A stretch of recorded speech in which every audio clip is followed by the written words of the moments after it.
sounds you love. Take your playlists anywhere with offline downloads, or play your song again and again with unlimited repeats.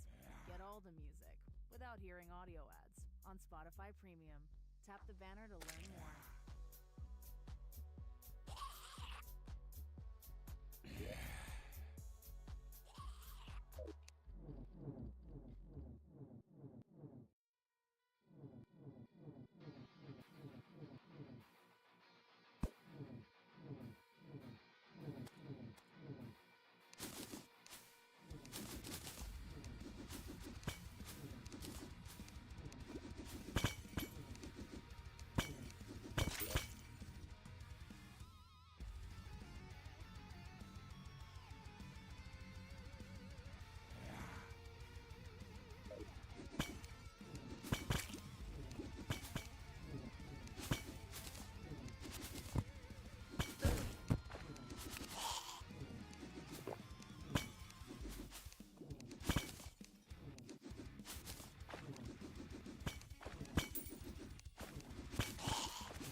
packages by Expedia. You were made to occasionally take the hard route to the top of the Eiffel Tower. We were made to easily bundle your trip. Expedia, made to travel.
Spotify Premium is the Hello? best way to upgrade your listening experience. Really? Have I been going for Music fully an hour and a from half songs and nothing has been coming through? Download them Okay. offline at higher quality. Bruh. Listen to them ad-free.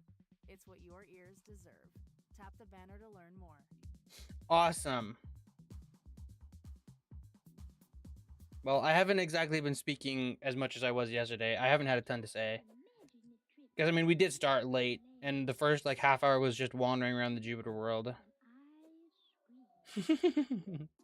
That happens, you know? In double fairness to me, for some reason, live streaming doesn't like it when my mic is not on, like, the same audio track that everything is, which I never do. But I mean, okay, again, in fairness, we started late, and I haven't actually been saying too much because that match was kind of a wipe, which we kind of thought was coming. I said a few times, I just kind of commented on, like, oh, that was like a lot of starlight damage, or like, oh, that's kind of what happens when you push forwards against Lego, or like you do the same thing 2 or 3 times in a row. I'm a professional streamer, what can I say? That's funny.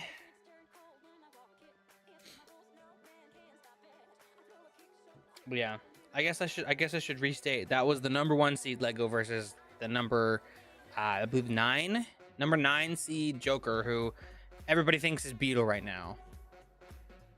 So I mean, that's still to be expected. Like, again, I've said, even if it is Beetle hasn't been playing on DG like much, if at all. That was also, Joker was not using hammer, which is like kind of the Beetle weapon. It wasn't cheesing, he was just using like a normal hybrid with like starlight instead of hammer. So it's like, that's kind of fair, right? Like, the 9th seed is not that big a deal, I feel like, for a rusty Beetle playing on like a not great kit. Okay, so right now we have Slime versus Kisho filling in for Angara. So Angara couldn't make the tournament. Their PC is just not ready to be used. It's kind of unfortunate, but because Kisho is our filler and Kisho is so much like higher seeded usually than Angara is, Kisho is playing with no wings and on 1366 by 768 to nerf himself. And he's not using hammer either, I think. Just to kind of make it a little bit more fair. Yeah. Slime, heads or tails? Coin flip. Man's playing with the 1x1 setup? Yeah.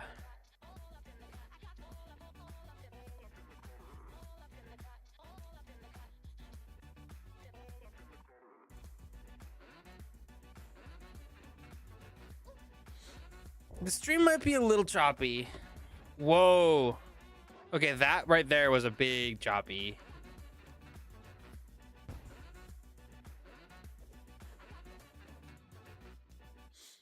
It's been up and down a little bit. Sometimes it's totally okay for a while, and then every now and then it is just like chunks. I don't really know why.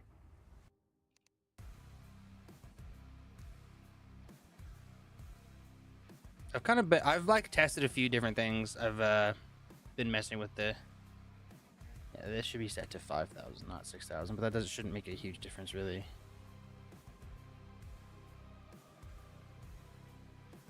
Hi, Abra.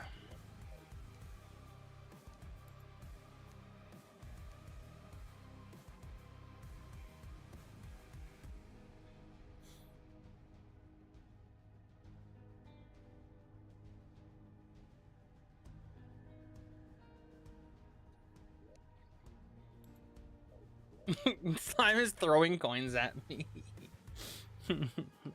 Slime, say heads or tails. They don't speak English as well, so it's okay. He's just trying to buy me out. Oops, I just popped the top off of my Rubik's Cube.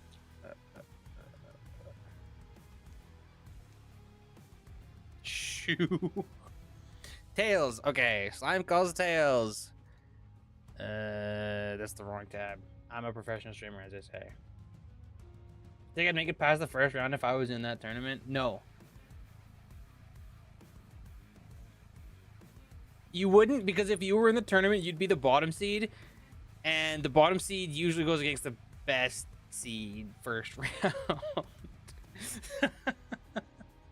So there'd be a very good chance that you, like, your first round would be like the second or third best player in the tournament.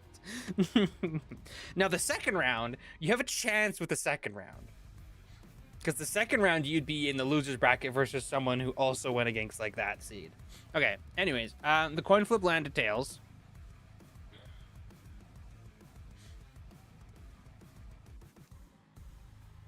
Good luck, Slime. Oh. Okay. Slime. Ban. Duel 1 or 2 or 4. I'll just do 1 slash do 4 slash 4.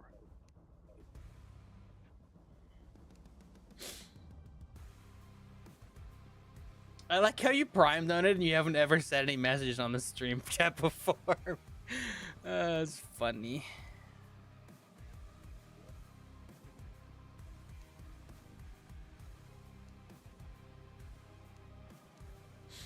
Master mode B. Pen 2 5. No. 1, 2, or 4. 5 is for next duel.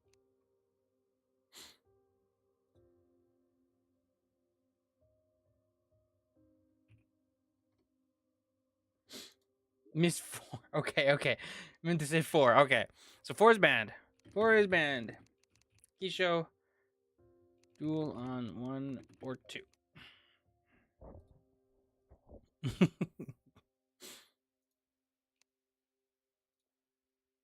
Okay. We're in duel 1 symbol right now. Set spawn and enable PvP when you are ready. Why did I capitalize? Oh, I guess because I put an exclamation mark. I was like, why did I capitalize that? No, that makes sense. How choppy is the stream right now? Because I've lost a lot more frames today than I have yesterday, and I don't know why.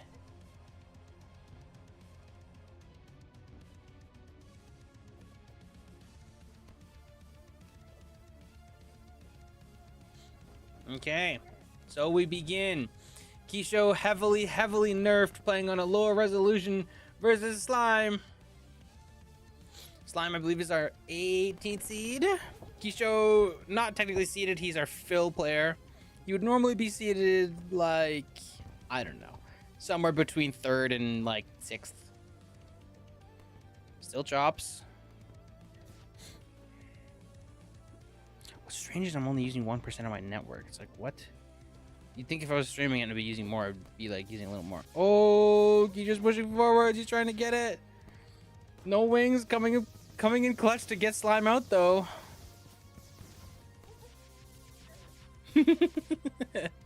It's very funny.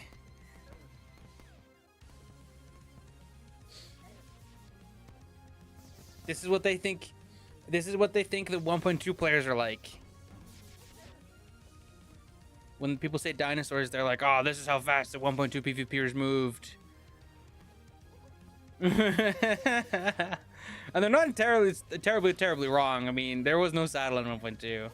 Oh, chain, so much chain damage. Runaway Slime. Ooh, FD. Oh, he runs into it. Oh my goodness, he's just trying to get him. He can't quite find it. He hears him though. Looking for a snipe. Slime gets a snipe. I have to narrate better to make up for the chops. Ooh. Is it chopping that badly that it's like actually hard to watch? It really shouldn't be chopping that badly. My PC's hardly being throttled at all. I'm using 10% of my CPU and 15% of my GPU. It's crazy if it's that choppy. Oh, it's so close. Slime, be careful. Run, Slime. Oh, Kisho couldn't quite get it. Nettle. Slime doesn't get hit by the nettle.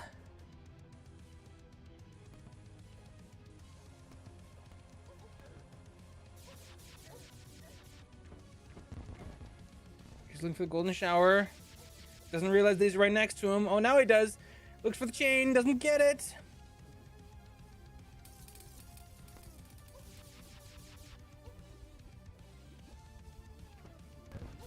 Nettle, a lot of damage. It's super choppy. What? Okay. Oh, Keisha takes the first round. Okay. Something's going on then if it's super choppy. It shouldn't be super choppy. It wasn't that bad yesterday. Hardware? Okay. Try changing it over to software, see if that makes a difference. I'm gonna really quickly... Oh. I'm gonna wait and see if that takes effect on its own. If it doesn't, I might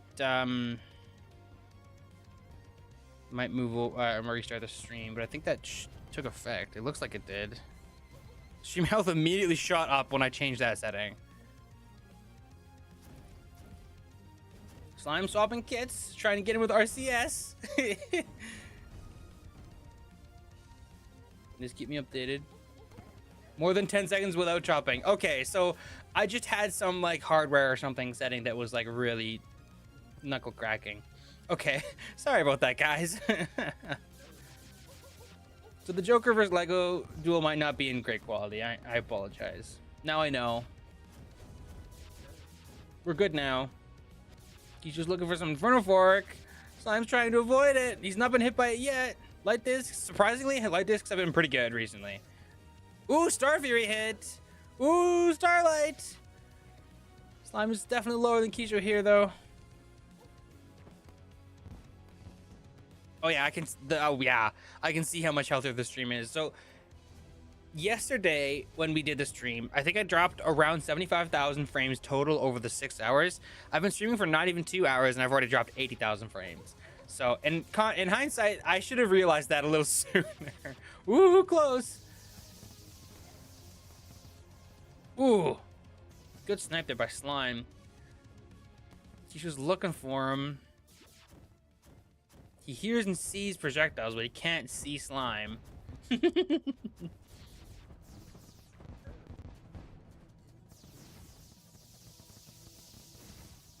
just looking for it. He knows Slime is somewhere over here. He doesn't know where. Ooh, Slime's got a lot of health now.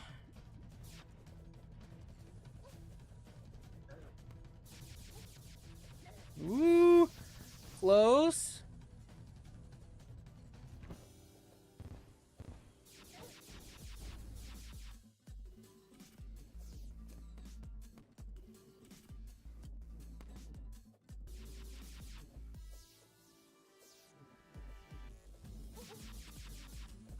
Double take a ooh, 3, 4 aerial bane hits.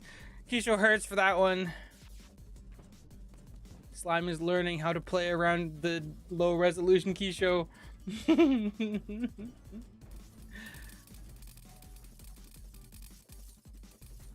Slime has a health advantage. He has a health lead. Kisho's running away. Ooh, bit of a slime lag there. Takes some nettle damage. So I'm looking for a Star Fury. Kisho knows where he is, but he can't get it.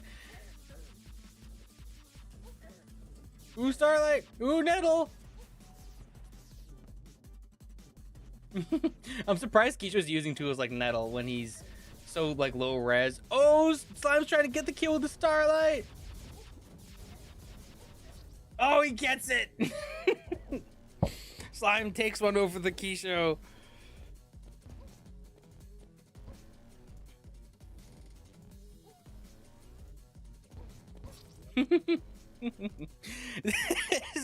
This round is very funny.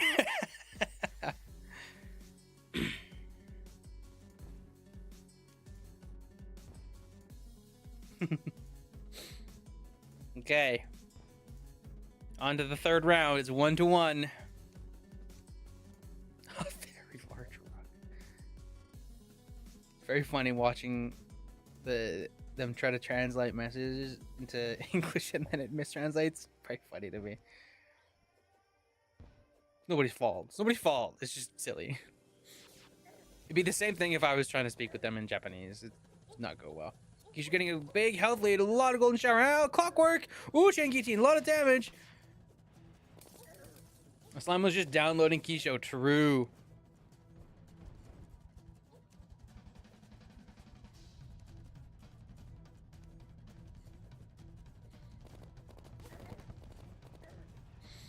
So I'm going into a ranger kit. Oh, Keisha just clockworks him down.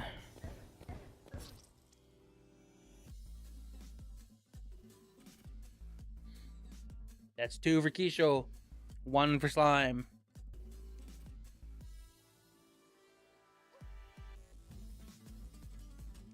Yeah. His data was corrupted. Yeah, you're allowed to swap kits whenever. Kits are not... It's not a Smash Bros. Thing where you lock into it and you're not allowed to swap. No, you can do whatever you want, man.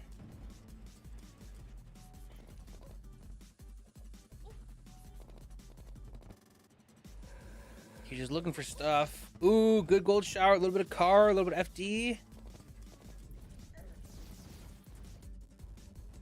Slime is camping, trying to get some RCS. Ooh, Hextall versus Chains. Even trade, I'd say. He takes a little bit of Betsy's there. Yeah, that definitely makes it even. Slime swapping back to his Ranger kit again. Maybe a jungle kit? Hard to say. He's just playing defense here, trying to regen some health. Both players are pretty healthy now. Shadow Flame Knife. Very weird. I don't see very many people use Shadow Flame Knife. I think it's pretty terrible. But then you see Lude use it, and he's like the only like good player using it. It's like, what's going on? Is this weapon actually worth using? Or is Lude trolling? Ooh, Starlight. He's just looking for some chip. Doesn't know where he is. Oh, now he knows where he is. Car. He's using Car to try to contest the laser rifles. Pretty even. I'd say no wings with a lower res. Oh, so much damage. No wings with a lower res is like definitely an appropriate nerf here. Ooh, so much Inverted Fork, so much chain guillotine. Slime barely gets out though. Oh, Star Fury. Upward Star Fury hit. That was so much damage there. I can't tell if that's Slime like intentionally abusing the Keisha's on low res or... Ooh, Starlight. Keisha's gotta be careful. Hi, you have a package for me? Name's Aaron. Ooh, light discs. And Aerial Bane. More than one? 10 boxes, all from... So for the record, Keisha sees something like this. This is about what Keisha sees. Something like this. Why BMO? So it's just small enough. It's just small enough that Keisha can't actually tell what's going on. BMO. Thanks for the BMO ads, Spotify. Ooh. A lot of nettle damage there. Keisha's definitely a little low, but the nettle's pulling in work.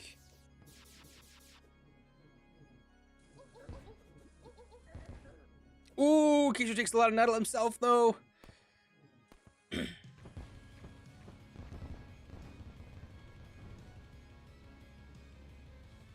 Oh yeah, Keisha has frog leg on instead of wings.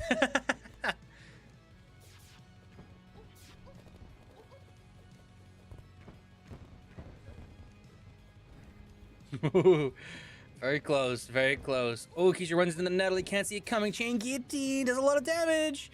Good nettle to keep Slime off of him. Slight lead here for Keisha, not much. Slime swapping kits again. It's funny how often Slime swaps loadouts. He swaps loadouts probably more than Lude does.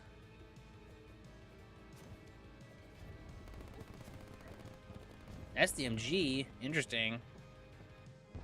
I expected Mega Shark to be a better choice than SDMG, but maybe Slime doesn't know that. Or maybe I'm just wrong. I could be wrong. It's totally possible. Keisha's looking for car. Trying to find a car hit. He gets another one. Slime is super low. Ooh, more car. Keisha doesn't know. Slime's playing patiently. Good patience there by Slime. Ooh, scary. Keisha's looking for more car. She's really trying to find the car. Oh, he gets it.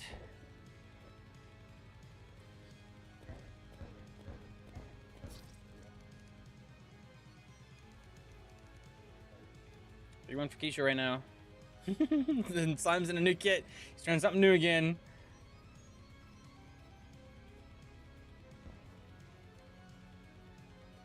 Okay, here we go. On to the 5th round. Kisho needs 2 more to take the first duel.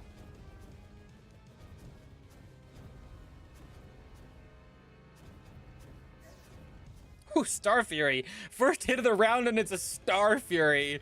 That's crazy. Ooh, Slime's using his like long range ranger. Oh my, so he's using scope, sniper, and Star Fury to try to really abuse the range. Banana Ring. Banana Ring is surprisingly decent. So for a lot of these weapons like Banana Ring and Light Disc, for a long time we haven't used them in PvP because they return too slow, and it literally is like cumbersome to like actually get damage with it. But Banana Ring, and especially since Light Discs were reworked, are fast, just fast enough that the return hits are actually dangerous sometimes. So even though it does reveal your position a lot of the times, it also is a lot of damage potentially. He's also using shimmer arrows, very unorthodox. He knows where he is.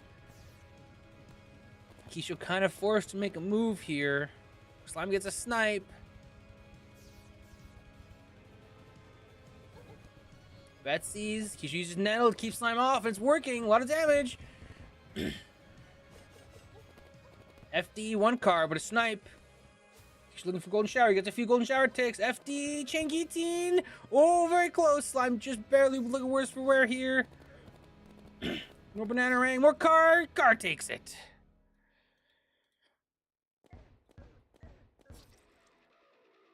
Or 1.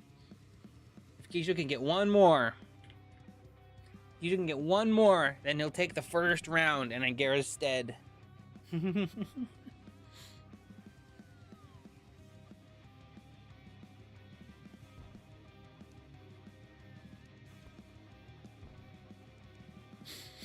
Slime trying a new kit.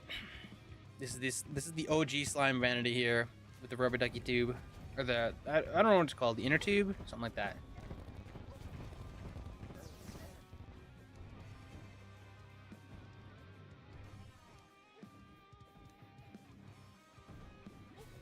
Woo!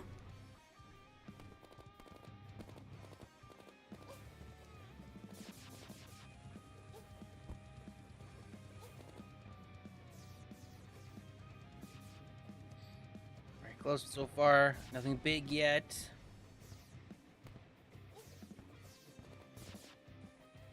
He's just locked in.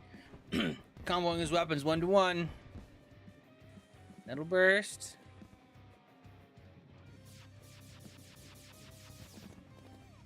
Ooh, close. Nothing yet. Small trades, small trades. Car, so much damage from car there. He just doesn't know where Slime went. There, he got a hit. Ooh, Kisho took a bit of damage there. Golden Shower.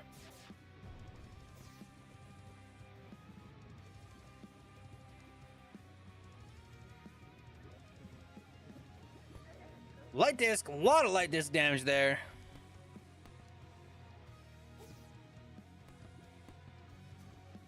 Slime looking for some snipes. Kisho doesn't want to give it to him. Inferno Fork is scary, not very reliable, but if you get stuck by Inferno Fork, you lose like a lot of health. You lose at least 200 health.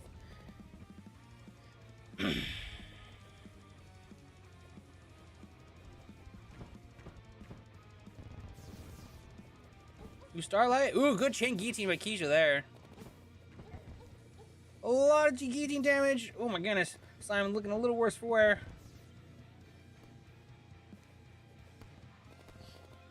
An itch in my ear. I hate that when my ears are itchy.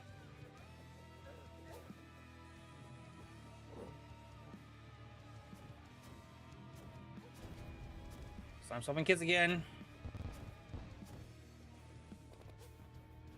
Banana Ring comes out. No, Flying Dragon Tick. Ooh, a lot of hammer damage there for Slime. Banana Ring gets another chip in too. He's using his potion, keeping things pretty even here. Slime looking for a snipe, not finding it.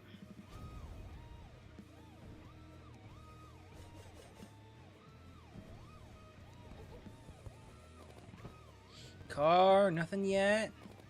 Looking for more car. Star Fury barely misses. Good golden shower angle. Slime is just out of reach though. Nanarang gets some good chip in. Car, golden shower. Ooh, Guillotine's a little slow. Ooh, good snipe. She's looking worse for wear. Ooh, takes 2 air lane takes, going for that honey. Definitely not worth.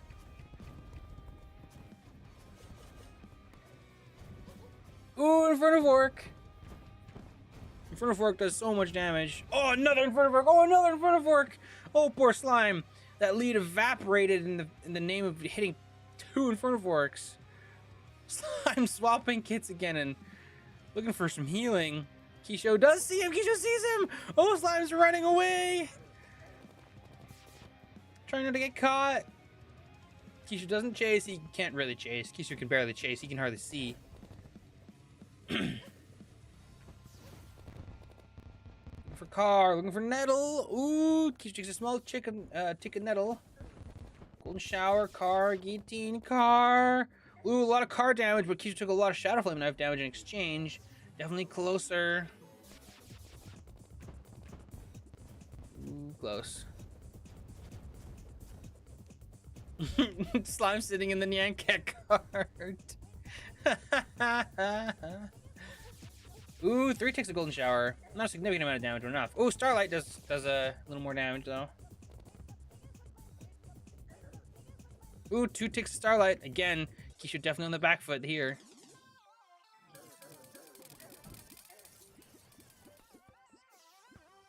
Ooh.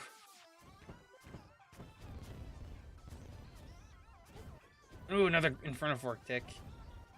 Kisho's still worse for wear, but...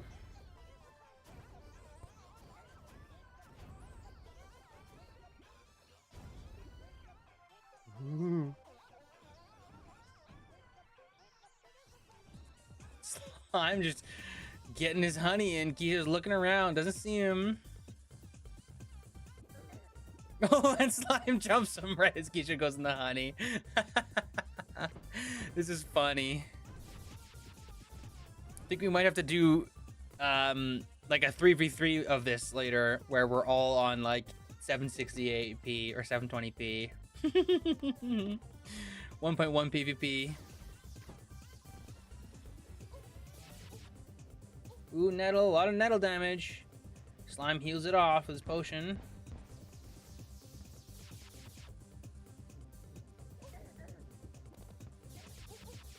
It's a bit of a stutter. Oh, I see that stutter on the stream. Stand strong. Stand strong. No dropped frames yet. It's just actually kind of crazy given the stream health is kind of struggling, but anyways. Even still, Slime slopping kits again.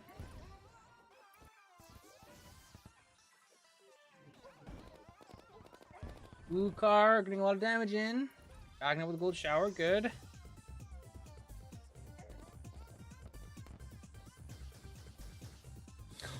Oh, Shadow Flame Hex! Hex does so much damage. Oh, and so much nettle damage though. I was gonna say the RCS is really coming to work here for Slime, but I think Kisho gets like a whole nettle on his face. Oh, he sees it coming that time. Guillotine. Slime definitely had a health deficit here. He's just looking for him. Knows he's somewhere down there. He gets a hit. Slime chose a poor time to swap kits. Kisho knows where he is now. Ooh, Starlight. Flying Dragon is a good response when you see Blizzard. Kisho thinks he's going up, but he's not. He's looking, he doesn't see him. Slime gets his dip in the honey. Now Kisho hears him. He's like, oh, shoot. Ooh, the nettle. The nettle is so scary. You get stuck on the nettle for even like just a moment and you just explode.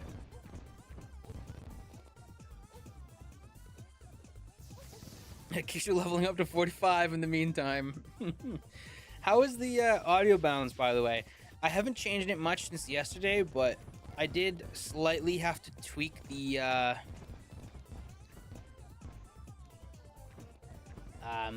like my computer's volume on like everything after the stream, so It might have shifted a little bit inadvertently.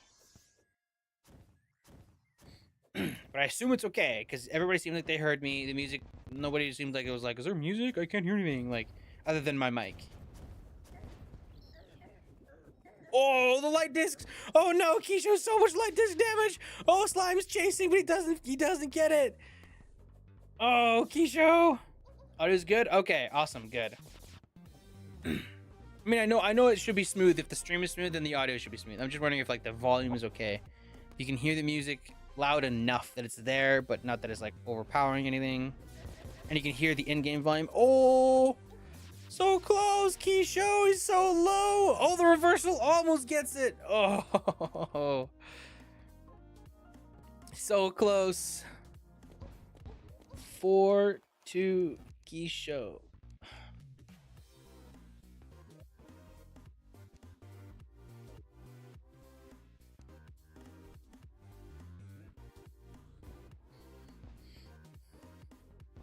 Slime had a little tiny bit of a ping blip, and he like reacted and just followed him. It just didn't look like it properly. Volume's fine. Music is a tad quiet, but I don't mind. Yeah, that's okay. I'm okay with music being a little quiet. Ooh, big guillotine trade.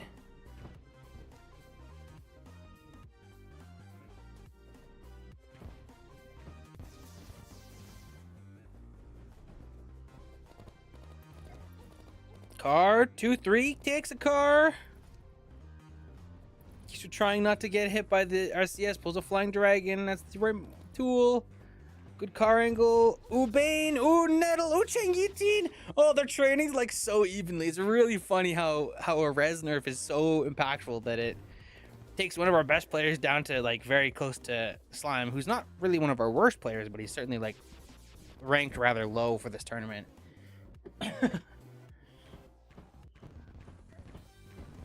Aerial Bane. Betsy's. Q takes a little more damage there, but doesn't know where Slime is. Slime does see him though. Ooh, Nettle keeps the Starlight trade from getting out of hand. FD.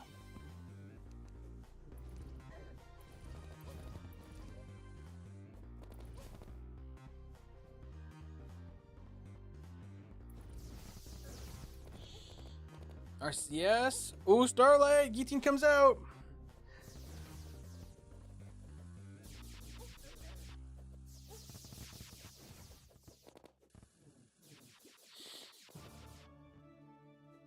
Very close. this round is taking a long time. That's very funny. Ooh, 3 ticks of Shadow Flame Knife damage is like enough that you really hate it. Because he tries to get a guillotine, doesn't find it. Slime is playing really patient. Oh, 3 ticks of Bane, so much damage. Oh, 3 ticks of Betsy's will even it up though. Starlight tick. Ooh, light disc tick. Slime is just getting a little more damage in than Keisho. Oh, close trade. Nettle keeps him back, but doesn't get any damage. Ooh, a lot of laser rifle damage there.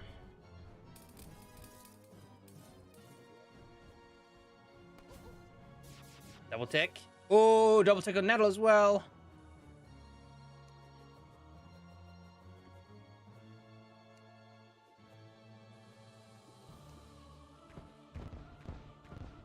Keisho's okay to heal here.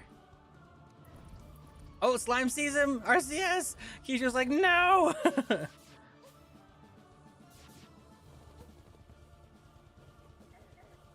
Oh, light disc. Like 3 or 4 ticks of light disc and nothing in return. Nettle got some good damage in. Ooh, Slime's respecting the Nettle now. Took a little bit of damage from it, but...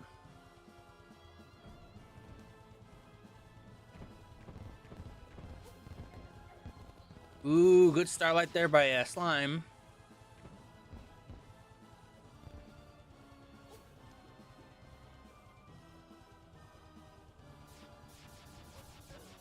Betsy's trades with a laser rifle. Car, guillotine. Oh, guillotine wins that exchange.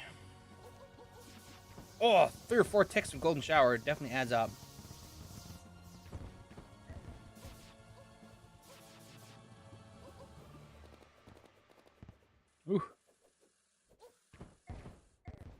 2 aerial bane ticks. A lot of damage.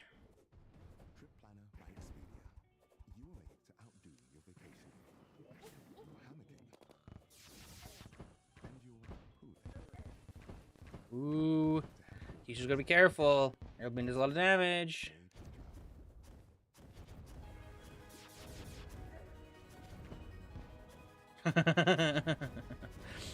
She's looking for something with an Inferno Fork.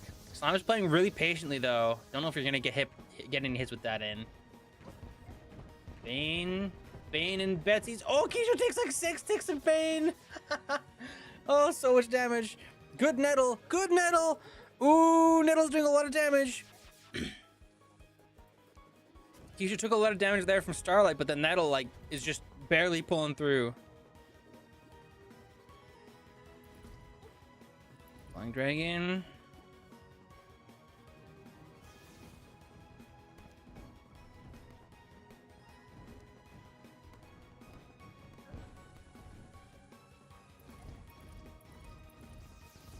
Yes, not finding much.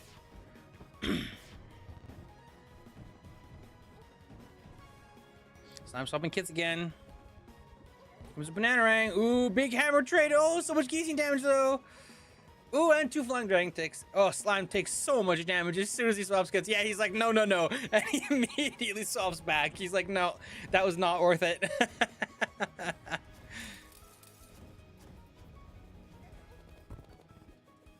He's just not finding when he needs to close it out though, but he knows Slime is low. Doesn't know where he is. Oh, he sees the Bane. He knows he's somewhere on the left.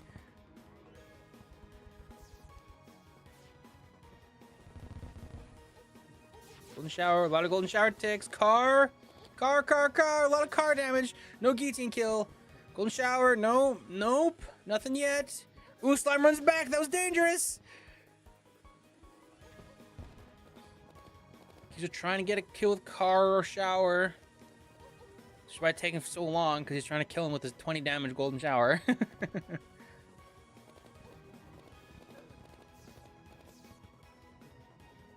He's just a huge health lead, but he just does not want to push into this wall of projectiles that Slime is trying to make. Ooh, Inferno Fork. Oh, Keisha knows he went down. Flying Dragon. No, Keisha knows he's going up this time. Ooh, Starlight. Car, guillotine. Oh, Slime is so low, but he did a lot of damage to Keisha there. Keisha doesn't know where he went now. He's looking. He's looking. He's looking. Probably doesn't hear the projectiles. He might see those Banes. Yeah, okay. Even now. Car. Nettle. Good Nettle damage. Keisha does take a bit of light disc, though.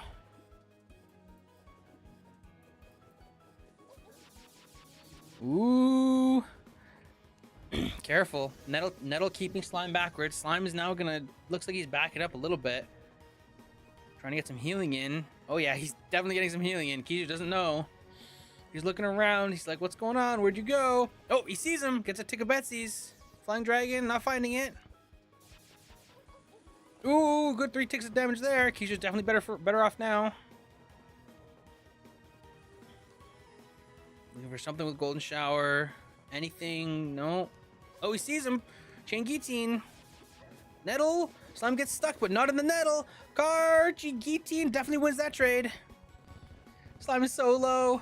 Oh, Betsy's tick. I don't know if Keisha heard it. He's checking left. No. Oh, he sees him right. Car FD. Car FD. Car. Chain Guillotine doesn't quite get it. He's looking for a car kill. He sees him.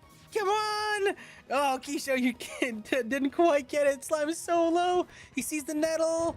FD car. Oh my goodness, Keisha. That's so funny. He's like drunk. He's like, where is he? Oh, there he is. Wait, let me get the kill. Wait, come back. No. He's like, oh, there he is again, Nettle. Oh, no. Slime barely is like starting to even up the damage trade. Keisha has no wings. He can't chase. Slime is getting the honey back. He's looking for it in front of 4 car. Nah. It's so... Guillotine. Come on. Oh, so close. He's setting up his Bane wall, trying not to get hit by Betsy's. Nettle, no, it's the wrong way. Keisha sees where he is now. Car, nothing yet. Starlight tick. Keisha gets his potion off. Oh, they're both back up to like full health. Ah, it's so close. Ooh, Inferno Fork does a lot of damage there. This is taking so long. Both players are back up to like full health now, man.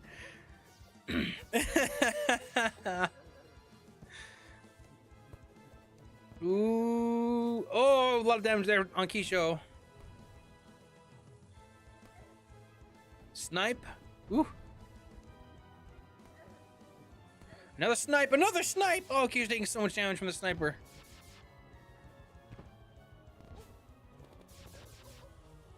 Golden shower.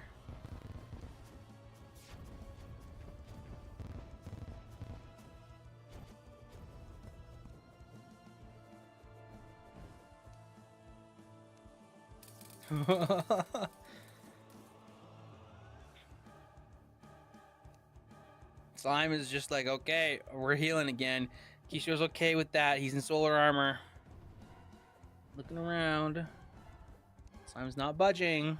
See if Keisho knows that he could be doing this again. See if he remembers. Does Keisho remember? He's a Star Fury, but he doesn't know where Slime is. Slime is playing so patient. Oh, Keisha shows up and Slime runs away and blows his cover.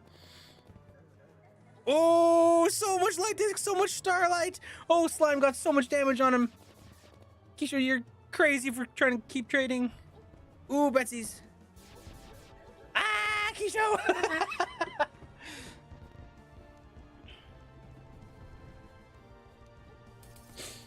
Oh, Slime sees him. Keisha sees him too. He's just trying to stay at a sniper range, but he's so low. Slime's looking. Slime's looking. Doesn't know where Keisha went. He's just running away, trying to heal. He wants to get that honey. He gets the honey buff. He backs up.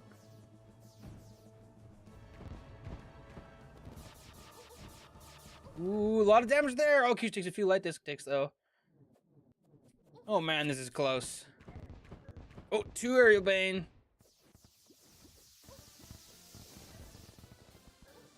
Ooh, light disc. Oh, Keisha gets stuck. A lot of laser rifle damage. A lot of laser rifle damage. Oh, the Starlight gets it. That one round. That one round took so long. 4-3 for Keisha. It took so long. Oh, you guys, it's so funny.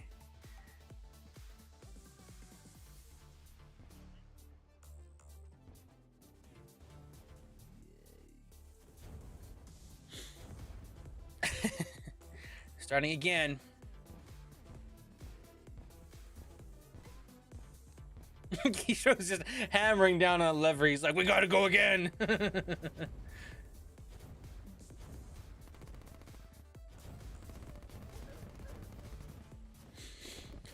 Let's do it again. Big health lead here for Keisha. Betsy's. Slime's dipping out. Ooh, STMG.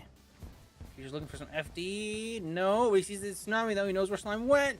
Guillotine rush. So much damage with Guillotine. Flamethrower does some damage back, but not as much as he got with the Guillotine here. Takes a few ticks of STMG. Snowman Cannon, a bit of an unconventional pick. Not a bad weapon though. Slime swapping back the kits again. He's like, I keep losing unless I'm using this stupid kit. Oh, Inferno Fork! Inferno Fork did so much damage! Slime just was a little slow to get out of the way of it. He's just looking with shower. Oh, he sees where he went that time. Doesn't want to approach through the Bane. Yeah. Sees a snipe. Takes a snipe.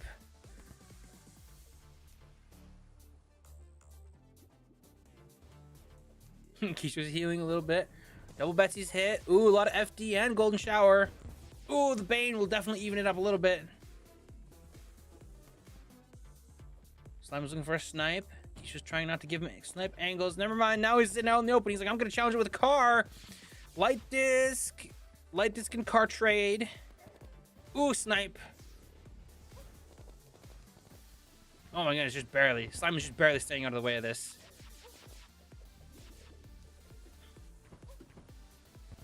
So close. Both players very close here. Ooh, car ticks.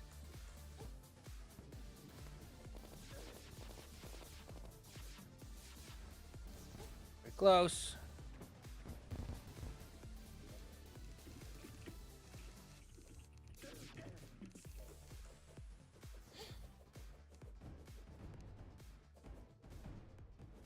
Very close, very close. Keisha slightly worse for wear. Oh, double hit from the shadow. Flame knife. Ooh, 2 ticks in front of her. That's like so much. Keisha does take a Starfear in there somewhere, I think. I didn't quite catch. This one duel has taken us like half an hour at least. For Meridian. Meridian gets on and then is just like stuck here waiting forever. Slime is looking for Keisha, doesn't know where he is. Keisha is definitely okay to sit here and heal a little bit.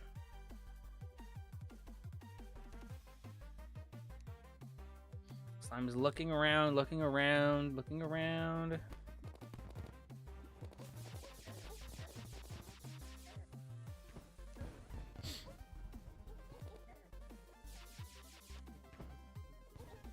Ooh, double tick nettle there.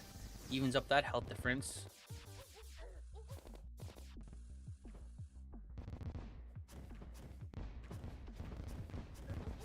Ooh, in front of arc. Light disc and guillotine, nothing connects. Slime just sitting still. Happy to abuse some regen. Keisha's looking. No, doesn't see him. Ooh, takes a snipe from the behind. Guillotine. Oh, that melee trade and nothing happens.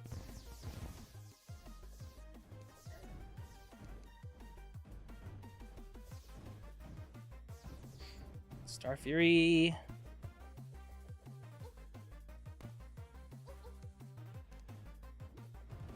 Very close. Ooh, 3 nettle. That's a lot of damage. Well, it would be if Keisha wasn't in the tank kit.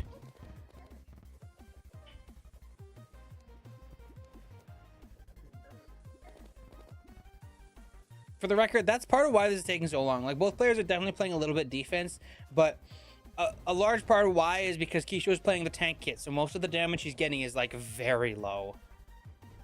The only weapon of Keisha's that doesn't do, like, minimum damage is his Flying Dragon and his guillotines. But you're only going to get so much guillotine damage off. And, I mean, his Flying Dragon has been a really powerful tool, but it's just not going to be enough.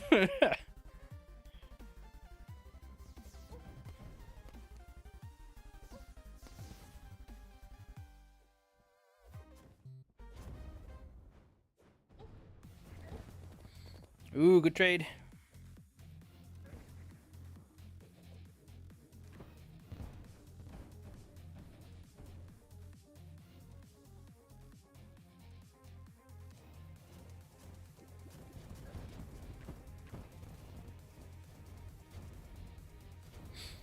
Fishing for something with fork.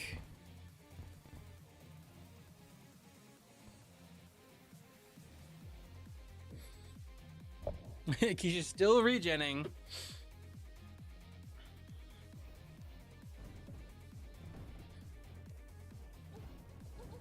Ooh, a lot of Betsy damage there. That'll keep Slime from wanting to push forwards. Does get a few ticks of a laser rifle in the distance.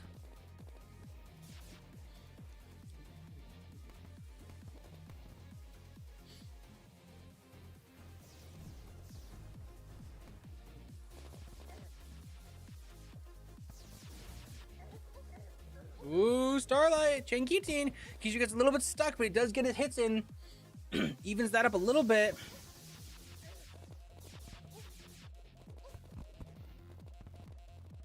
Slight favor for Slime, not big though.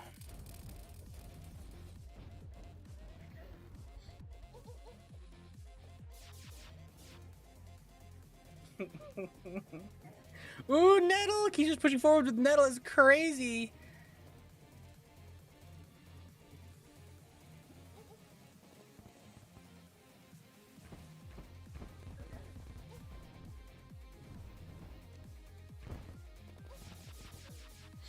Close. Oh, so much light disc damage. Oh, so much light disc damage. Guillotine. Guillotine. Guillotine. Nettle. Guillotine. Oh, Slime takes it. It's even. It's even. 4-4.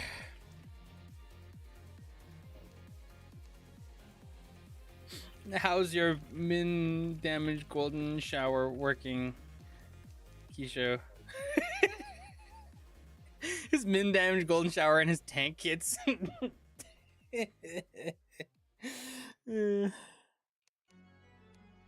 Pretty bad at 16.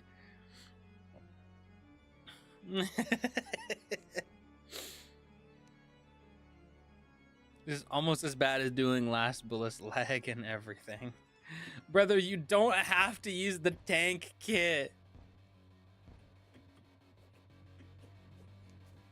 Not your fault.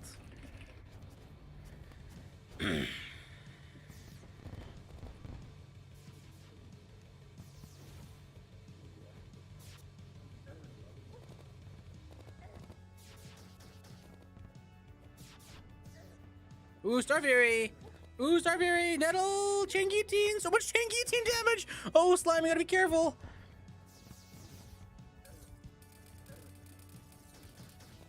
He's just looking for something. He knows he's got a health lead, but he doesn't want to be too aggressive. Eruption! He's just trying to play careful. Here's your pine. A few SPS ticks. Ooh, Guillotine. So much Guillotine damage. He gets it with the Guillotine. 5-4. Quiche takes the first duel. Or Quiche takes the first duel.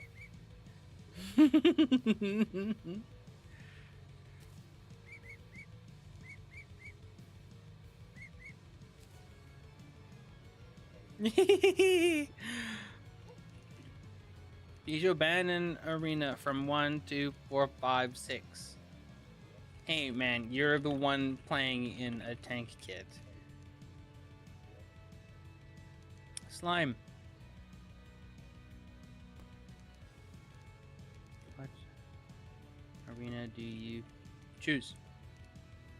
From duel 1, 2, 4, or 6.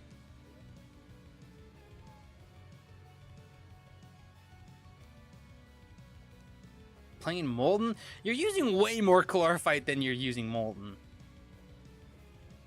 Like, most of this you've been in Chlorophyte.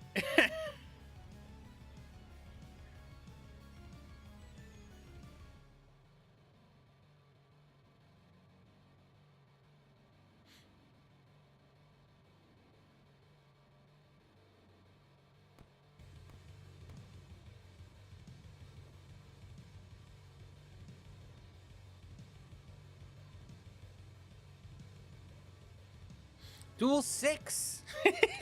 Okay. Duel 6 it is. The slightly tweaked volcano duel we haven't seen anybody playing yet.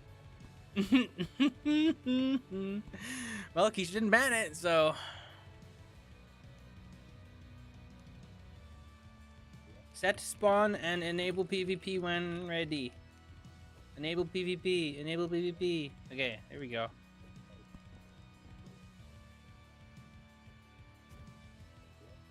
Slime doesn't have PvP on. Slime PvP. Slime PvP. Slime PvP.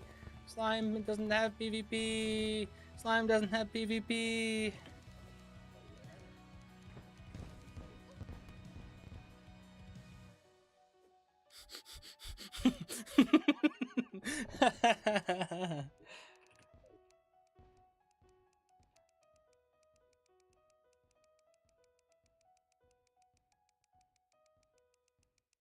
Okay, now we're good to go. Slime vs. Quiche on the volcano duel, everybody's favorite arena. So wait, Quiche's playing Molten Armor, but he's using Car. What is going on? Betsy, Star Fury, Slime is really fishing for Star Fury. Ooh, Terrarian doesn't quite trade out the light discs. Slime is totally content to take these angles and try to get his Star Fury value. He's just looking. Doesn't know where he is. Now he's in solar armor.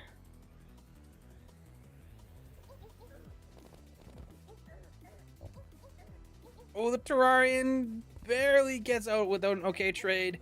Here comes again.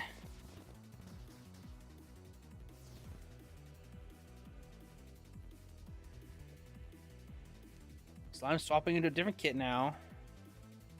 He probably doesn't see him. Now he sees him. He's looking for some Terrarian action. Very funny using Terrarian when you have low res. Oh, a lot of damage.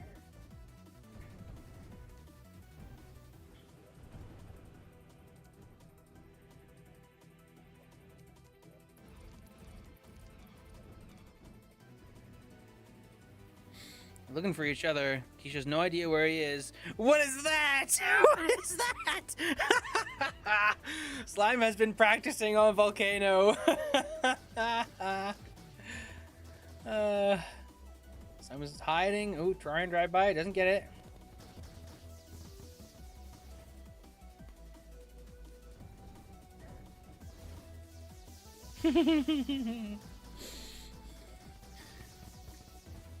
Spam exposing the truth. Slime a little healthier here now. Keisha's still looking for him. Doesn't see where he is. Here's the tune.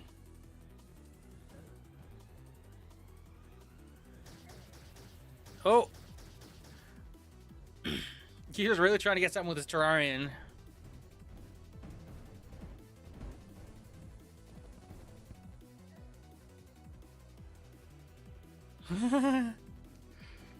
Oh, Slime's ping getting pretty high. That's Slime specifically. That's not the server. Slime waits out. You're good, Slime. Being okay, Slime.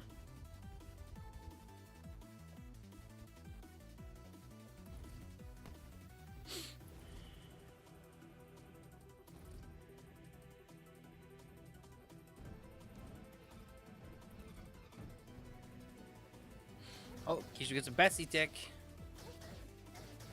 Terrarian, a lot of damage trying. Oh, the Hextall, though. Hextall's scary. Keisha's in the corner. Take an RCS. The RCS gets it. Slime takes the first round. Imagine we go 3 games. Oh no.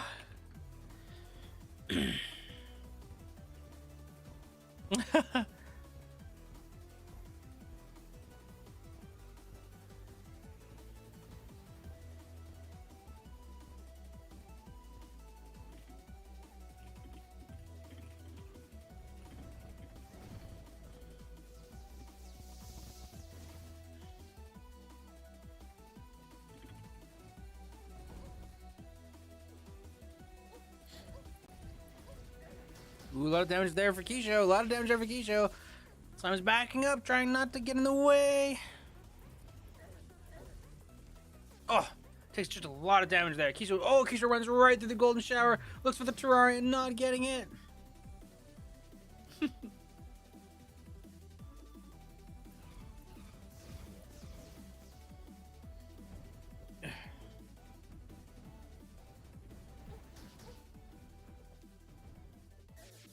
Ooh, Terrarian, pretty even right now.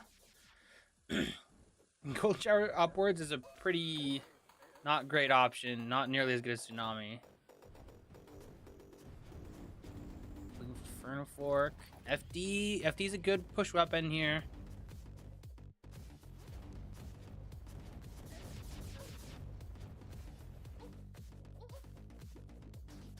A lot of damage here.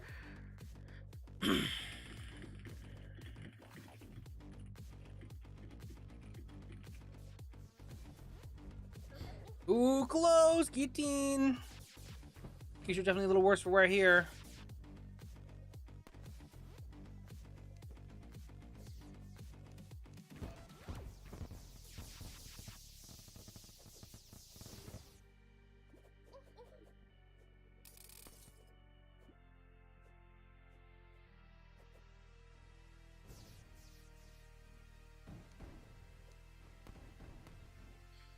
You're definitely healthier here now. Ooh, but I'm taking a tick of Betsy's.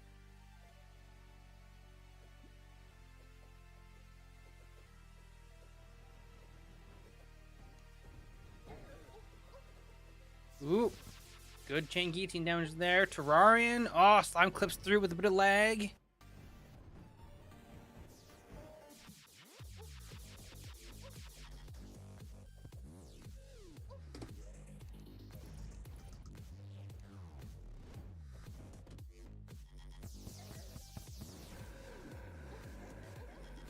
Ooh.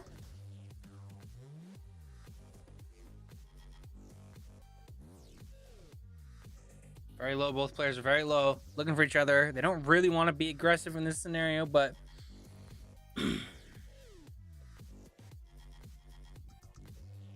You see slime. FD. A lot of FD damage. A lot of FD damage.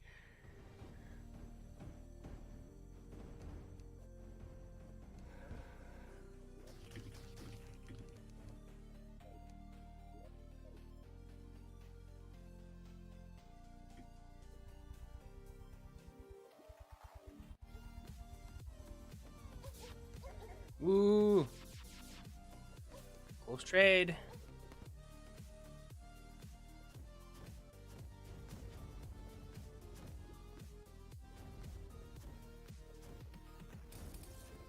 Keeps looking for in front of fork. Not finding anything.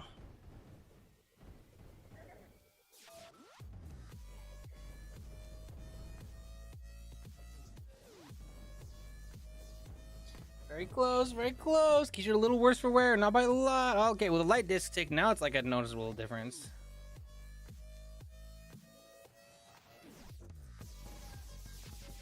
Bye! Sorry. Listening by my parents. Okay. Ooh, close melee trade there. Nothing big.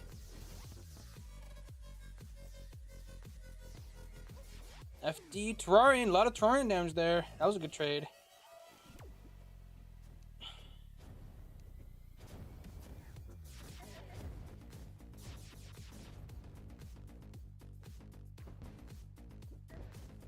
He takes a Bane tick, trying to get the honey.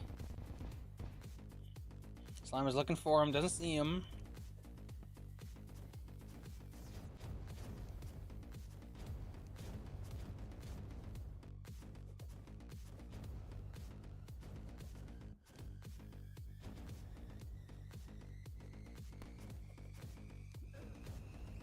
Starlight. Oh, he's not finding anything with Terrarian. Takes a little bit of light disc.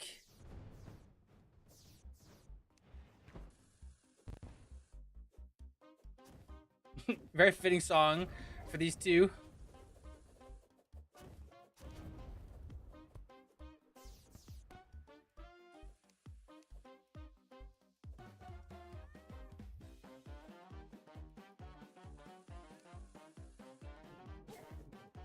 Middle, nope.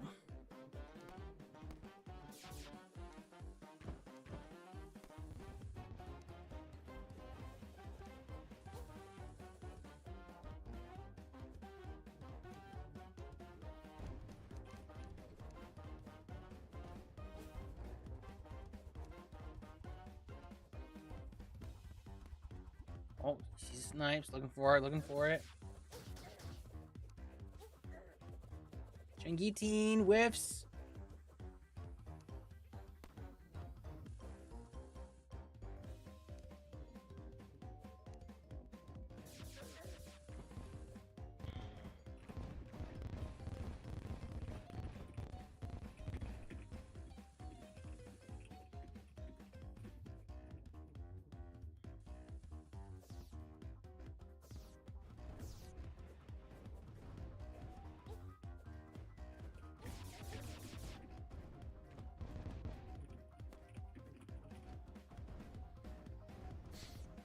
Star Fury? Star Fury? Nope. Ooh, a lot of damage, a lot of damage. Nettle Burst! Nettle Burst! Nettle Burst! There's the Nettle Burst damage. Keeps him okay.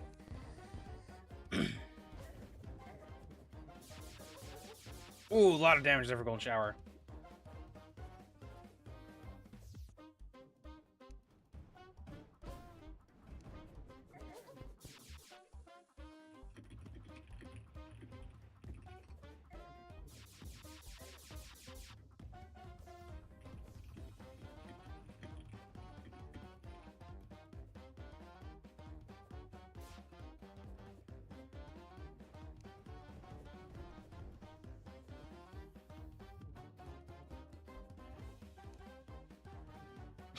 He must be testing Golden Shower for balance.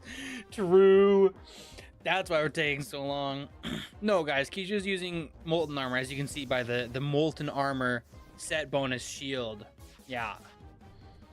The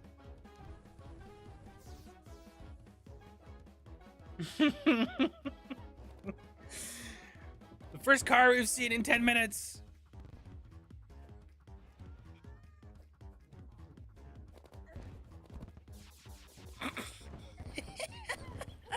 Ooh, a lot of pain damage.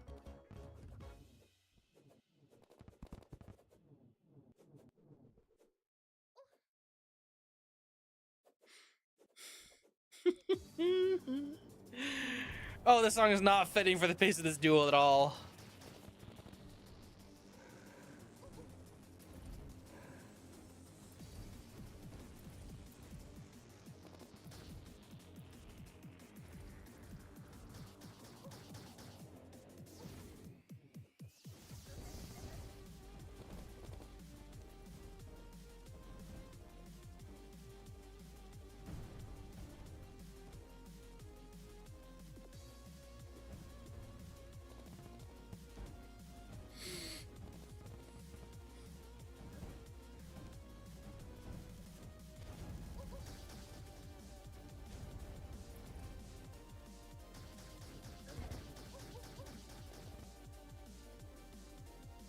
Very close, very close.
Ooh, so much for 4 damage.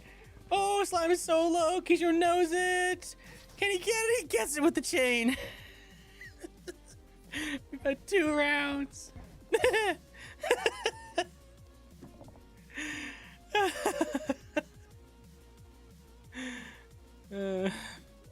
Kisho, I'm banning you from using Chlorophyte armor.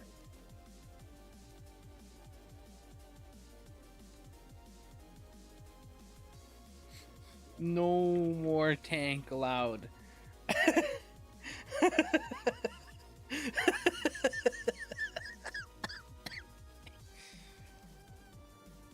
He is in full warding tank, so use a damage kit.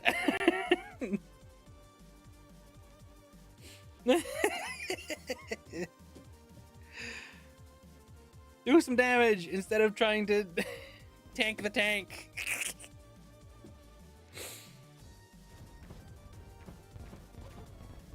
No, Crane, he can't do that. That's like the one thing he can't do. That's not allowed, Crane. Stop it.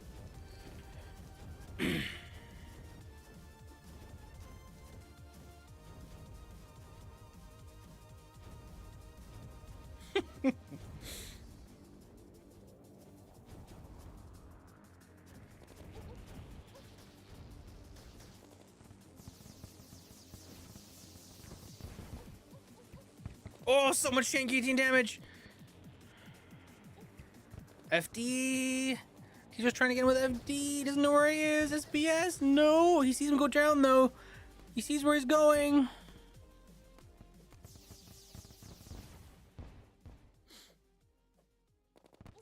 Oh, snipe to the face. Boom.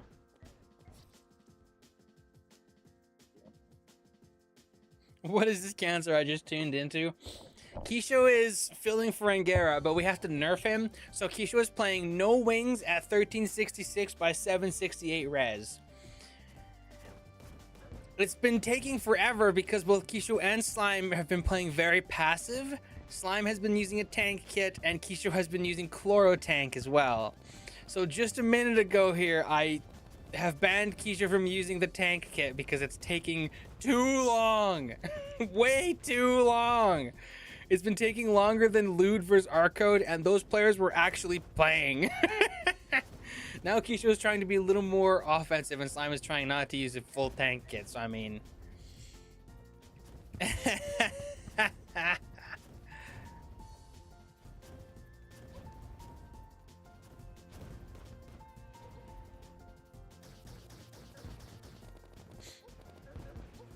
Oh, big trade. A lot of guillotine damage. It's funny. It's funny how they stop using tank and suddenly the rounds aren't taking an hour. Tank is so toxic.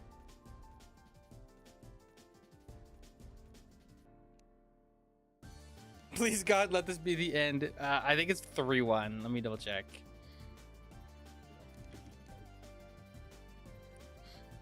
3-1, lol. Kisho's also win 2 rounds at minimum. We have to do something about these tank kits though, man.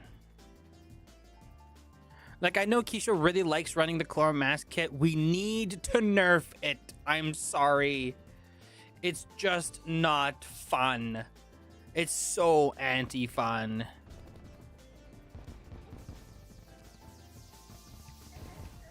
Ooh, a lot of Daedalus damage there from Slime.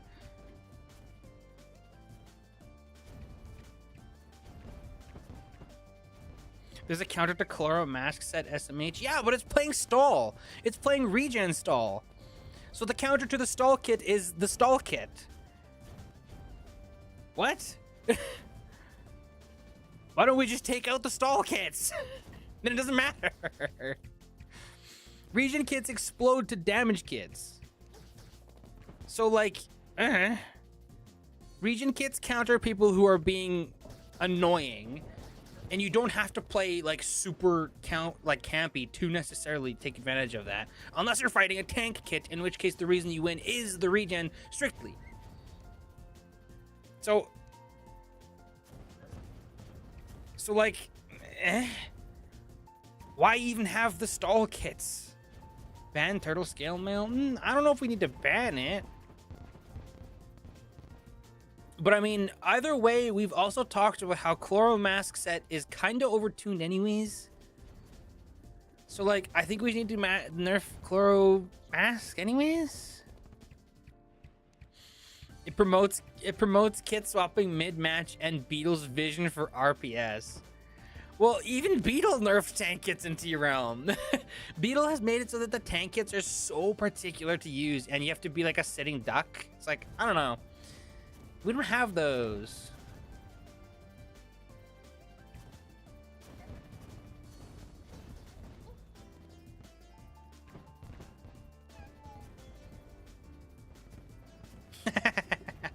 True. I don't know. I'm not strictly against there being tankier kits. Like, I really don't think it's the end of the universe. It's just like when the answer for a tank kit ends up being a tank kit, and then it's 2 tank kits fighting each other, and it takes 40 minutes for 1 kit. It's like, or for 1 kill. It's like, what is going on? No, he's not playing 800 by 600. No. He's playing 768.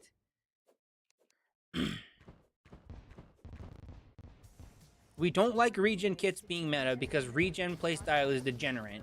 It's like, we don't like tank kits being meta because the counter for those is the degenerate regen kits. Shared experience when you host a jam where you and your friends can add songs and listen in together. I see nothing wrong with that. Well, the thing wrong with that is fun.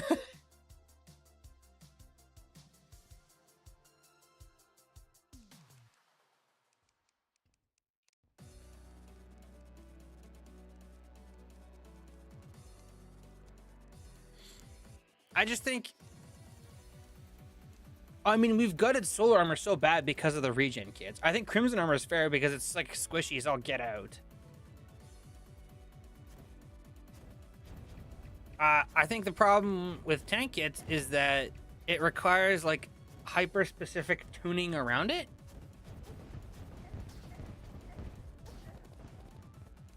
And like it's okay, I think it's okay to have like some amount of tuning that you can do if you're having particular problems with playstyles. Like when it's complementing a playstyle thing, I totally get it. But when you have to warp your whole like everything or like just to play into it, then it is rock paper scissors, and it stops being like the mechanics matter way less when it's like that kind of rock paper scissors. And that's kind of why I've always kind of taken the Beatles like RPS nonsense as like I don't love that. That's why when I hear people talk about fighting games and Tekken and being like, oh, it's like rock paper scissors but really advanced, I'm like, I don't love that. That does not sound fun to me. It stopped like swapping and being a good player matter less than doing some math in your head.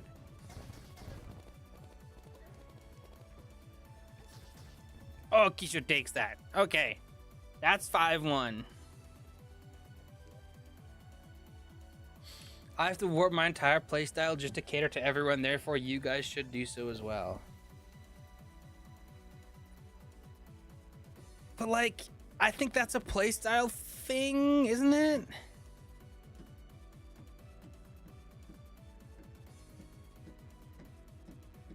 Like when it comes down to a playstyle thing, I feel like that's different. I don't know.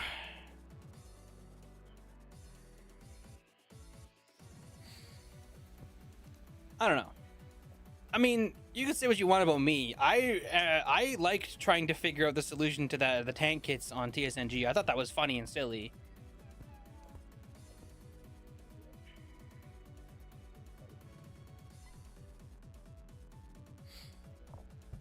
Yeah, like my whole problem with this match was that Kisho was using tank to counter tank, and then it was like, okay, well now everything's doing min damage and neither of them are playing aggressive, and it's like, bro.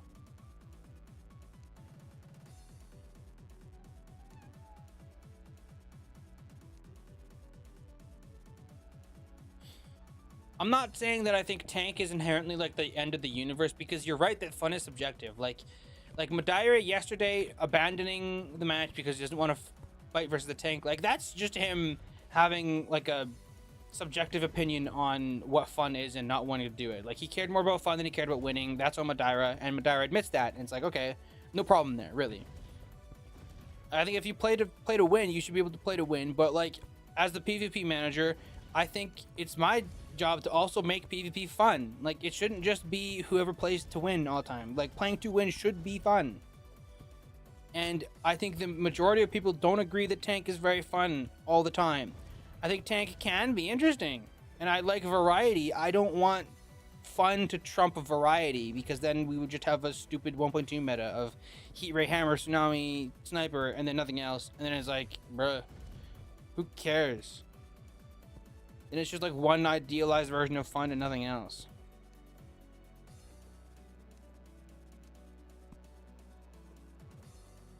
When you're playing to win, you're playing for psychopathic risk assessment that results in having long, dragged out matches.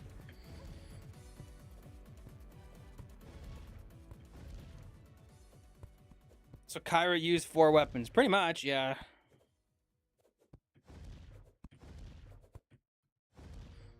Like, I also don't think that everybody being like, tank kit is so unfun should mean we should explode tank kit and make it unviable. I really don't. My issue with that duel we just had really was that the answer for tank kit was more tank kit. And then it was like, well, and then Kisho and Slime were both playing defensive tank kits, running away from each other, like struggling to close out kills. It's not entirely Kisho's fault. He was playing on low res. We had to nerf him.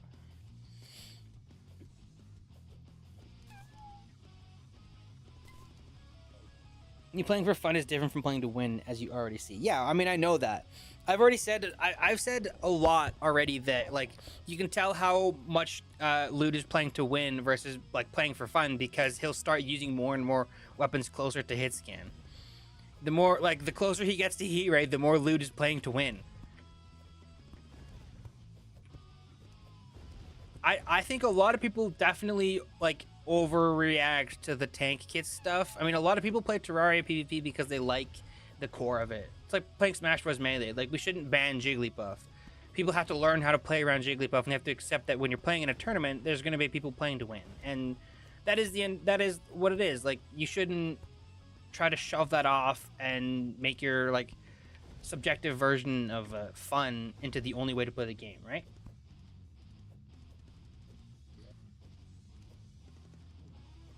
I think higher defense kits can be interesting, but tank kits that take min damage from everything is ultra degen. Yeah, like, I don't know. That's my take. That's my take as well. I agree with that. Like, I think there isn't a problem with tank inherently and kits that are tankier.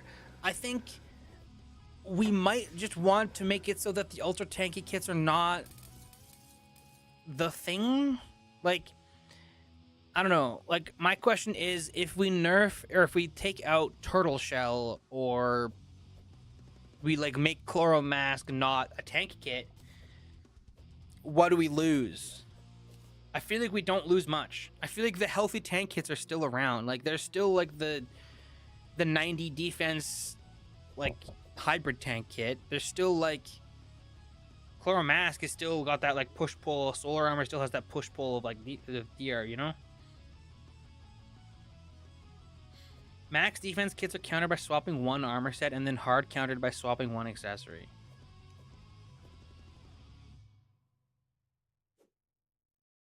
What are you saying? Like, they're countered by going into solar armor and then, like, what? Trading on a regen accessory? I mean, I could see where that's coming from. I don't know how practical that math works out in reality. After playing it, I think I'll probably just stay full solar armor for tank. Yeah, again, let me reiterate, the only thing I'm saying here is that duel was agony, and I don't inherently think it's Slime or Kisho's fault for, like, playing the way they are, but both of them using tank kits versus each other is the reason that took so long. And that's why I told Kisho no more Chlorified allowed. Like, you use solar armor, it's fine. Slime chose to stop using his warding kits because he didn't want to be annoying, I think. And that's on Slime. Slime totally could have just been like, I'm playing to win. I'm not of the opinion that I think Labita and Lego have, where they're like, these tank kits are giga annoying, AIDS, terrible, and no one should ever use them because I hate them. Or whatever their, like, really crazy opinion is, that tank is like the end of the universe. I don't agree with that. And I'm okay with some level of rock, paper, scissors. But I also think that, like, tank is annoying. That's because the way they play just promotes it. Yeah. Yeah. That was the problem of that match. Was just Kisho and Meridian, or not Meridian, excuse me. Sorry. Kisho and Slime were both playing defensive kits, and that was their answer to each other, and so it was taking forever. Yeah.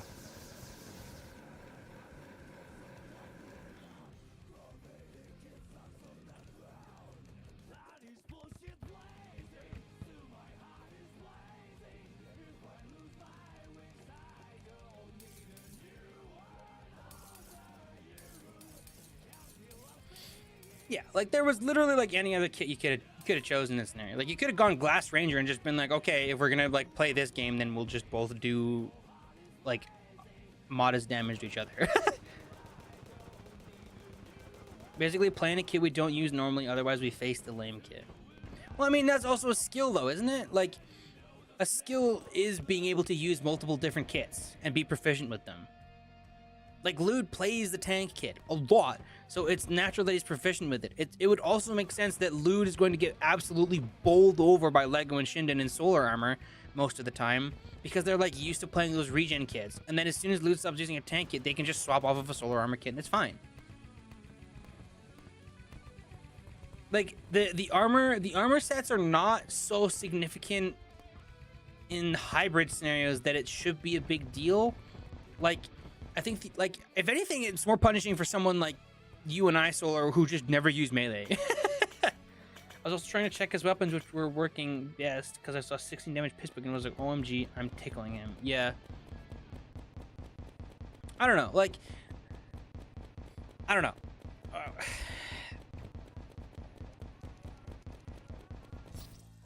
Stop.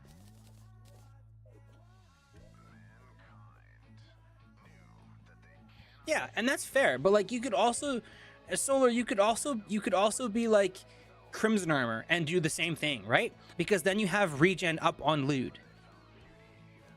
And yeah, and if Lude does that, then you're back to playing normal PvP with no tank kits involved. Like, I agree with both sides here.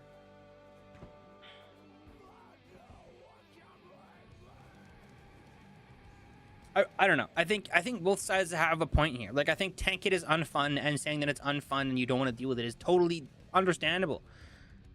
It's understandable. I don't think that we should have tank kits be meta. And I don't think they are meta. I think the only meta kit is Chlor Tank kit, which is why I think we should nerf Chlor Tank. I think Chlor Tank is too good.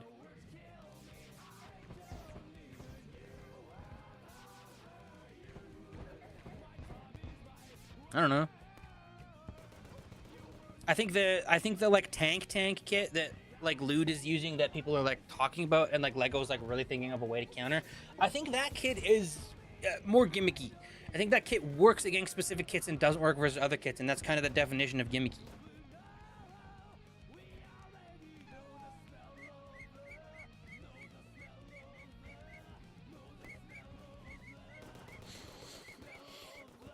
It's like, yeah, I don't know. If it, like, the RPS should not be like you just swap an armor set and then the kit instantly loses. And I think tank is the closest scenario we have to that right now, where tank just doesn't really work versus most of these kits with regen. But I also think that that's okay, because that typically means that if someone pulls out a tank kit, you just put regen on and then they can't do anything. So it's like, it's just a check. I don't know. I think it's fine. I think it's fine, and I think Madeira not wanting to fight it is fine. That's his choice. If he would rather play for fun than play to win, then that's his choice. Right? Who's to judge? Doesn't matter. It's a tournament. Okay. We're beating a dead horse here. We're just gonna keep going around in circles of people being like, well, I don't like tank kits. Well, yeah, but I don't like tank kits. But like, what if I said that I didn't like tank kits for the 800th time? Like, oh yeah, no one really likes tank kits but Lude. That's fine. You're allowed to not like tank kits. But when the solution to a tank kit is swapping one armor set, the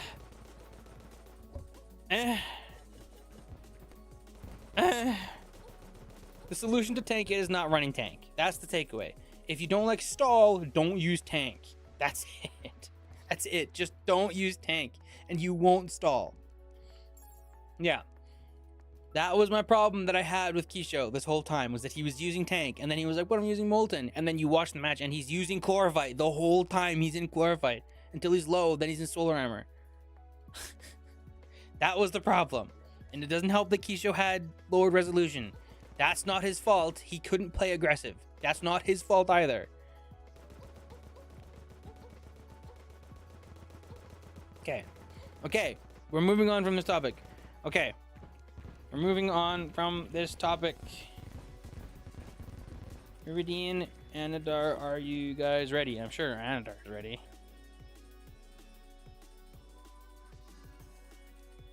Yes. Anadar, heads or tails. Swapping between Chlor, Molten, and Solar to see what was working, but he kept swapping, so I had to change to Chlor whenever he went Glass Cannon. Heads.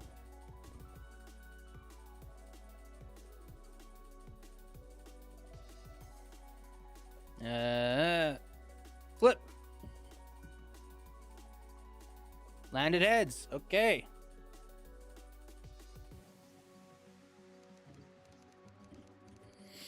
Anadar, ban, do 1, 2, 4.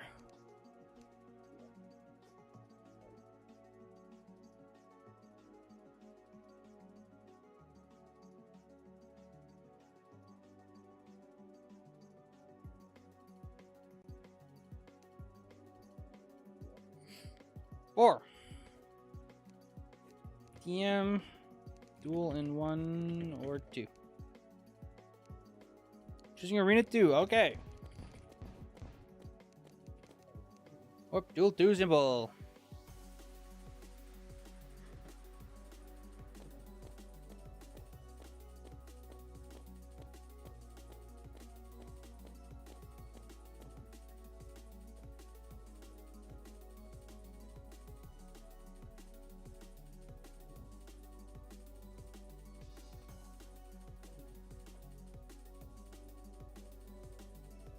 Okay, they're picking their spawns.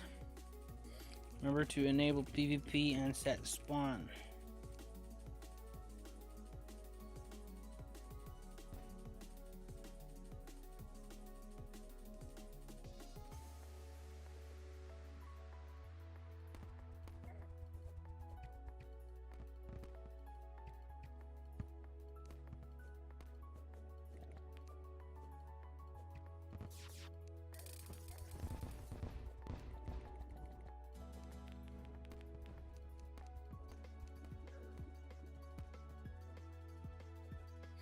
Snipe from way downtown, holy.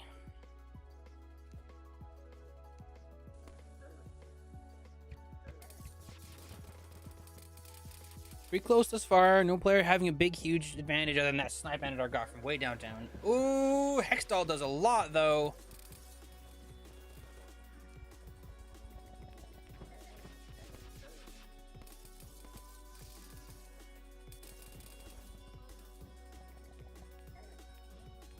Anadar's trying to run away. Meridian's trying not to run into damage as well, though.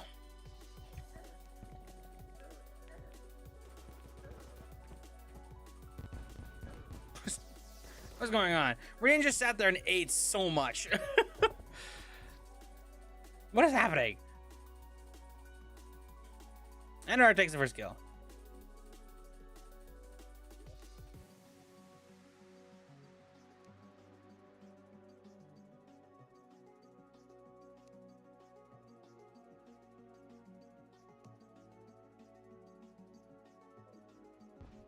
Oh, okay, I see. Okay.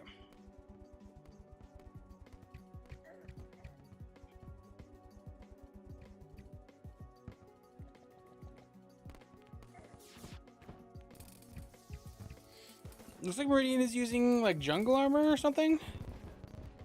Anadar is in Frost. Frost is a very scary armor set for jungle to deal with. You take so much damage. Which match is happening right now? Meridian versus Anadar. One of the losers bracket matches.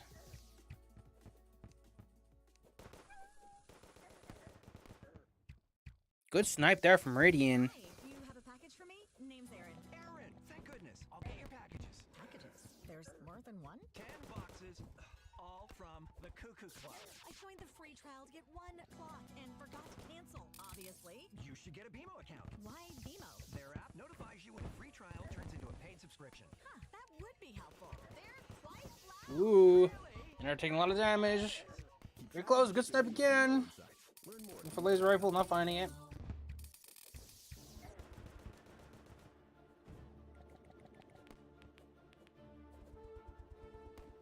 No razor pine. Let's get a tsunami tech.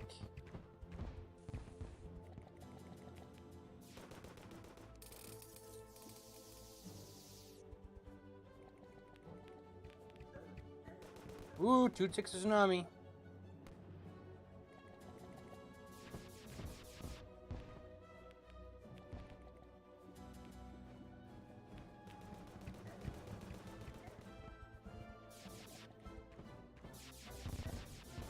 Ooh, a lot of damage. Oh, Meridian's taking so much damage.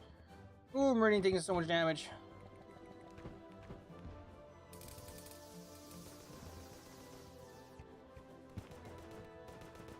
Good tsunami tech there. Good snipe for Anadar. Doesn't get any hammer. Ooh, very close. Anadar's very low. Laser rifle takes it. Who's pinging me? I'm getting so many pings. Another.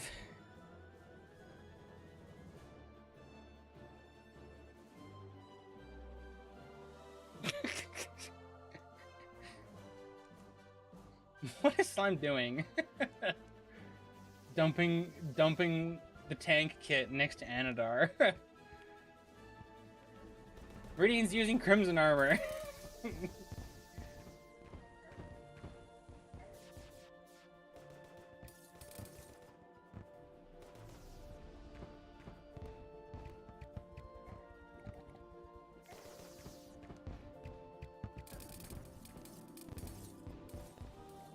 Slime is presenting a great evil to Anadar.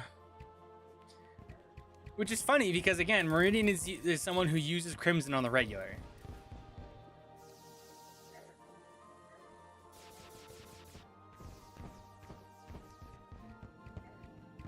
Ooh, good tsunami there for Anadar.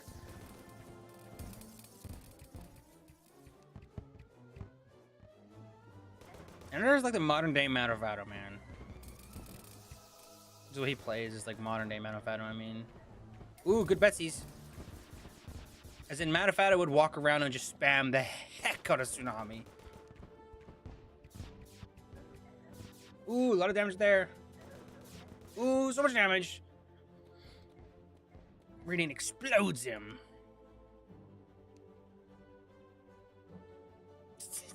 Slime.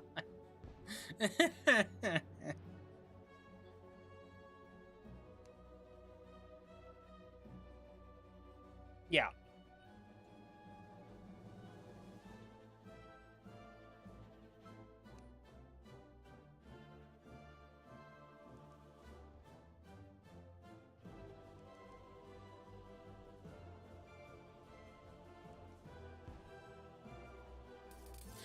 On to the next one. 2-1 thus far from Meridian.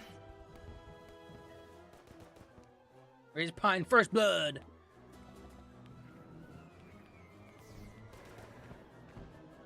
A little chip there. Aqua. Oh, it takes a lot of hatchet damage there.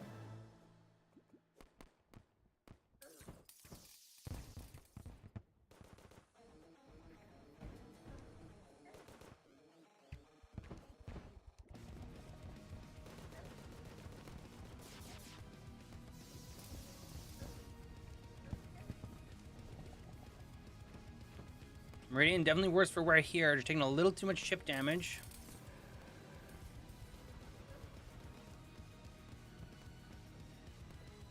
Labeat lol.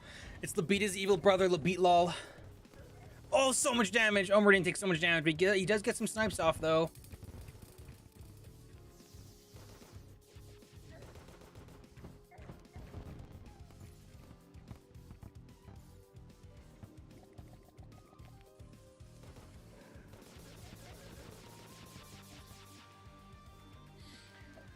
I was not watching. I got pinged again and I tabbed out, but I think Meridian just exploded him with like 4 laser rifles in a hit in a row. That happens.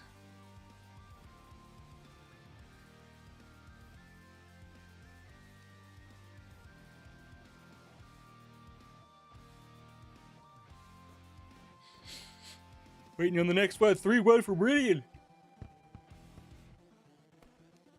I need some food. I'm getting hungry. My parents have not wanted to cook or make any food recently, so I've been like on my own, and that's way harder when I'm doing the stream as well, because I'm already thinking about the stream stuff. Oh, good area bane there. I'm already thinking about the stream stuff, and then it's like I also have to stop and cook food and then take time to eat it. I don't want to. A lot of damage. Never mind, there was no damage.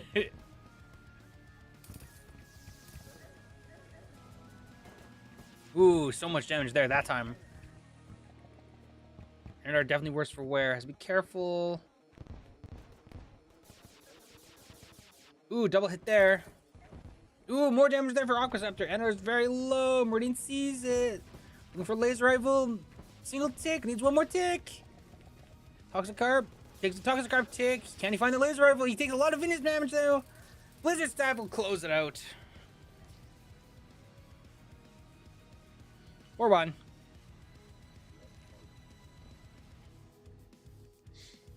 DM needs one more. The Dozner. Ooh, a lot of Razor Prime damage there. Meridian does take a little bit of damage in exchange, though. Ooh, Meridian takes a lot of hatch damage there, too.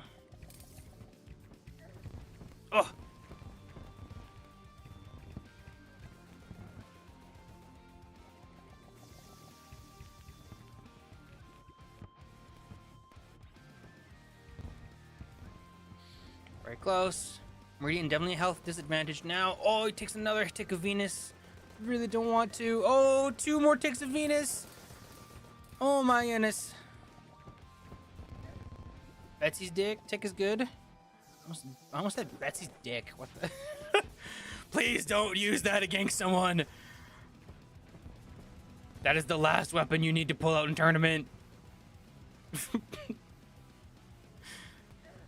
Ooh, good sniper Anadar. Good Venus tick.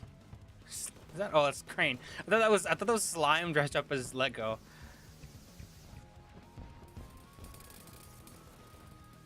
Ooh, bit of lag there on Anadar. Ooh, tick. Snipe. 3 Betsy hits. Oh, Bane tick on Meridian is very close. Meridian's trying to close it. Oh, a lot of Aqua Scepter damage. Meridian knows he's got the health lead. He knows he just needs a few little tiny ticks and then will die. He's looking for it. Razor Pine, not enough. There's another Razor Pine tick. 5-1. First it goes to Meridian. First set to Meridian. Yeah, that was a lot of Betsy damage.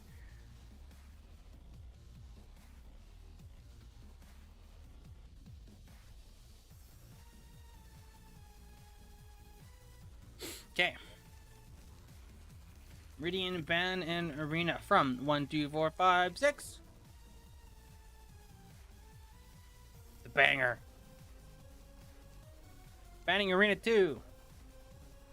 Anadar, pick from 1, 4, 5, 6.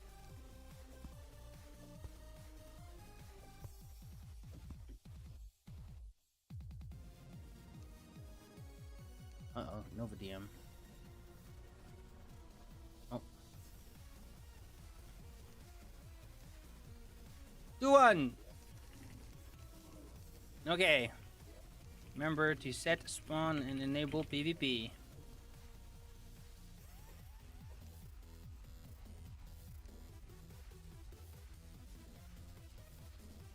Whoa.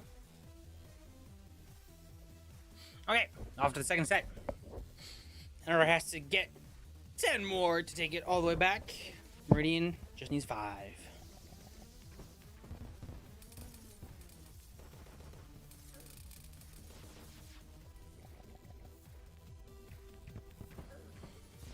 Little tiny bit of tick on Anadar. Oh, 2 tsunami chunks. I'm losing processing power, man. I'm really hungry. Ooh, close exchange. No real big damage, though.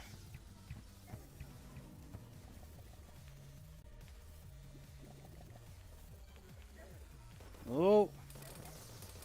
Good chip. Chip exchange.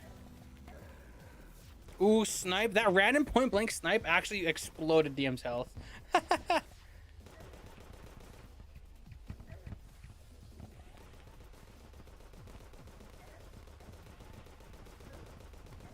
DM gets snipes, but he's taking a lot of Venus damage here. And I was doing better than I thought. The armor counter pick is like doing really good work, and then Meridian is also used to fighting like really aggressive and like fast level players. Anadar is kind of a goober who is like, I'm gonna float away and hit you with a lot of Venus Magnum and Tsunami. It's just a little bit different and a little bit weird.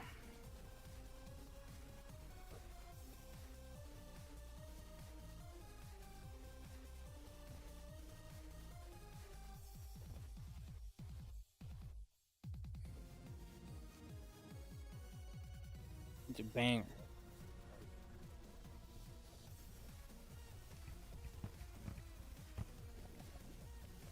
Boop, boop, boop, boop.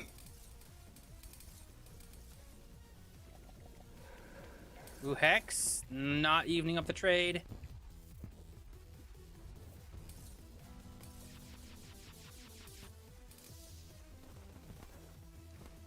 Snipe. Gets 1. Looking for more Razor Pine. Lot of Razor Pine. Lot of Razor Pine. Tune. Oh, more Razor Pine in tune. Endar's trying to get away. Takes a little bit of damage there. Oh, Endar gets stuck. The hatchet almost does it. The laser rifle closes it out, though. That one was very close. The battle of the floaties.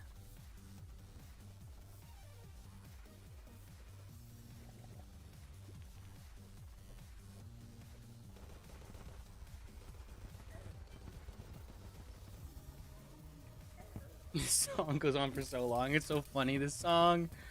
Not the ping. Ooh! Meridian snipe from way downtown.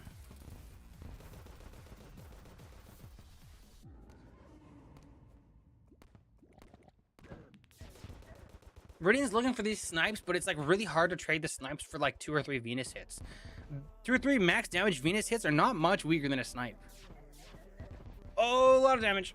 Meridian is so aggressive with the Razor Pine.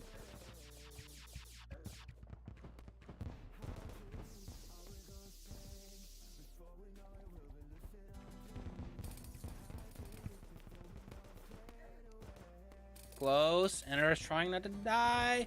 Close. Meridian's chasing with Razor Pine. Meridian is also like using Razor Pine as if it were hammer. Okay, it's 3. I hate Razor Pine. Pine to death.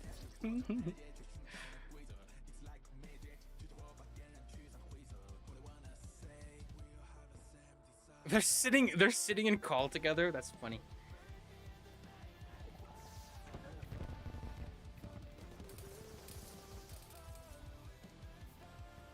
Early rain starts. Okay. I did not think I put this song in this playlist. I mean, it's a pretty good song, so that's okay. 2 snipes. Razor Pine. Meridian is just trying to tilt Anadar now by spamming Razor Pine. Bane. A lot of damage on the Bane. Meridian gets a little stuck. No snipes for Anadar. Dog's a carp. Oh, 2 Bane takes us so much damage. Oh, Meridian barely takes a Tsunami tick. Meridian is like...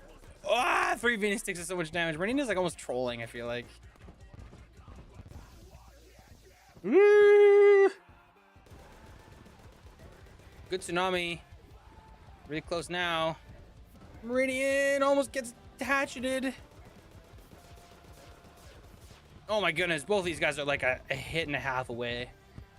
And they're probably a little worse off here. Oh, 2 Venus hits! Oh, Meridian! Don't take that Bane. You don't want to take that Bane. Razor Pine! Janitor! Meridian really wants to kill him with Razor Pine.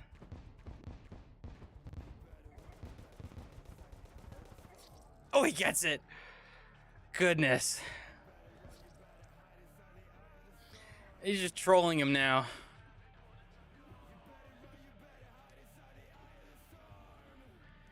Meow. Yeah.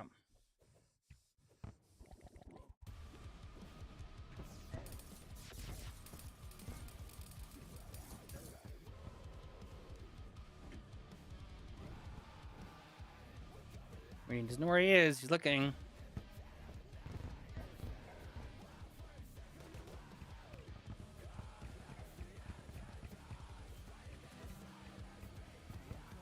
Aqua Scepter. That was like 3 solid seconds of Aqua Scepter and nothing.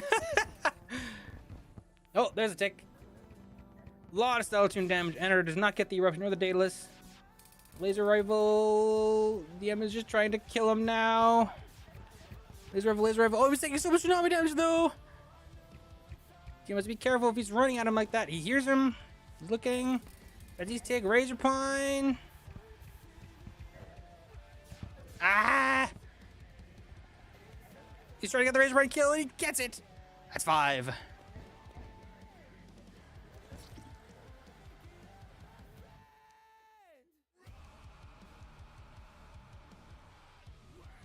We're almost through the entire first round. Pretty good.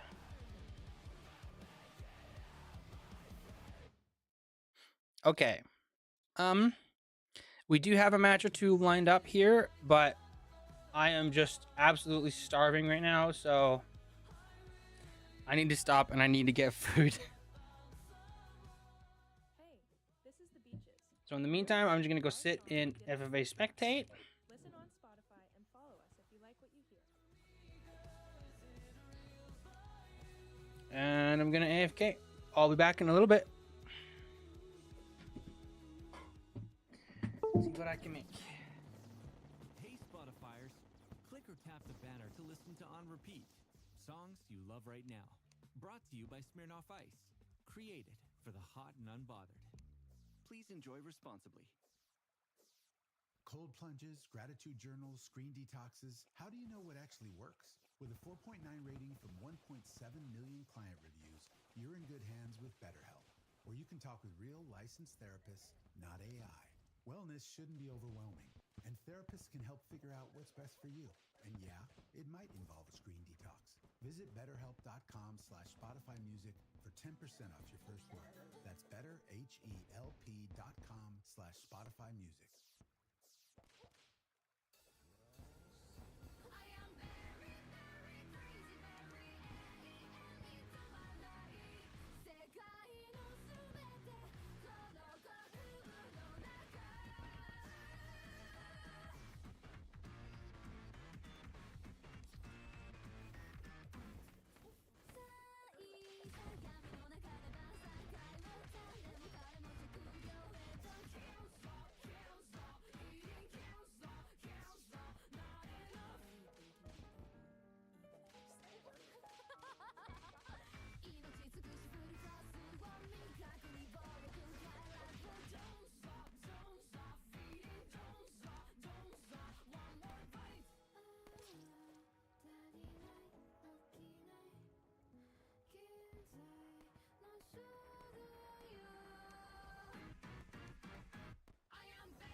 This is what it sounds like to scratch a sweet pickle. A cornichon. Ooh la la, c'est good. A gherkin. Simply wunderbar. And finally, a dill pickle. Introducing Dills to Bills, a pickle-scented scratch and win ticket with 10 top prizes of $10,000. It took some serious scratch research, but it's here. Enjoy a little moment of fun. Play at your local lotto spot. Not to be confused with a real pickle. Know your limit. Play within it. 18+. Hi, you have a package for me? Name's Erin. Aaron, thank goodness. I'll get your packages. Packages? There's more than one? 10 boxes, all from the Cuckoo Club. I joined the free trial to get 1 clock and forgot to cancel, obviously. You should get a BMO account. Why BMO? Their app notifies you when a free trial turns into a paid subscription. Huh, that would be helpful. They're quite loud. Really? I hadn't noticed. Keep track of your spending with BMO Insights. Learn more at BMO.com.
here.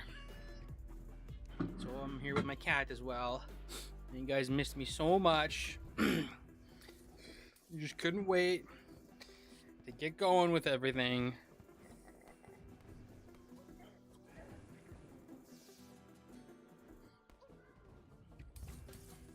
Hey.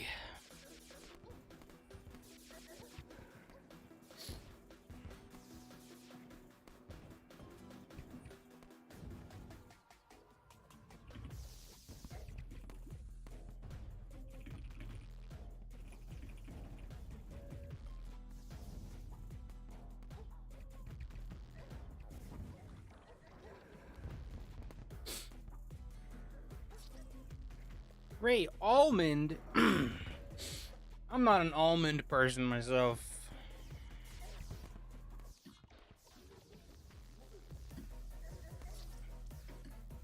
Okay. Well. What do we have on? Blue, solar, ice. DM.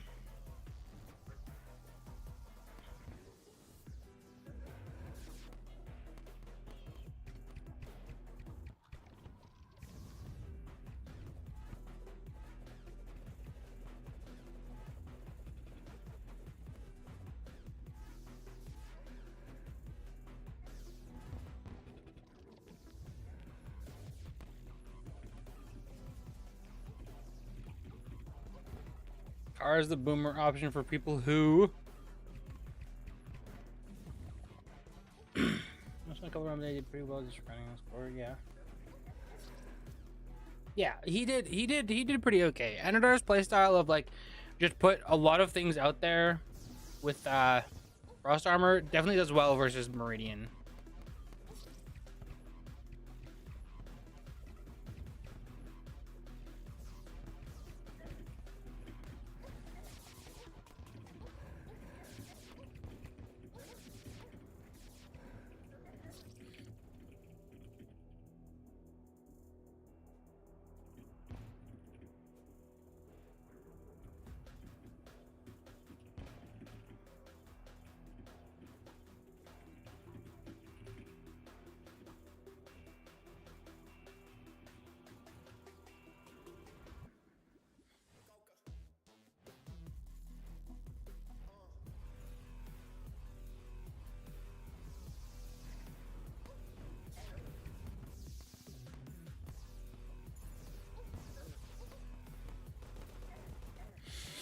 Nettle replaced by Crystal Vial Shard. So the problem is that we can't really increase. I don't feel like we can increase Crystal Vial Shard's velocity. I think we tried before, but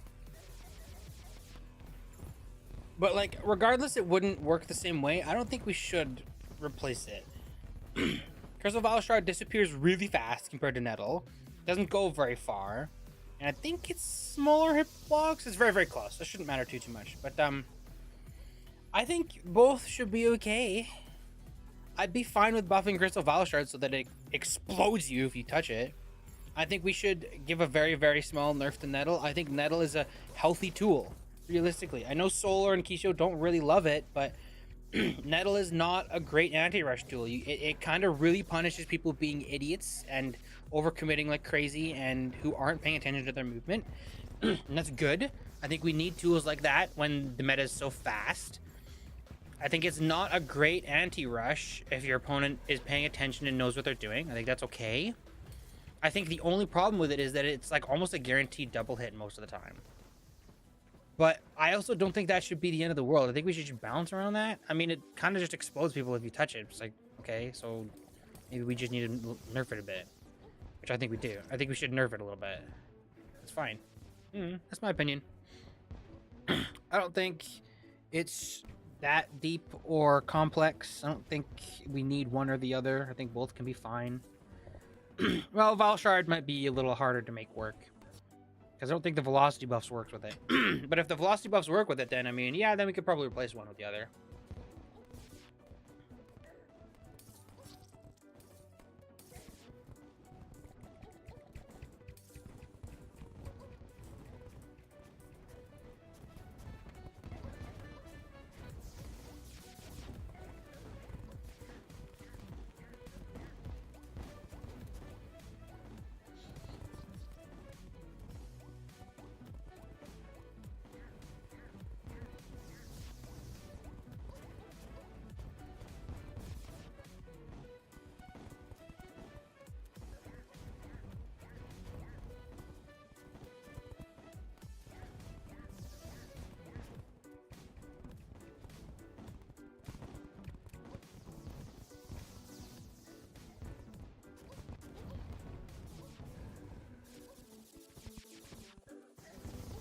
just eating my food now.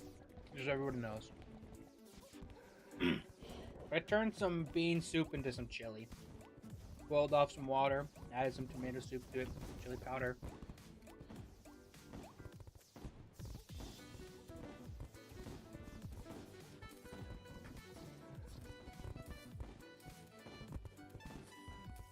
With some fresh yesterday bread.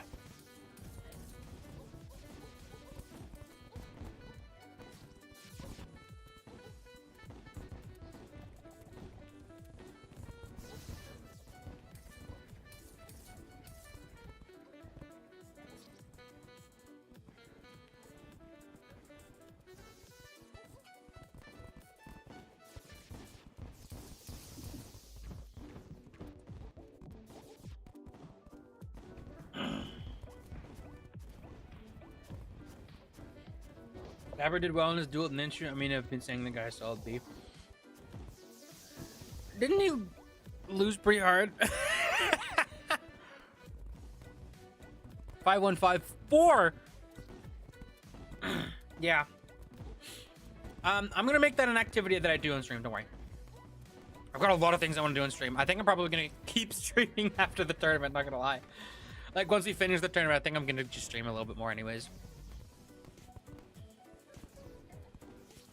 A little more in my own time when it's not scheduled so tightly.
Look at the car gamer. Look at the car gamer.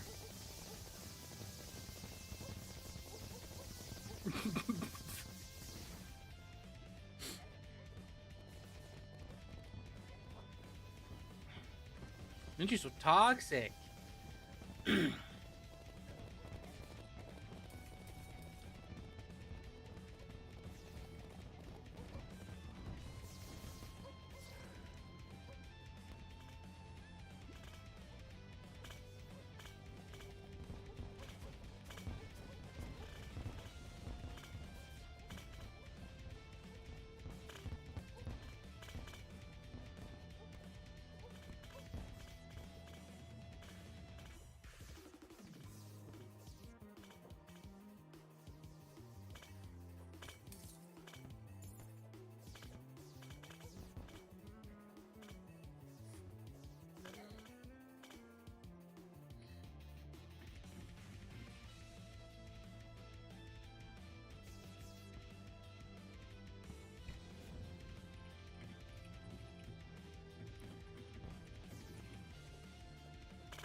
Okay, so what do we have for rounds? So we have Lude versus Lego. Hey, give me my cursor. We have Lude versus Lego. I know both those players are on. We have Solar versus the Angara sub Kisho. And I will ask, as much as it's not as unfair to have Solar versus Kisho, I do ask that since Kisho is representing Angara, that he does keep playing with no wings, although I'll waive the res thing. The res thing we can waive for the Solar match. But do keep playing with no wings versus Solar, just so that it's, like, still stilted as it should have been. UOA versus Astopa. Astopa apparently can get on around this hour. I've asked Beetle to contact him to see if he's available. If not, UOA's not on right now anyways, so that's okay. For losers bracket, we need Vilsa versus Slime. Neither of who are on right now, I don't think. I know Slime is on the Discord, so maybe. Yeah, Crane, I feel like that does not linger as much as Nettle.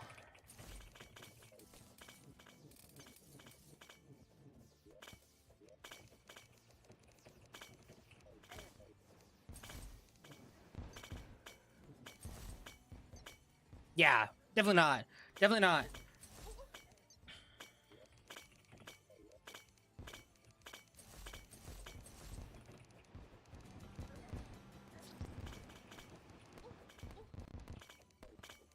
Look, I'll use Nettle and then Vile, and then they, and then they, yeah. Nettle definitely lingers longer. Is that ice in my kit? It's ice in my kit, okay. Yeah, Vile Shard definitely disappears faster than Nettle. Anyways, we have Bobby and Bo. Can't do that one. Vilsa and Slime. I know Slime is around a little bit. I don't know where Vilsa is.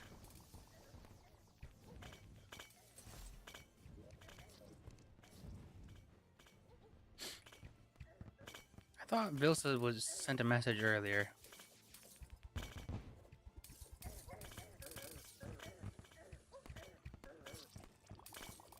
Is Slime on? Yeah, that's Slime, right? Isla Blanc is Slime. I think Isla Blanc is Slime. I just saw Slime boot up, so.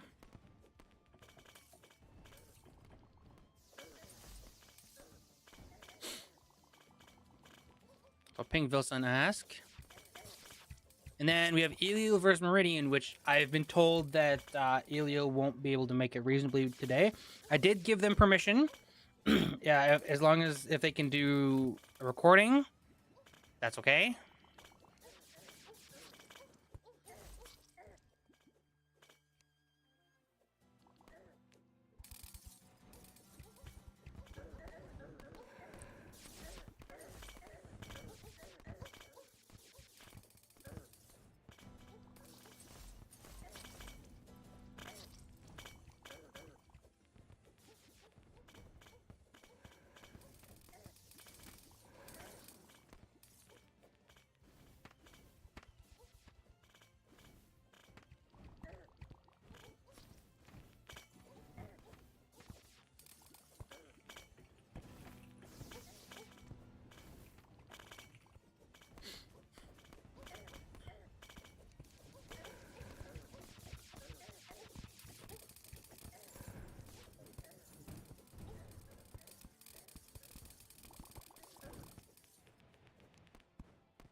Get the music back where it should be.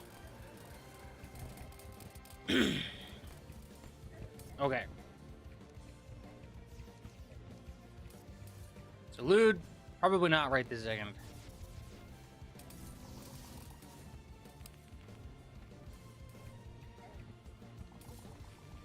So then, I think right now we're basically just waiting to see if we can get Eliel on or Vilsa. If we can't, we're just chilling. So in the meantime, we're just gonna keep eating. We're just gonna keep chilling.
a really cool bird.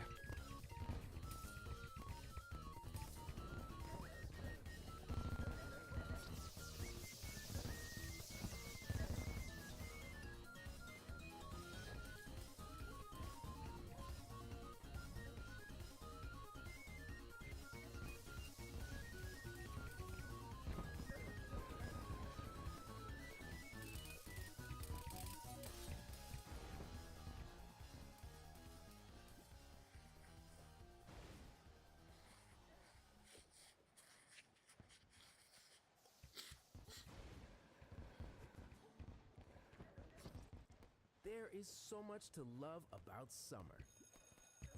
Then suddenly, it's back to school. So, when you're ready, we're ready with back-to-school deals at Real Canadian Superstore. No, not yet. It's just back to school.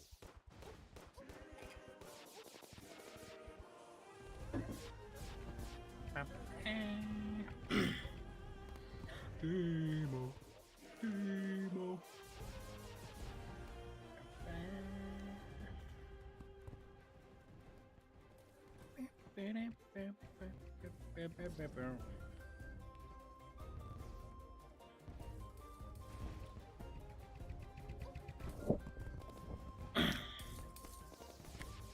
Crane, I don't feel like it's going to be good if it moves. It's not good when it doesn't move, though. So I don't really care. We have a lot of, like, slow-moving, straight-firing weapons. Like Inferno Fork. We don't have a lot of weapons that kind of, like, sit still, though. So I think it's okay. I don't expect it to be good, but I mean, I don't think it's bad either.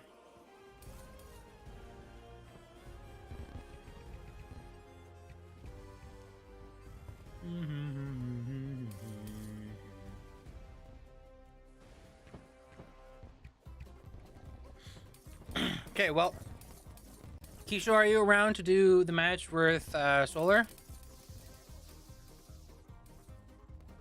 Before it gets too late?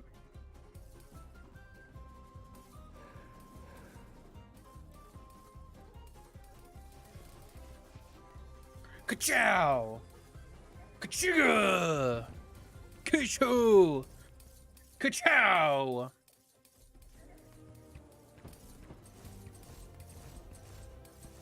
Mr. S plus Lime.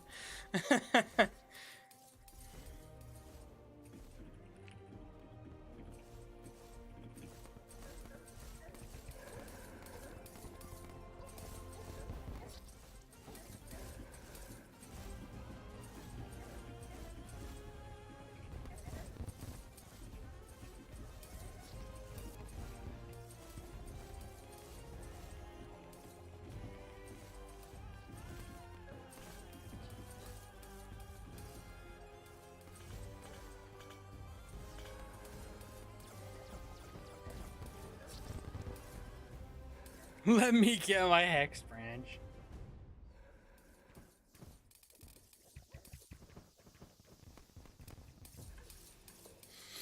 Keisha's pretty tapped out, but I think that's okay.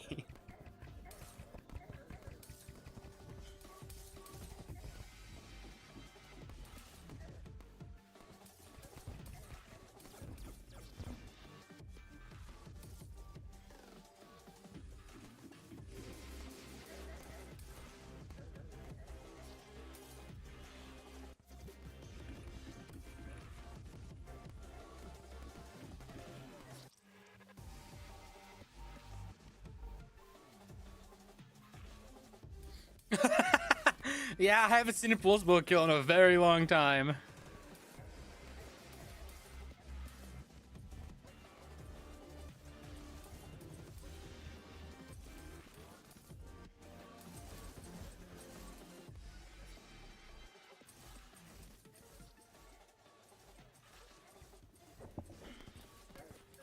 I'll sub in for Angara.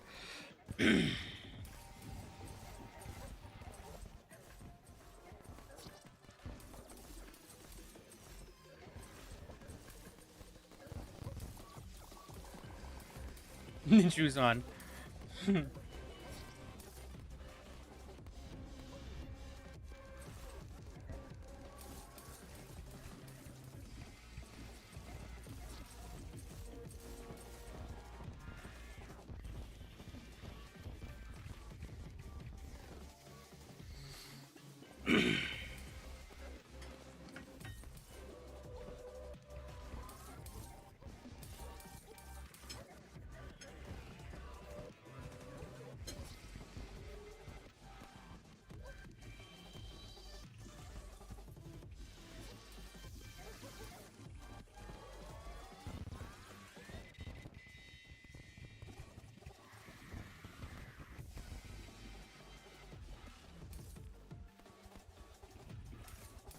Okay, if Ninja wants to do it. Okay. Solar, are you good?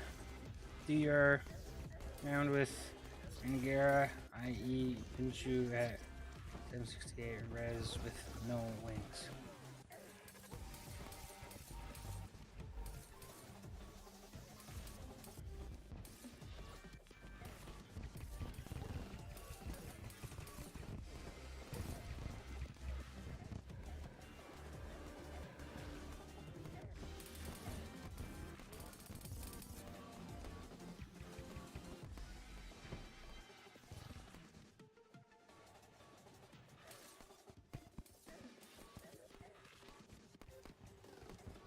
Lol, okay.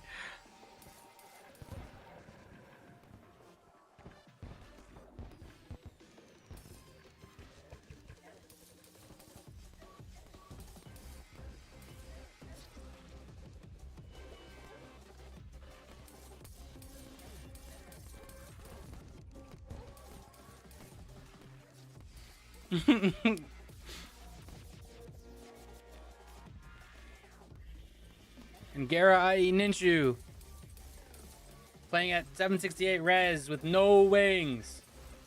He wins the heads or tails. It landed heads. Ninshu, ban, duel 1, 2, 4.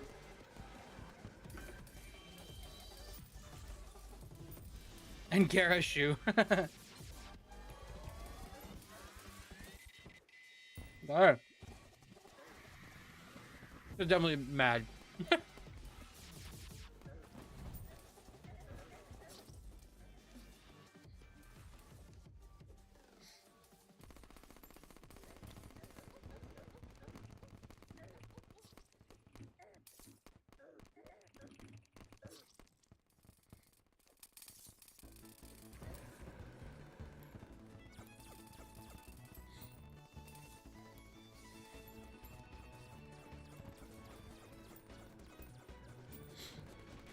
So if you haven't caught it, Kisho's tired from a slime duel. Ninshu's here. Doesn't have any rounds to do today because Astopa's not available. So Ninshu's going to take Kisho's place as subbing in for Angara, playing at 1366 by 768 with no wings. I'm getting Ninshu to record. Here's web proof. Okay. Yay, duel 4 it is. Remember to set spawns and enable PvP.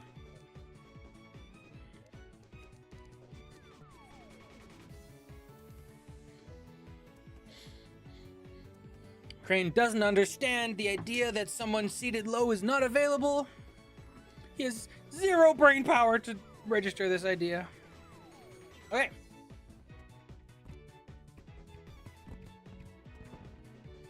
Here goes Handicapped Ninshu versus Solar.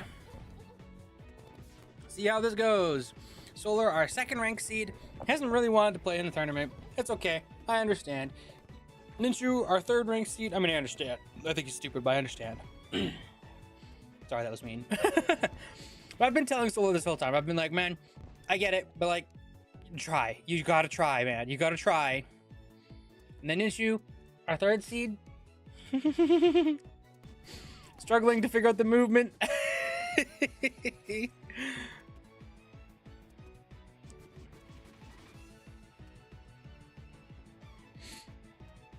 Ninja third seed playing again, as we said, at 1366 by 768 with no wings, so as to emulate, one of our highest ranked seed players playing significantly more, like akin to the capability of someone like Angara. Not to say Angara is a poor ranked player. I would argue Angara is underrated, but they are just factually seeded significantly lower. So these players need a handicap.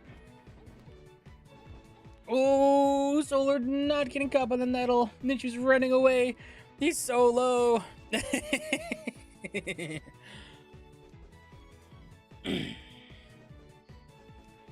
2 for Solar.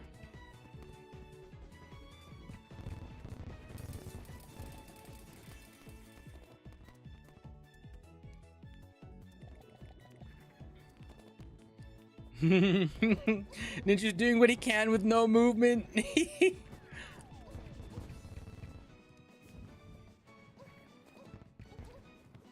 Good eruption.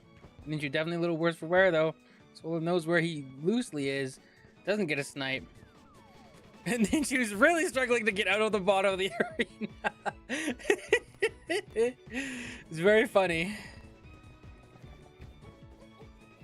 Ooh, good hammer trade. Solar a little better off here.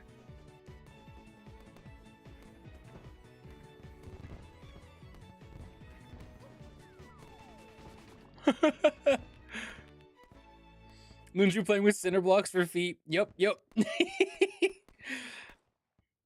Alyssa have always Gets the snipe when he needs it. Mike got a gallon water. It's very funny watching good players play with like bad equipment. They called a truce for their vacation and used Expedia Trip Planner to collaborate on all the details of their trip. Once there, Mike I mean, you don't realize how big of an advantage the 1080p res is until you don't have it. And then you're suddenly like, I can't see! What's happening? made to travel. Delicious news. The McDonald's meals you love are now Or when your movement is just like super giga handicapped, you just don't realize. It's kind of interesting. or filet of fish with medium fries and a medium fountain drink. Starting at $9.99 each plus tax. You also don't realize how your own movement affects your aim too. Until, again, you can't move. It's very different.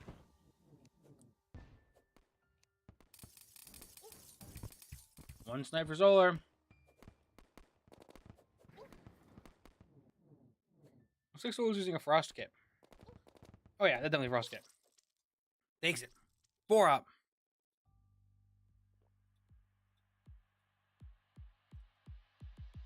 Guys, I can't lie. I might lose this one.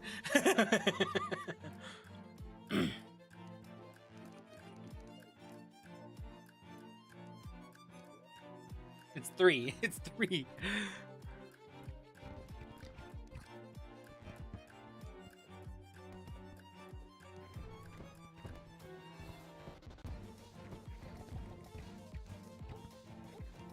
Damn, Solar. Clip on him. Clip him, Solar. Clip him.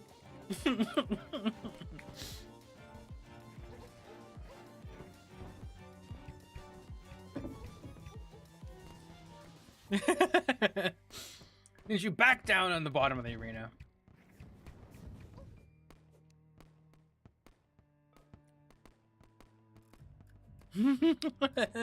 Ninja's trying so hard. Oh, 2 snipes! Oh, the hammer! Oh, Solar's gotta be careful! Ninja still has good aim!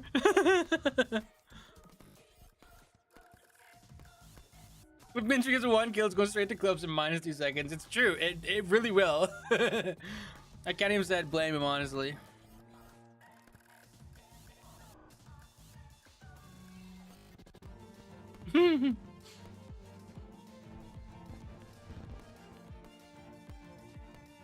Just firing back.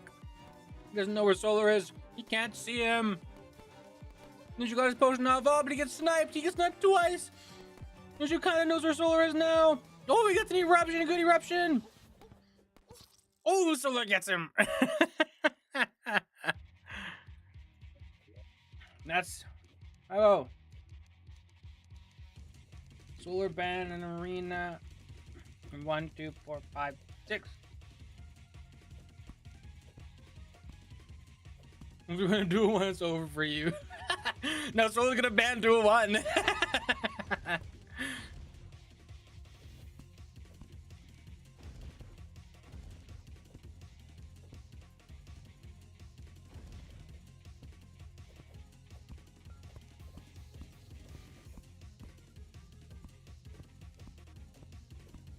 I'm leaving 6 free, I'm banning 5. Ninja, where are we dueling? Let's go 6, okay. Duel 6 with no wings at low res. This happened both times. I guess our quote-unquote Angara really likes Duel 6.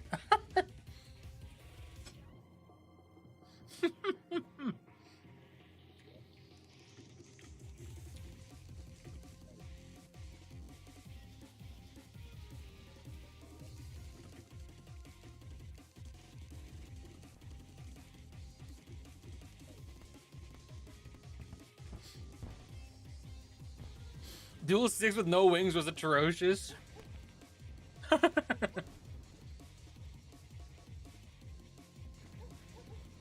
Yeah, it doesn't seem like Ninja's doing too hot. Ooh, the hatchet! Ninja's walking away slowly. Oh, Solar sees him and bonks him real hard.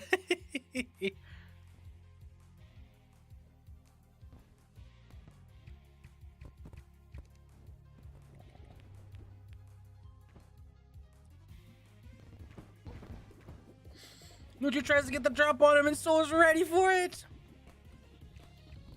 Playing with no rings really highlights how well you hook and grapple around. Ooh, Ninja gets a good snipe there. Oh, 2 snipes for Solar. Ninja's stuck on the cart.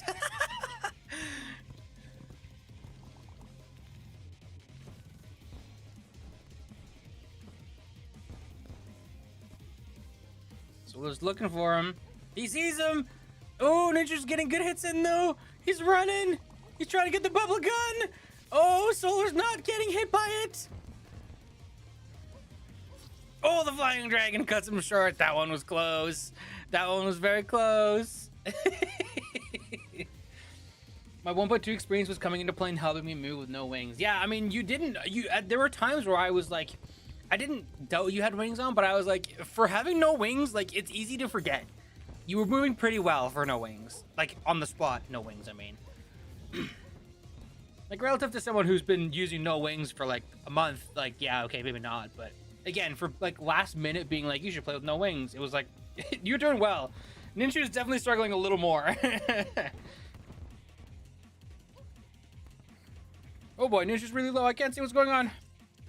Oh, that was a threaded snipe. That was a good snipe angle. Use graph pots. True, Ninja, it's time for graph pot. Come back.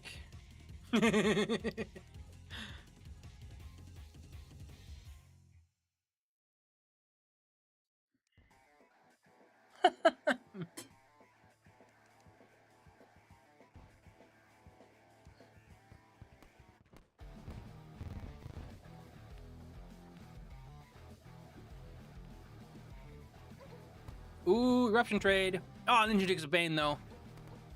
Oh, and 2 snipes. That was a good snipe by Solar. Ooh, good eruption too. Big melee trade. Solar barely wins it. Not too surprising. Ninja desperately grappling to the wall to try to escape. He's like, no, don't do it. Don't do it.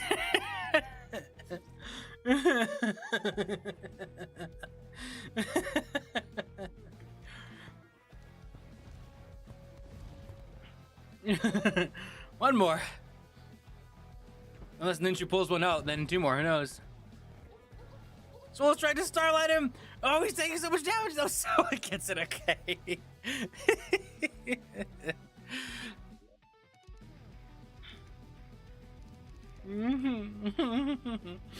That's funny, you guys.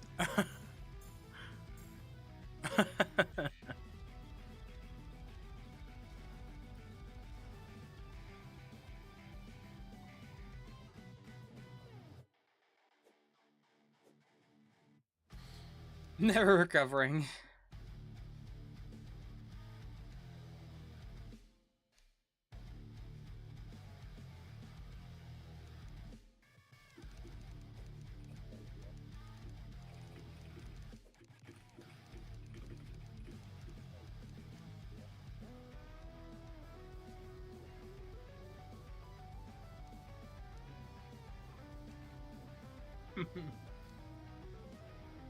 I just really hate Duel 6 is by far my least favorite arena.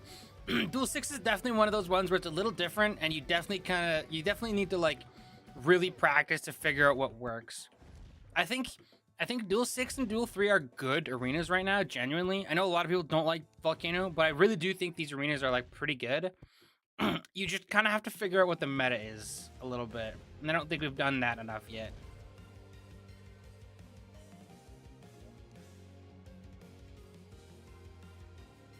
Okay. That's ice. You two available for your duel?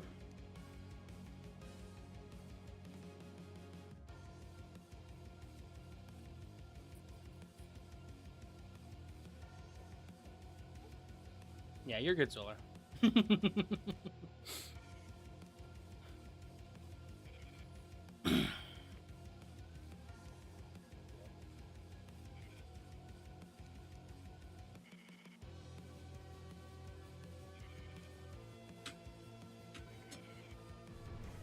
Solar, I would like a rematch, but I have wings in 1080p. Round one.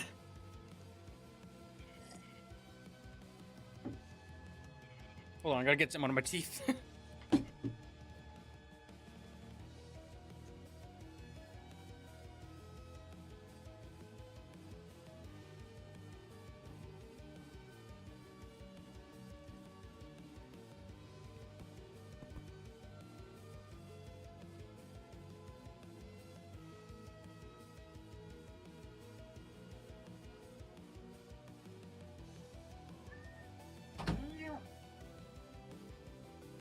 Kitty! Kitty, why are you in my chair, kitty cat? Kitty cat!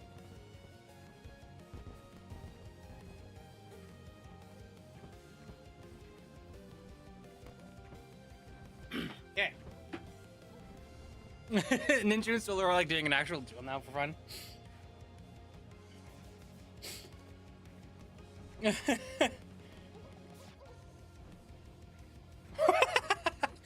Nine got 10-1'd by me, and now he got 5-0'd by Solar. You got 10-0'd by Solar, actually, but...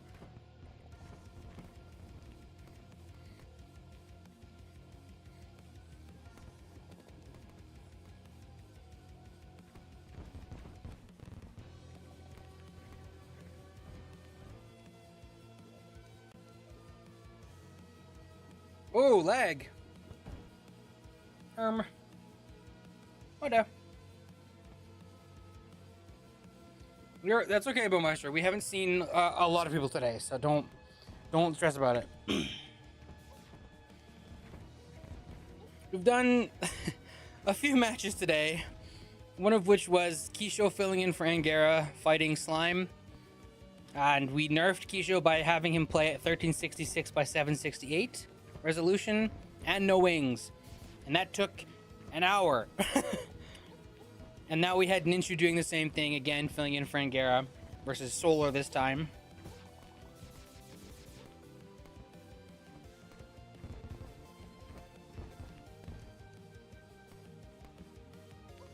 These guys are actually playing their hearts out. Oh, so close, 50 HP. Looks like I'm A-, period. So toxic.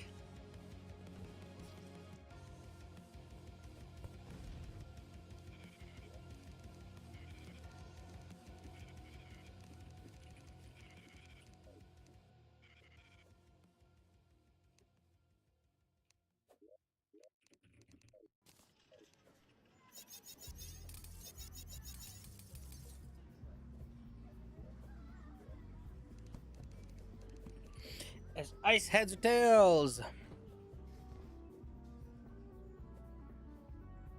As ice says tails.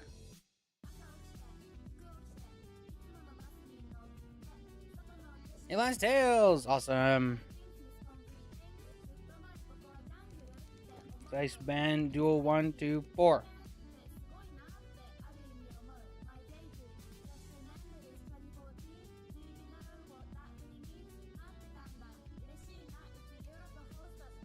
One is banned. Solar, where are we doing?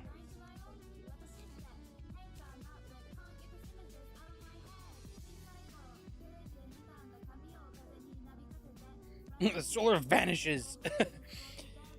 He's leaving. 4. Okay. Orb duel 4. Remember to set to spawn and enable PvP.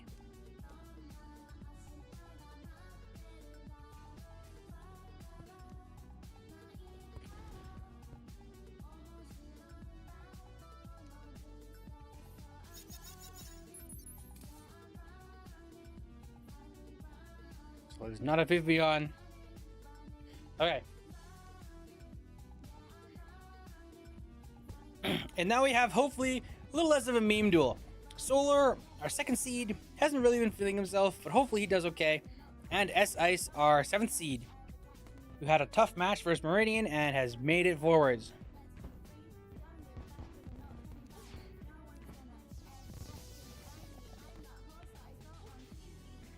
Ooh, Solar running through the FD, a little scary. Takes a little bit of damage, not too much though. Good Bane. Ooh, Daybreak does a lot of damage. There's Solar's Potion. Looking around. Sees him. 3 ticks of Star Wrath is is a little bit, but not a ton. Solar gets a little caught there.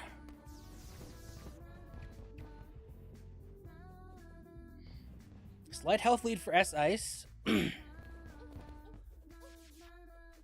Trade advantages for Solar. No Daybreak hits. S-Ice definitely using Solar Armor here. Solar using Frost. Probably not a great... Ooh, leg! That was a bad leg. Frost, probably not the greatest kit to use against Solar, but not a terrible choice, really.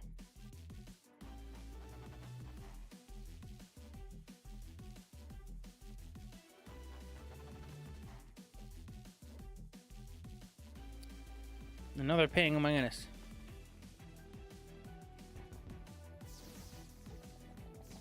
Ah, wasn't watching. Okay.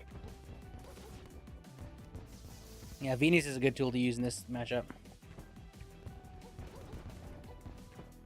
Yeah, Glass Ranger in general. Good heat right there. Pretty even trade thus far. Paintball guns, good, scary, small projectiles that are slow. Good coverage. So we're not letting the Star Wrath get some chip in this time. Ooh, good sniff for S-Ice. Oh, and the Daybreak from... Oh, 2 Daybreaks from way downtown. Solar feels that one. S-Ice takes some chip from Paintball Gun and from a stray Tsunami. Daedalus. Oh, FD hits as well.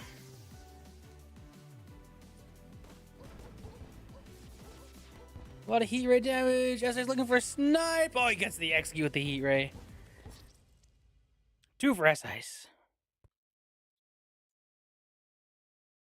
There is so much to love about summer. So much to love about summer, guys. So much.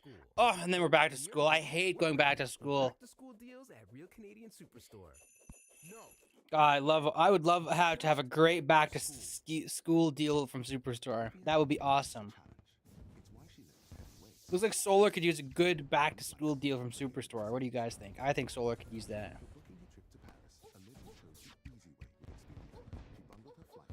Ooh, good Nettle. Good Hex too. Don't overextend though.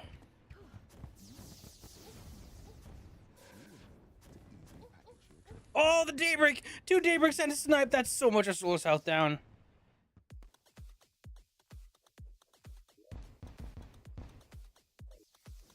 So we're gonna regen a little bit. S-Ice already back up to full health because of the Solar Armor. He's looking around, doesn't see him. Solar sees S-Ice, doesn't get caught.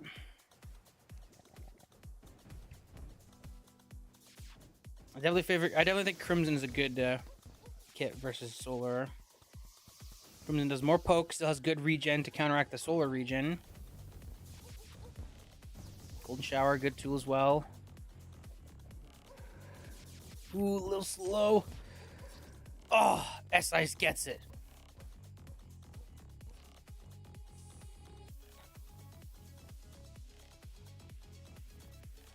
S-Ice definitely taking his lead this far in this tournament. It's worth noting, S-Ice, we've seeded at about 7th or so, but in the past, he definitely would have been seeded 3rd or 4th in this tournament. So this match going like in S-Ice's favor, it really shouldn't be like a, can't believe Solar's throwing. Like, no. S-Ice is a great PvPer, and he's warmed up for the tournament, so like, he's doing well. And as Solar has made very clear, he's not 100,000% certain that he wants to participate in the tournament, but I've convinced him to keep trying anyways. And I think that's good. I think even if Solar doesn't do well, it's good that we get to see more matches. We have more matches recorded in history, you know? This match going a little bit more in Solar's favor right now. A little more poke for Solar. Good bet sees. Ooh, and a snipe from way downtown. Ooh, good poke, good poke. We're going a little forward. Be careful. Still has a health lead over S-Ice here. Player's trying not to get chipped too much. Leaf blower. S-Ice is slowly regenerating that health difference. Solar also does regen a little bit. Oh, big trade! Oh, big trade! Slight favor for Solar there as well. Oh, Daybreak from downtown. Oh, the Daybreak again. Daybreak just does so much damage. Leaf blower getting good damage in, and a good laser rifle hit in too, though. Very even. Solar going into Crimson armor.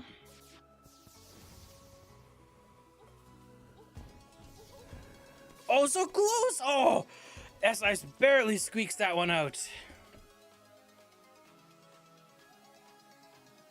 That one was much closer. 4 for S-Ice.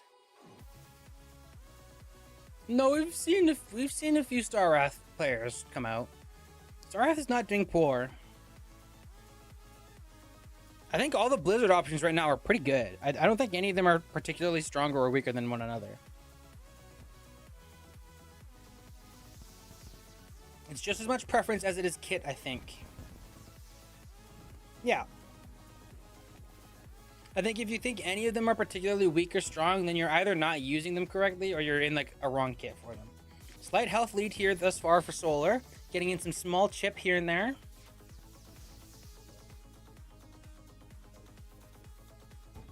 Uh-oh.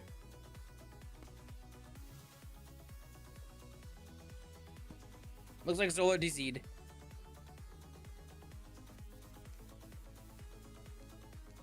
Yeah, Solar DC'd.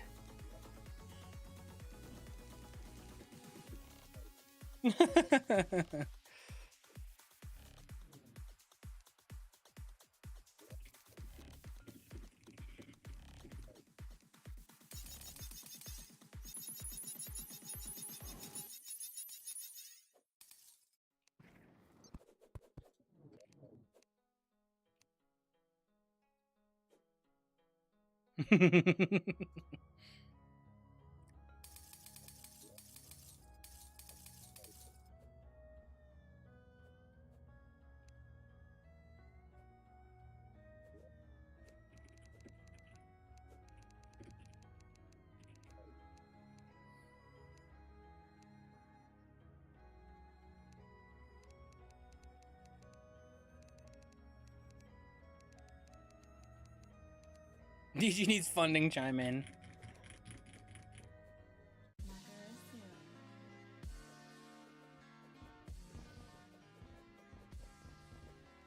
Okay, well, there's Solar's back.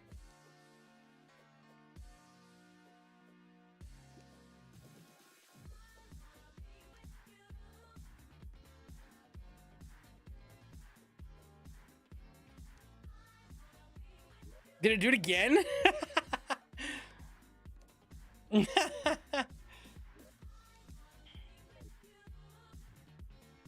Oh yeah, the zombies patch has helped the server immensely, but it's still not perfect.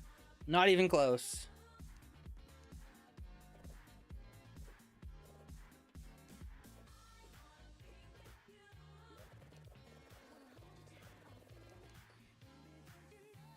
Yeah, not perfect, definitely better.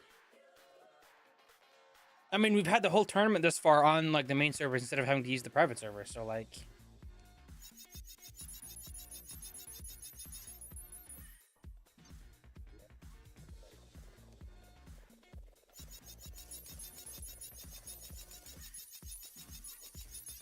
Surely.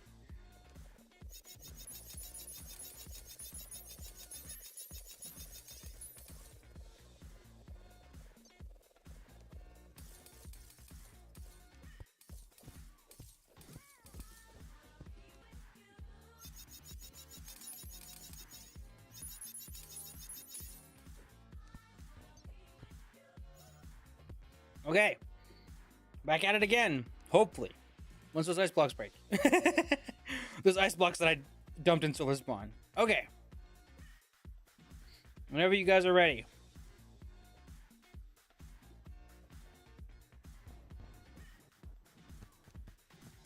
Fortunately, that was definitely a leading round for Solar, which you hate to lose, but it does happen. Solar draws first blood a little bit here.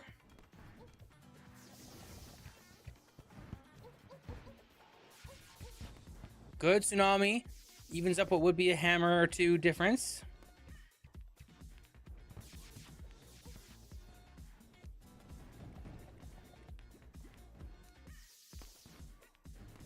Oh, barely. They barely swipe each other by and don't get hits in. Ooh, big hammer trade for S-Ice there.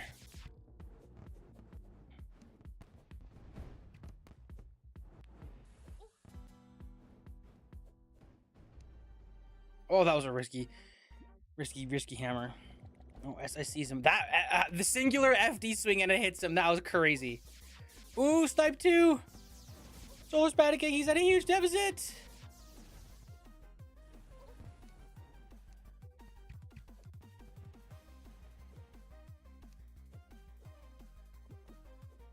Just looking, doesn't see him. Looking. Solar's trying to heal. As I now sees him, gets a daybreak hit. Oh, the hatchet! Oh, doesn't quite get him.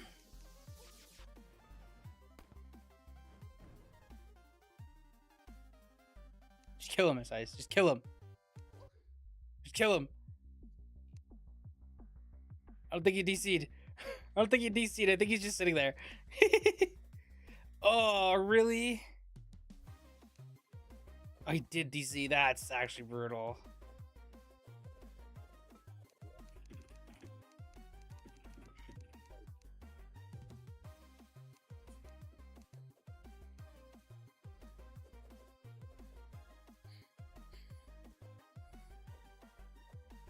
That's so unfortunate.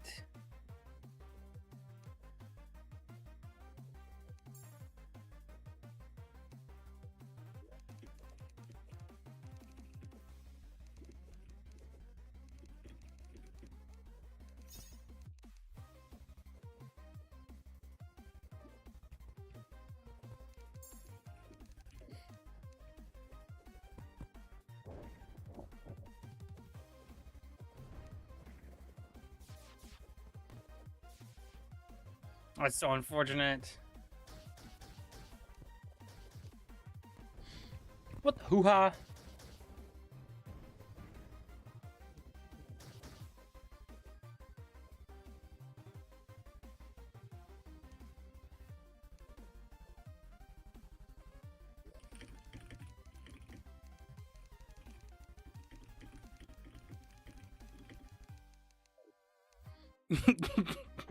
This game is missing the lose file. He just can't lose.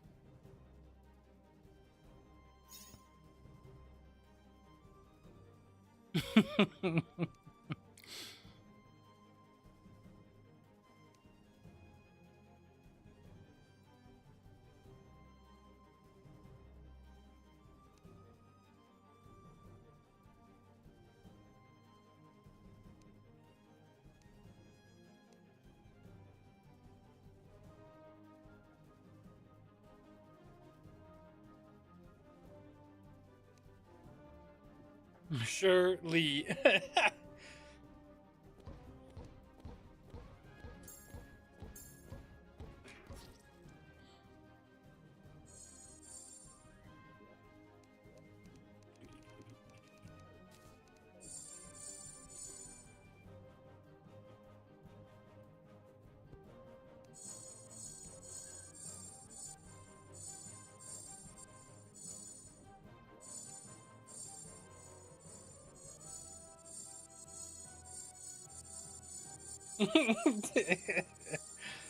I muted that sound. Yeah, yeah, life fruit.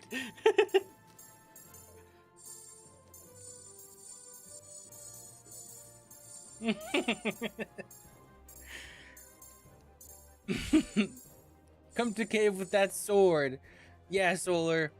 Come to cave with the sword.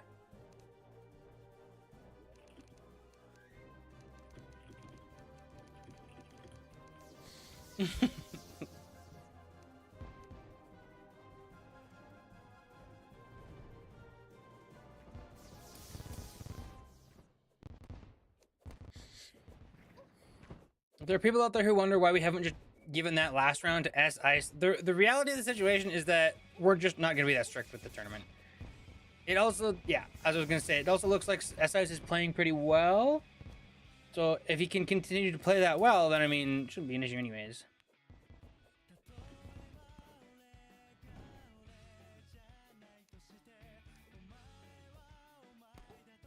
Oh, as I see him, he gets the snipe immediately. Oops. Oh, a lot of damage, a lot of damage, a lot of damage. Hammer Kid takes it.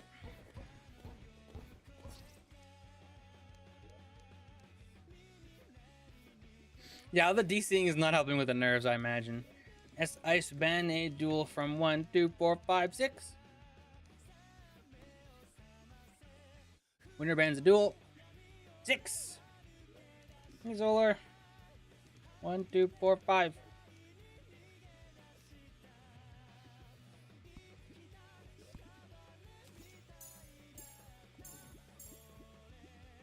He just warps, he doesn't even say.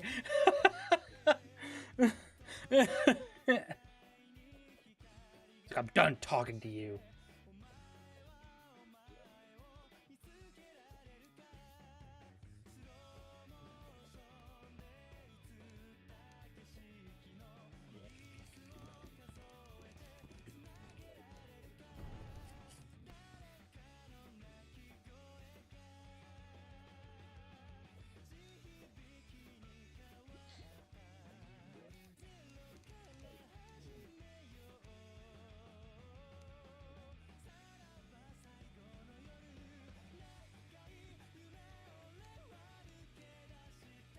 Okay,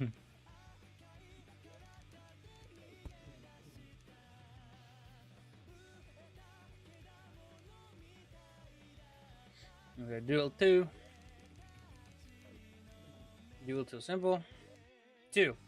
Alright. Okay. Duel 2 simple.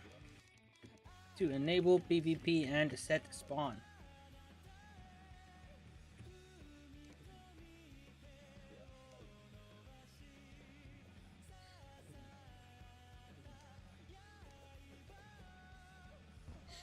Okay.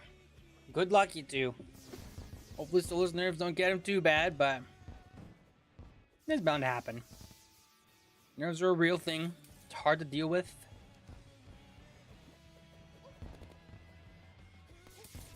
Ooh, good snipe. So definitely getting caught on movement a little bit here.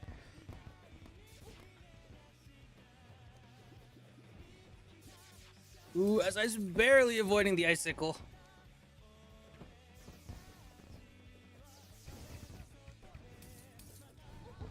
Ooh, good chain drop. Solar has a slight lead. He's not pushing it really hard.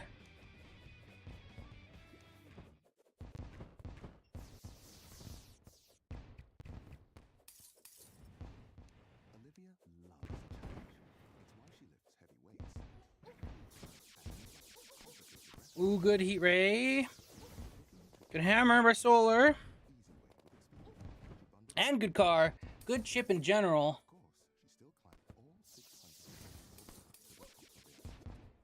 I started using his potion to stay alive.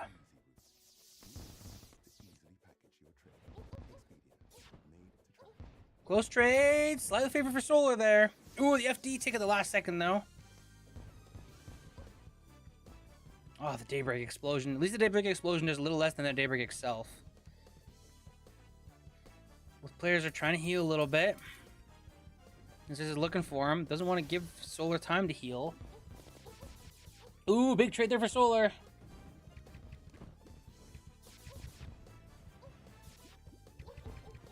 Oh, the hammer trade! Oh, S Ice S-Ice sees the opportunity and snatches it right from under Solar. Solar had a healthy till right towards the very end when S-Ice gets just a good 4 or 5 hammer hits in a row.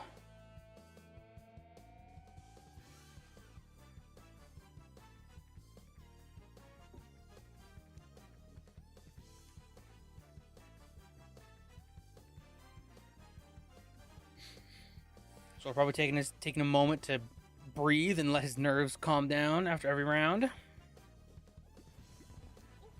S-Ice, seasoned GD veteran, cold as ice. Solar definitely doing a little better in the mid here, but he's just a little slow to respond to the close range trades, which S-Ice has definitely been abusing a lot. Really evening these rounds up by going in for kills. Solar can just stay on top of the close range trades, then and you'd think it's pretty close to a solved match, but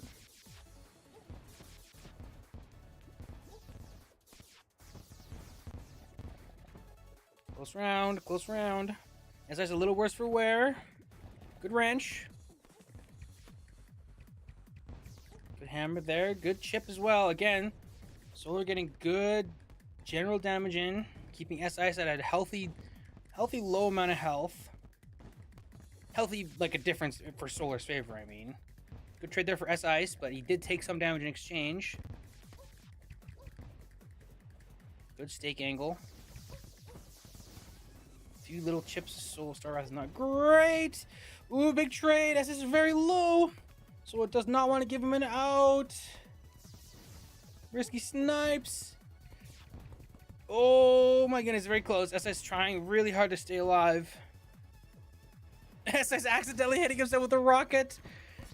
Solar takes his first round. 1-1. Have an even game on our hands, folks. One needs to remember his breathing techniques that he learned in the Himalayan mountains when training for PvP.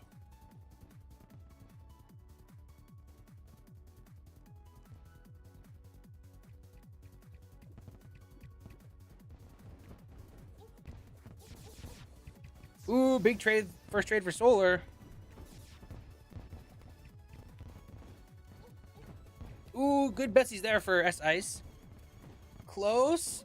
Ooh, Solar gets a little stuck. FD. Solar takes a little bit of FD damage here. Still pretty even. Solar doesn't want to give him those heat ray angles. Ooh, good melee trade there for Solar. S-Ice does get some heat ray chip. Oh, Betsy's. Solar takes a lot of Betsy's damage there.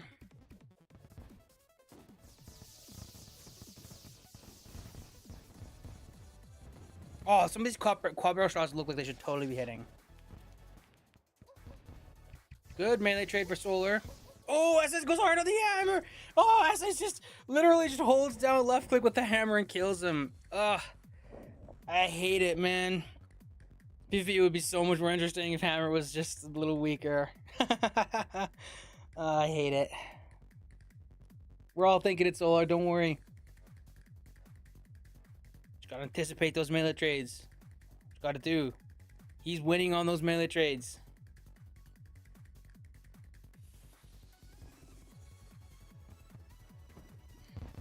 Time on the music. Back at it again.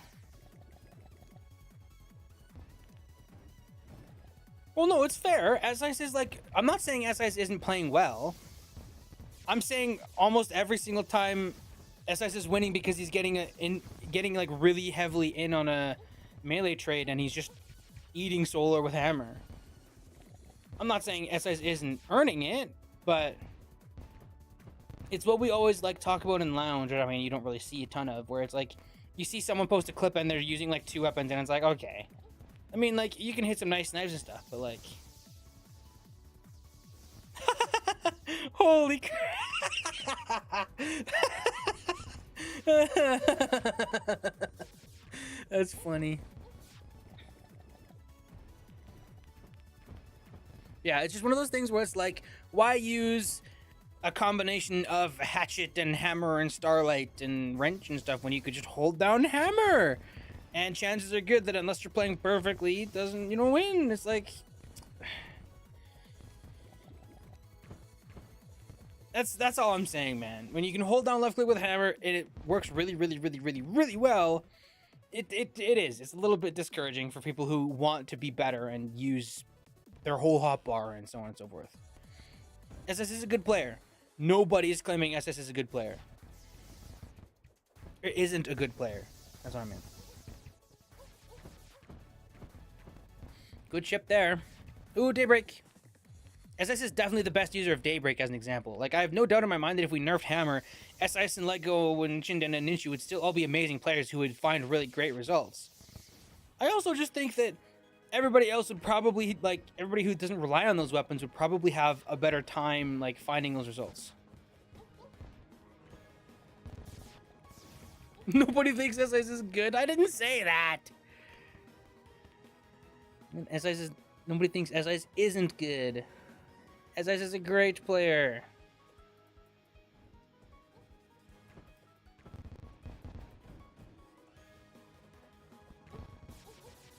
Ooh, wrench is a good amount of damage. Ooh, Betsy's. SIS is trying really hard not to take these extra chip damage from Toxicarp. Doing a good job playing keep away. Aerial Bane. Ooh, big trade. It's so close. Ooh, good snipe from Solar, too. Another good Golden Fist. Solar looks at... Oh, that was a good Golden Fist snipe. 2-2. Very close, very even.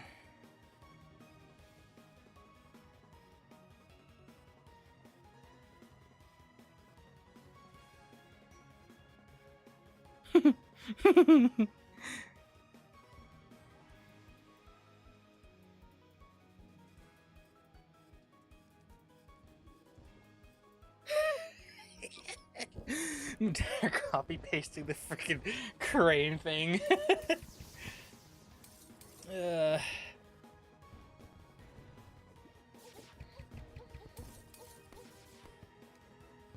Slight favor there for Solar.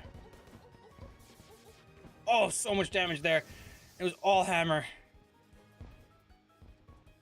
That giant copy pasta that Madara posted, that was my evaluation of you way back in like 2019 or whatever.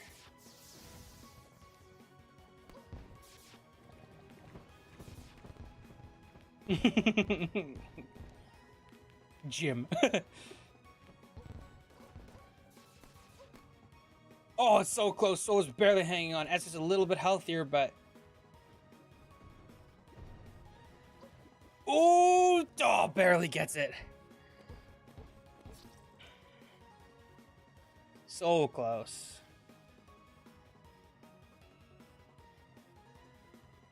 Oops, I give that point to Solar on accident. No, give that to SIs. Thank you. There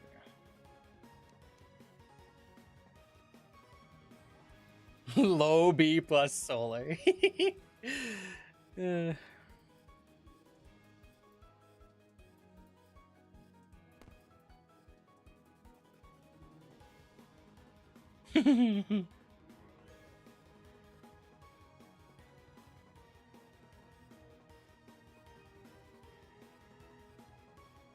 Wim Hof breathing is true.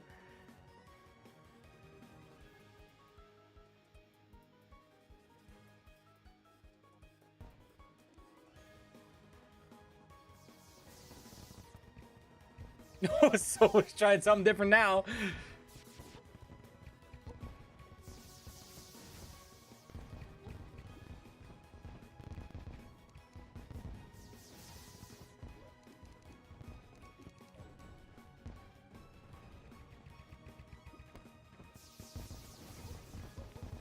Ooh, a lot of damage there.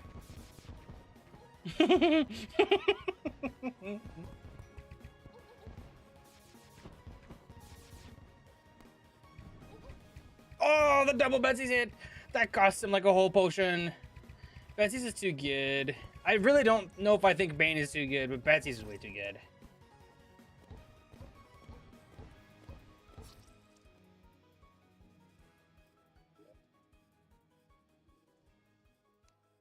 The tank kit. Solo kills himself.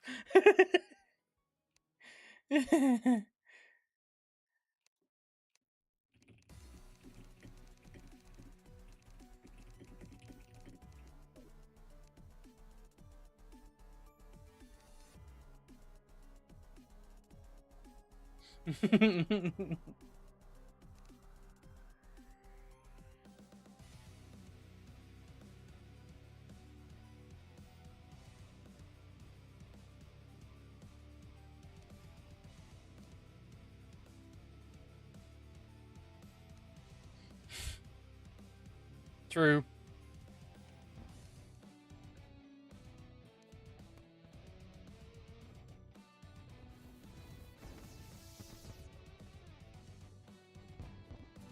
Molten kit? Molten kit.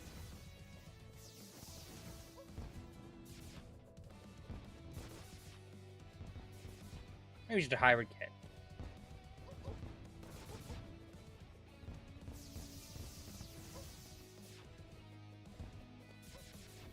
Impellence describes a lot. I don't know if it does.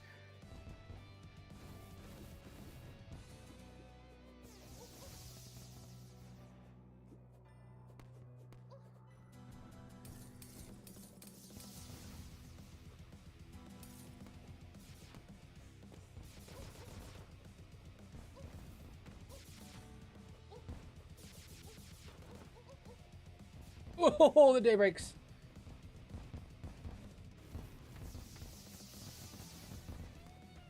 No, not a ton. Not a ton of armor is gonna change, but there's definitely a few weapons.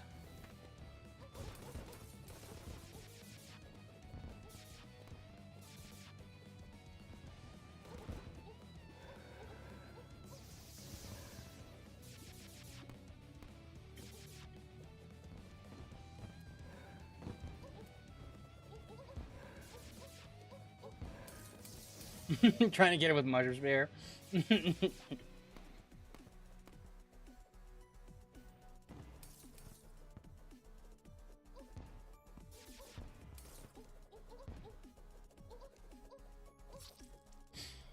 And that takes it.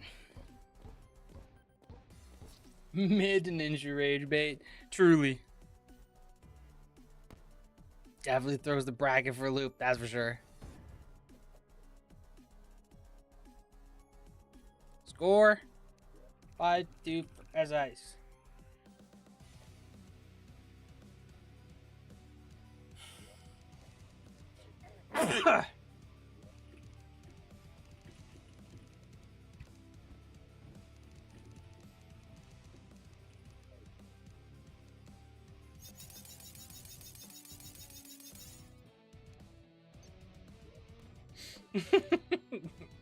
He's so much more powerful than anticipated.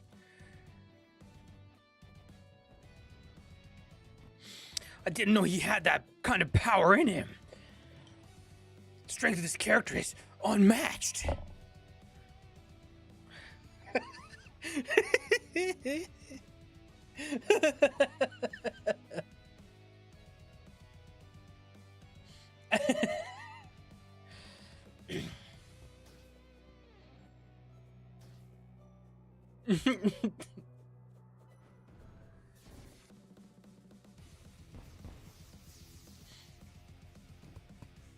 Calamity boss fight line. Ass. Oh, it's funny.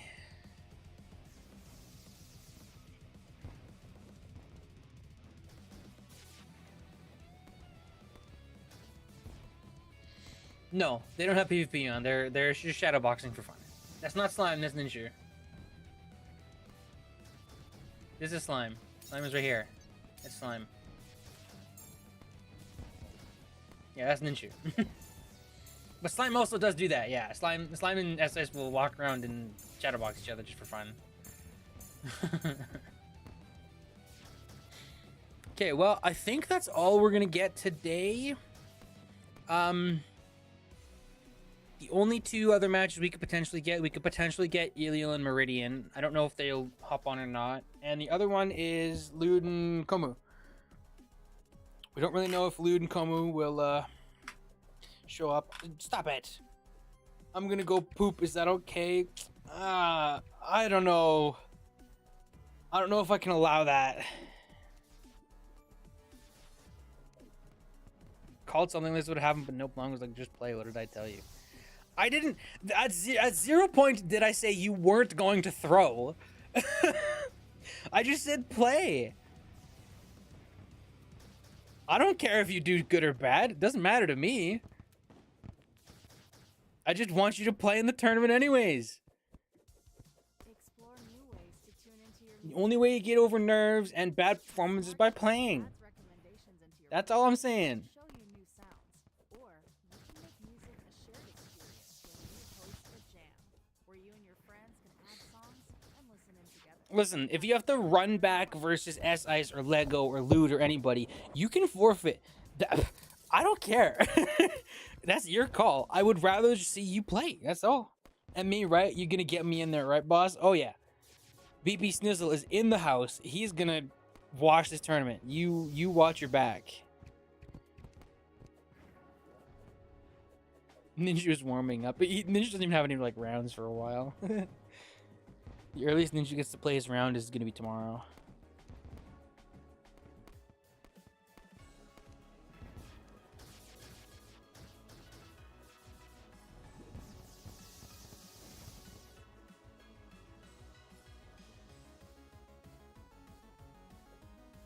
Being autistic. Playing at 10% equals bad, not worth. Playing 74% or higher, good, worth.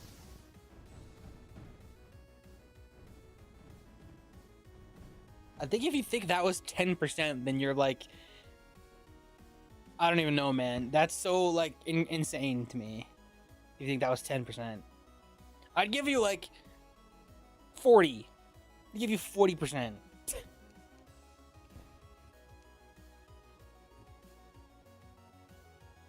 Maybe like 35 with a bit of tilt in there. I don't know. Sure, I'm not saying you played your best. Absolutely not.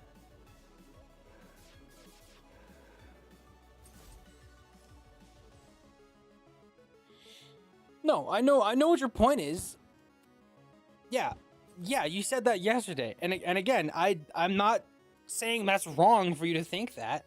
I'm saying I don't care. I want you to play. I'm saying it doesn't matter to me if you play good or bad. I want you to play. If you feel like you did terribly, then okay. Then you feel like you did terribly. It's not it's not rocket science. You and I are not known for being consistent players who are always playing at their best. That's fine. Like I have like such insane results under my belt. I have like multiple 5-1 duels versus Cairo. I have the 13-2 versus Beetle. I have the 10-1 versus Ninshu. Like I have the like going like even or even up on Lego at that one point. I have like insane results over UA. Like I have all these results. I've also lost like 10-2 versus Aojo, and I've lost like insane like the Mordant duel, and then I lost versus S-Ice right afterwards. Like I don't know. Sometimes you just play worse. It happens, man. Not tourney worthy. It's just my OP. What do you mean tourney worthy? There's no bar for entry in the tourney. None. 0. Anadar's in the tourney. Your 10% is better than Anadar's 100%. There's no bar for entry. If you feel like you did poorly, then you did poorly. That's fine. Hell not, isn't. What are you talking about?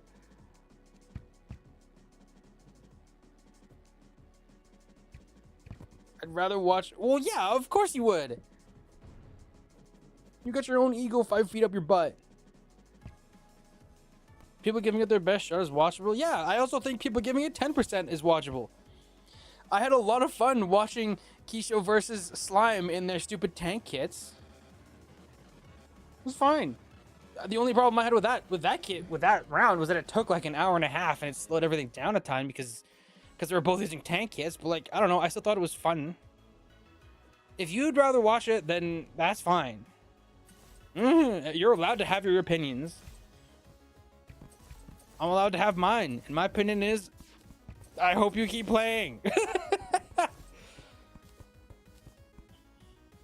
Slime is gonna kick you for items, man, if you're not careful.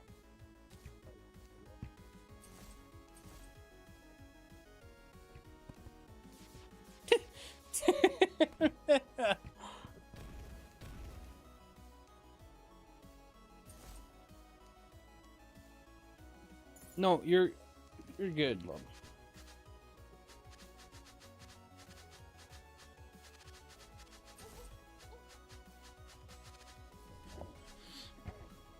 Was it just hammer spam, not really SEFD? Hopper has a Stardust pickaxe.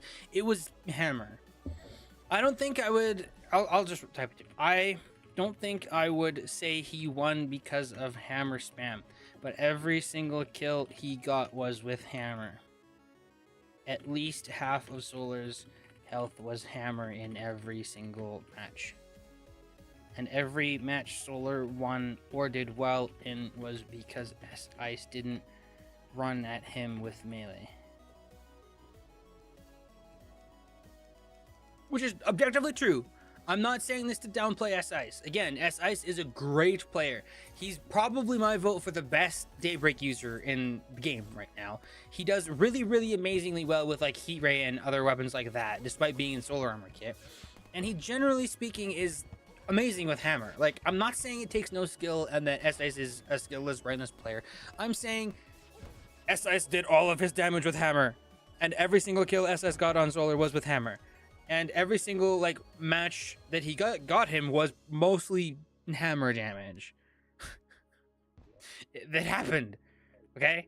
That happened.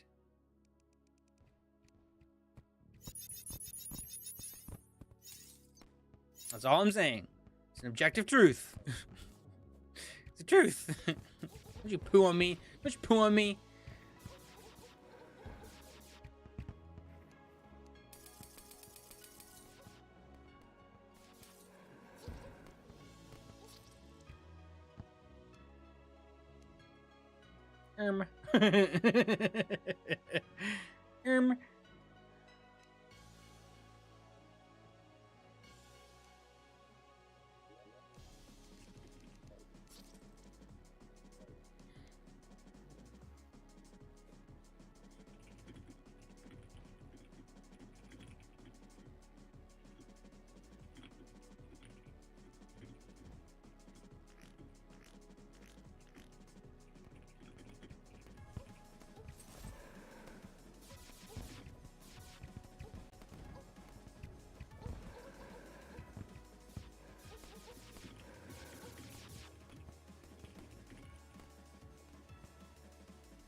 Get him, Lupita. Get him. Flame lash him.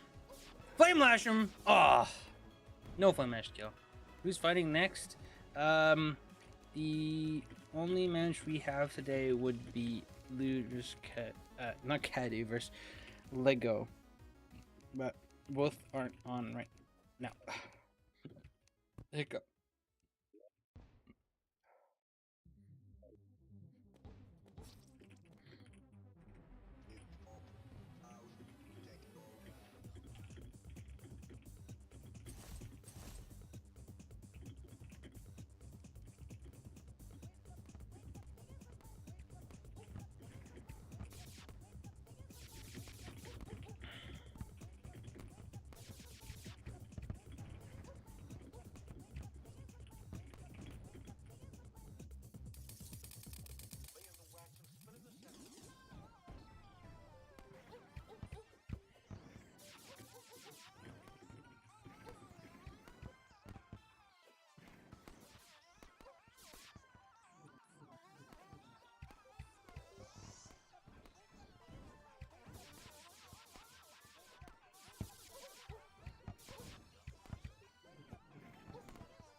Call me crazy, but McDonald's fries fell off hard. More soggies now. I haven't had soggy McDonald's fries in a long time, honestly.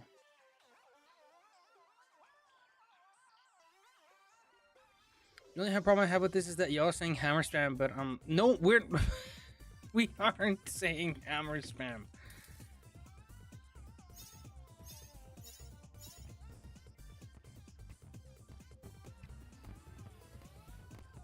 I said I don't think it is.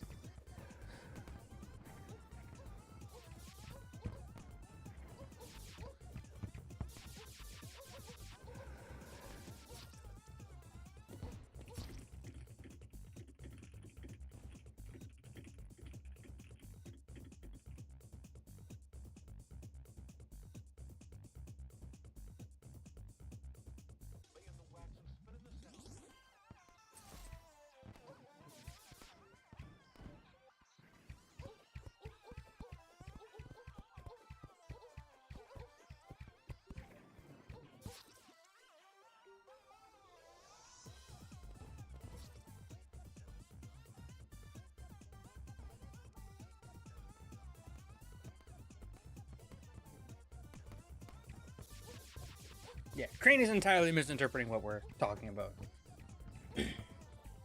Crane keeps thinking we're saying SS is a spammer or something, or that it's like only like it's just someone like running you down with hammer. It's like, no, SS very clearly played the game. Like, he played neutral, he lost neutral, he won close quarters, so he tried not to go like super hard on neutrals, and he tried to find ways to get in and do melee trades. SIS played really well. Nobody's pointing fingers at SIS. Nobody's saying he was a spammer or anything.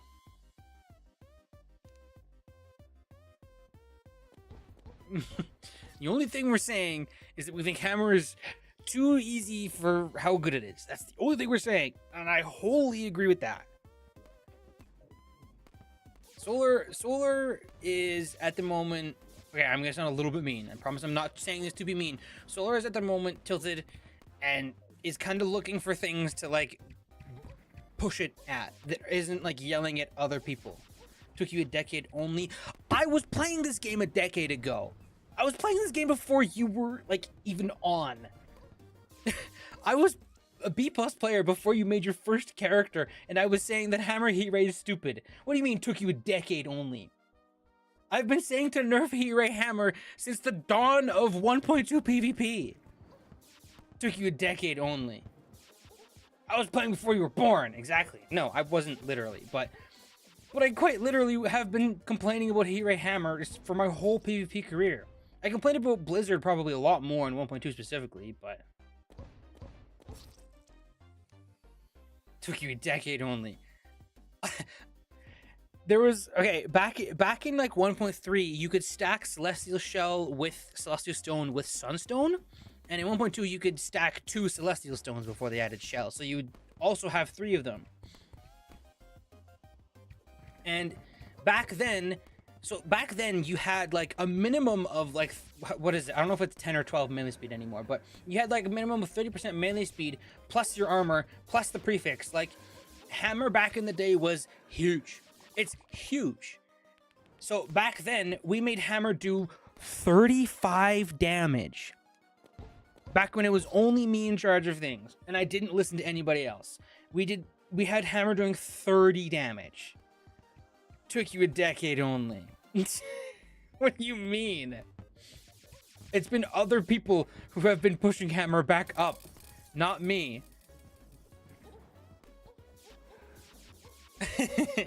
Anyways, I understand Beetle is making an offhanded comment. Beetle is kind of being a rage baiter here. He's just making a joke. I understand. I have been forever thinking that, like, I think PvP is better without hammer, heat ray, even SBS. I think sniper is a little bit debatable. I like sniper. I like the way scope. I like the way you can use scope. I think sniper's probably too good, but I also think that sniper is like it's a necessary evil. You know, wait for Blanc to realize every manager is pushing for their own agenda. Why do you think I've been the only manager for so long? And every manager sucks at designing too. Bruh! What do you mean? Beetle, you're insane! You're insane, Beetle! This happens with every new person who shows up who thinks they're a good PvP manager. Every single one. Happened with Lego, happened with Tisu, kind of happened with Solar a little bit.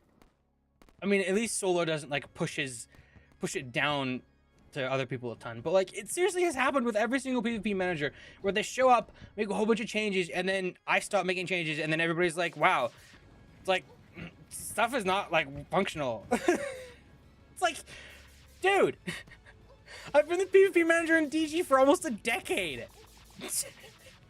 Every manager is pushing for their own agenda. Yeah, I know. Yeah, duh. Why do you think I don't want Lego PvP manager anymore? Yeah, we bicker a lot, but like, I'm very like aware of it. Lego's one of the best players of all time, without a doubt. I'm aware that Lego is capable of seeing like blatant imbalances, and he's active and usually relatively responsible. But like, Lego has always pushed for his own agenda. To this day, Lego pushes for his own agenda. Every time we ever mention nerfing Eruption and Heat Ray and Hammer, Lego's like, no, please, please don't. Doesn't mean he's stupid. He just likes that meta. That's fair. If we had my meta, like, things wouldn't be fair for you guys. I have always given up my agenda for everybody else. That's why Hammer isn't in the gutter right now. That's what it's always been. I've never loved Hammer Heat Ray. I've always wanted to make it worse. But I also consistently come back to the thought that if we just nerf all the weapons that everybody likes using, then PvP probably wouldn't exist. And to some extent, like, we would kind of be killing off PvP. If the only weapons that were good were Hexdoll and, you know, all the, like, weird weapons, Trident and Hexdoll and Crystal Storm and stuff, it would be so hard to actually, like, kill people in PvP that we kind of wouldn't. It wouldn't really be worth it. The only people who would like it would be the sniper players, because we just can't nerf sniper a ton. Or PvP is ruined. So it's like, I've always been giving up my agenda the whole time. I've always known when we get new managers that they're going to have their own agenda, their own things that they want. Yeah, they have to exist. We can't just get rid of them entirely. I think right now, we are as close as we could possibly be to getting rid of Heat Ray Hammer and still like having them exist. Like, there was a meta where Heat Ray Hammer didn't exist. It's called Vanilla 1.3, bruh. The only weapons you used in that meta were Daybreak, Blaze, Sniper, Last Prism. Like, Hammer was trash. And you know what happened in 1.3? PvP died, dude! There was never a more dead point than 1.3.0, and until DG came around with their modified stuff. It was dead. It was so dead. The only people who played were snipers. Seriously, that's it. I was there. I was there the whole time. Johan found out Slimy Saddle, and then all the rest of us picked it back up, and then he left, and he never played again because it wasn't fun.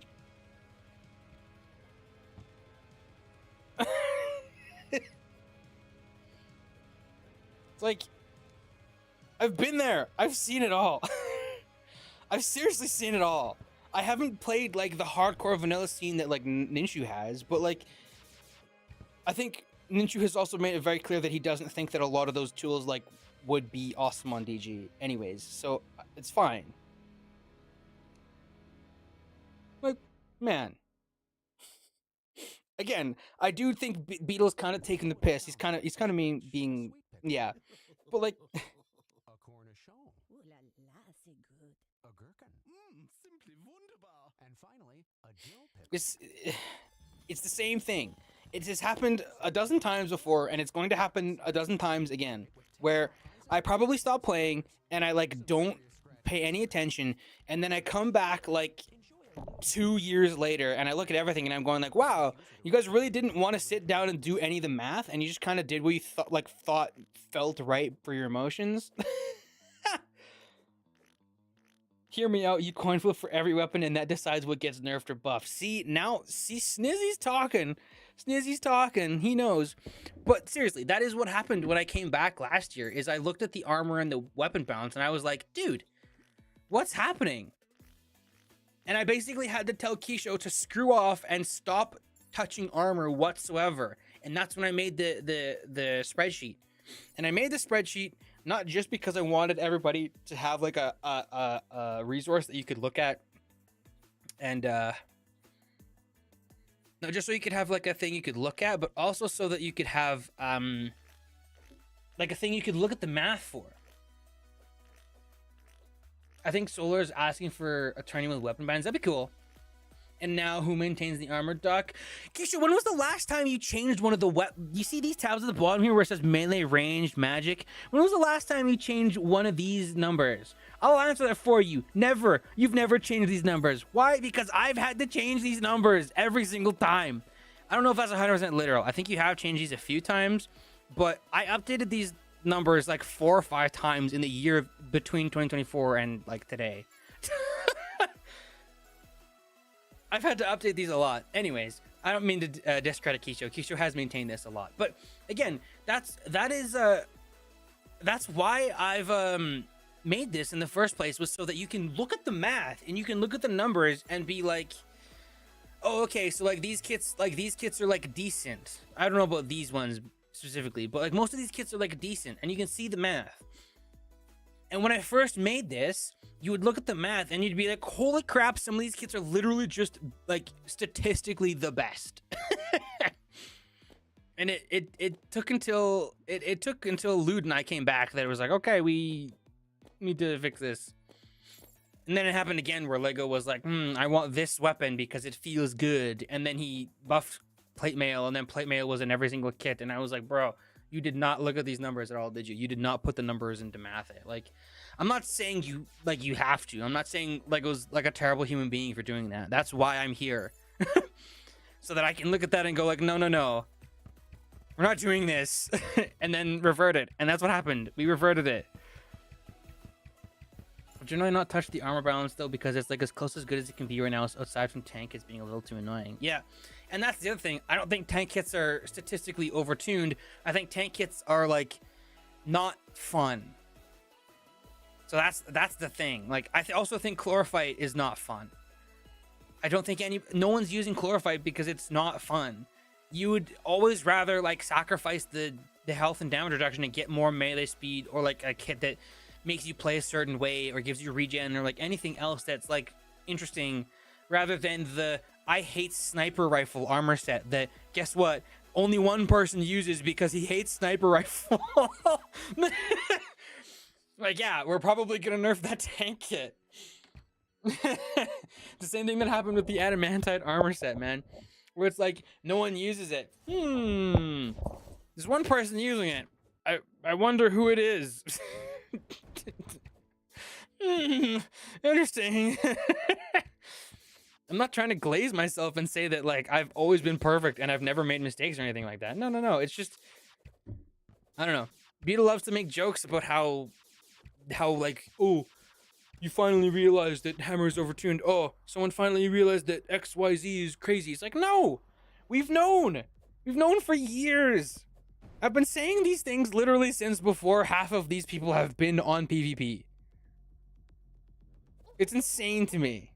It's insane to me how I leave the scene and then I come back and there's people being like, man, we should do X and Y. It's like, oh, the PvP is so crazy without A and B. And it's like, wow, I've been saying that forever.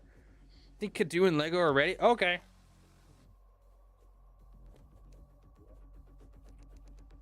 You Kadu, are you both good for rounds? Is Lego on? I don't know if Lego's... Oh, Lego is on. Get to work, streamer. Yes, sir.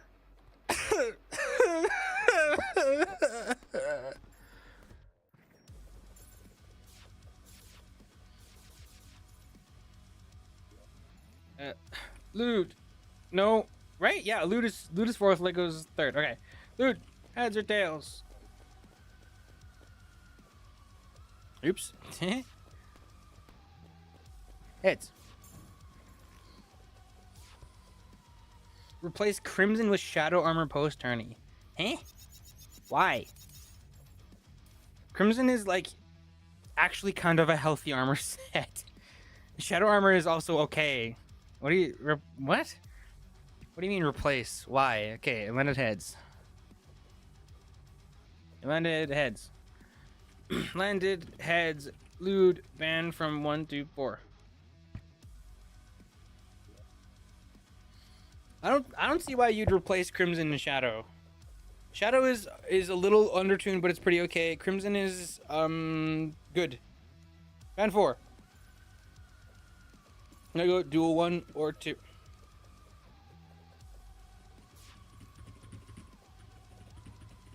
Okay. Okay. You can shoot lob if you want to test warp somewhere else.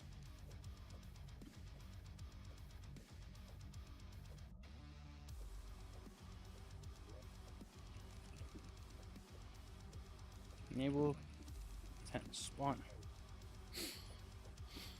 I didn't hate fighting against Solar, and Crimson Shadow definitely needs a buff. It has a really interesting set bonus. It basically gives you Magiluminescence. Yeah. I think Shadow Armor is cool. It could use a very small buff. I don't think Shadow Armor is as bad as we think it is. Okay. Lego number 1 seed. Lewd number 4 seed, if I'm not mistaken.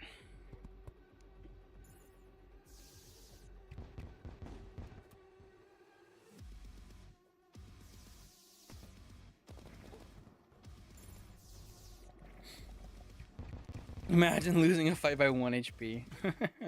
Oh, the Molotov to the face. Oh, the Star Fury to the face.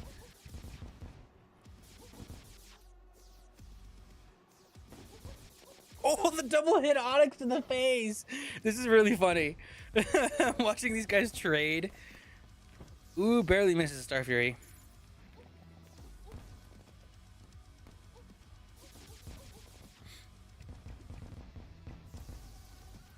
Very close. Ooh, heat ray tick for an Onyx tick.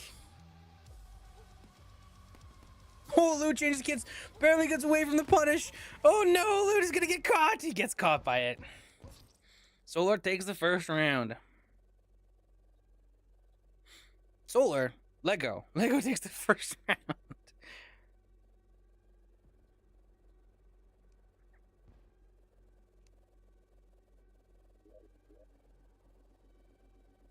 You are not going into tank. Ooh woo. He hit you with the ooh woo.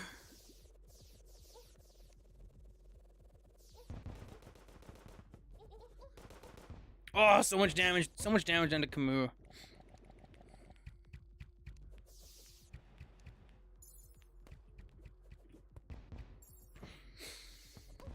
They run into each other. Starlight doesn't give Lego much chance for melee. But Lego's getting good snipes and good chipping otherwise, not letting Lewd run away with the damage for free.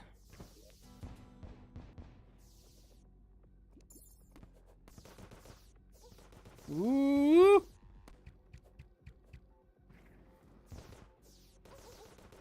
Ooh, good Venus. Lewd is doing such a good job of camping that corner. That's insane. Ooh, big melee. Eee! Oh, big snipe for Lego. Hammer trying to close it. Eruption trying to close it. Doesn't quite get it.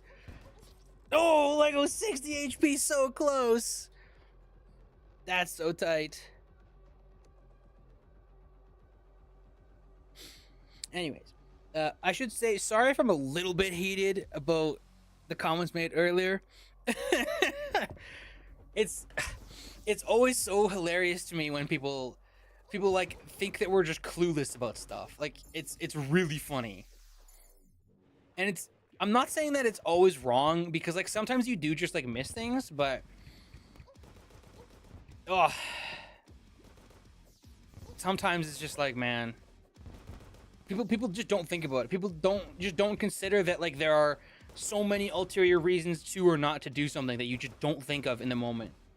When you lose to something, your brain doesn't think like, or not always, your brain doesn't always think about like every single intricacy. Sometimes you just go like, man, hammer does so much damage when you hit it like that. Like, ugh.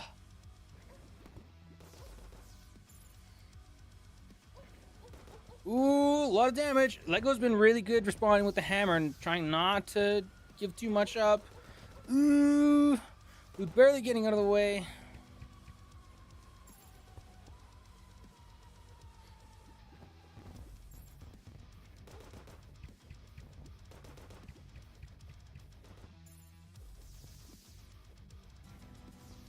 Ooh.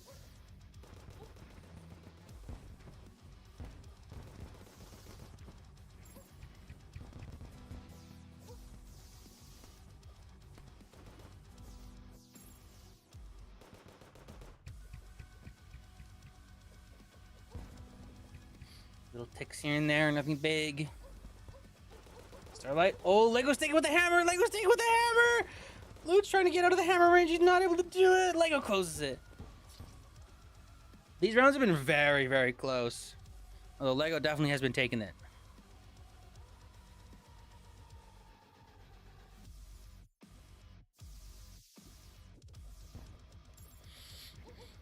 Ooh, runs through it.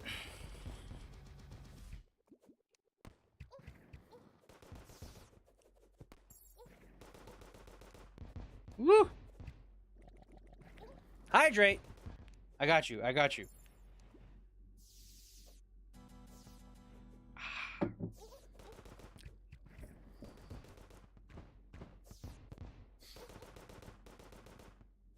Close. Very close.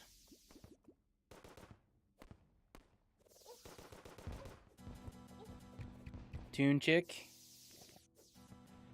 Barely missed the Star Fury. Lego sees where he's going. Catches him with the eruption. Ooh, Daedalus and Aerial Bane. A lot of damage on Lego. Ooh, with the hammer. And the Aerial Bane. Big trade. So close, so close. Luke's trying not to give him hammer openings. Oh, Lego gets a snipe though. Oh, so close. It's so close. Oh, 34 HP. Luke takes it. Holy. That's close. So close.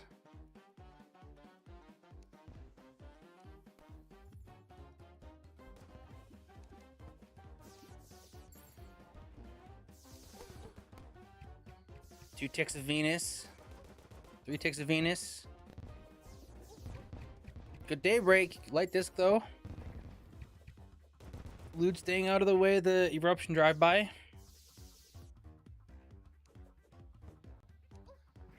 Ooh.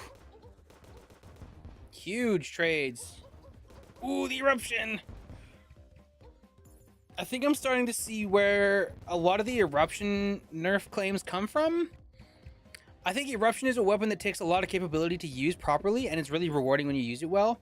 But like, when you put in the like tracking and stuff to get like 4 or 5 Venus hits in, and then your opponent drives by you with eruption, gets it a single hit and does 95, it's like, aha! All that damage gone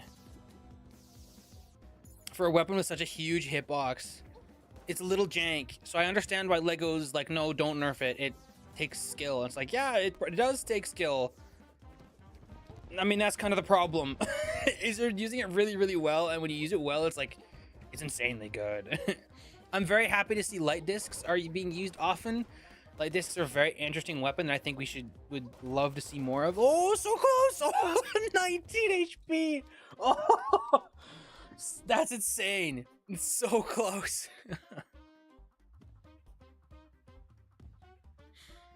These rounds are so close, you two. Awesome. It's awesome to see.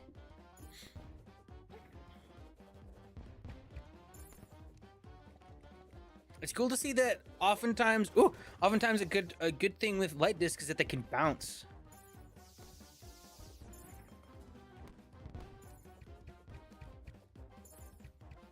Also, I've loved how Luminate arrows have been like decent for a while, but they've never really like overtaken Venom as like the primary arrow you typically want.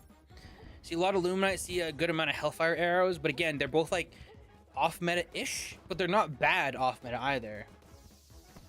Definitely feel like this tournament has been in like a pretty healthy spot overall, and I think that's also why Hammer has been shining, is because when the meta is like generally healthy, Hammer just kind of excels because it's a consistency tool, right? Ooh, big round. Lude's making a comeback. Lego needs to be careful. Lego needs to be careful. Oh, he gets it. Evened up. What was a good song for this? 3-3.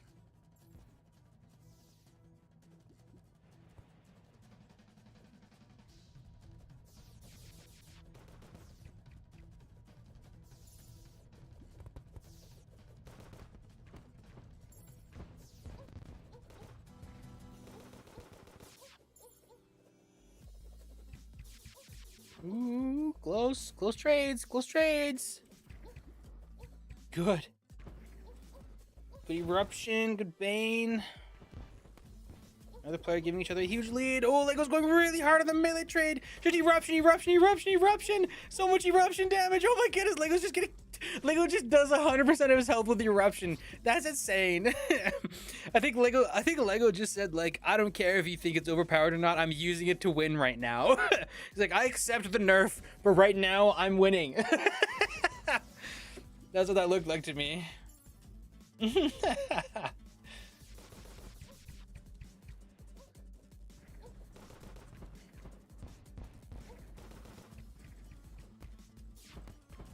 Ooh, real close, Starlight. Ooh.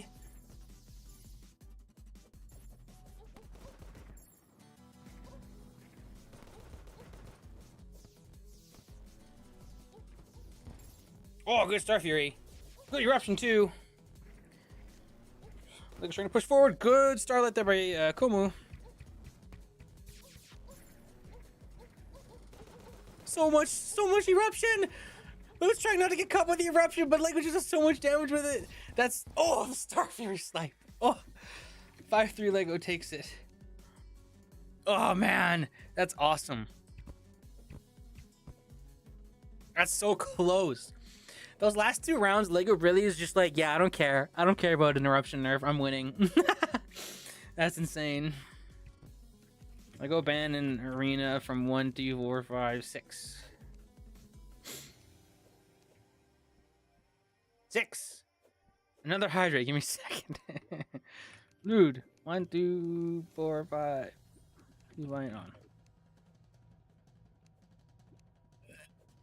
All right. Do 5. Screw you.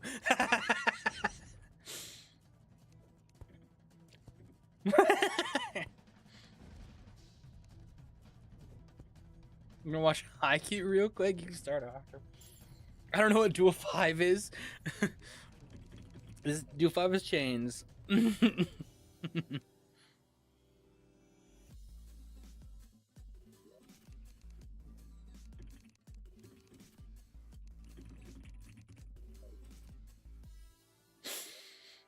It used to be a generic arena where the only defining trait was it had big chains holding up the islands.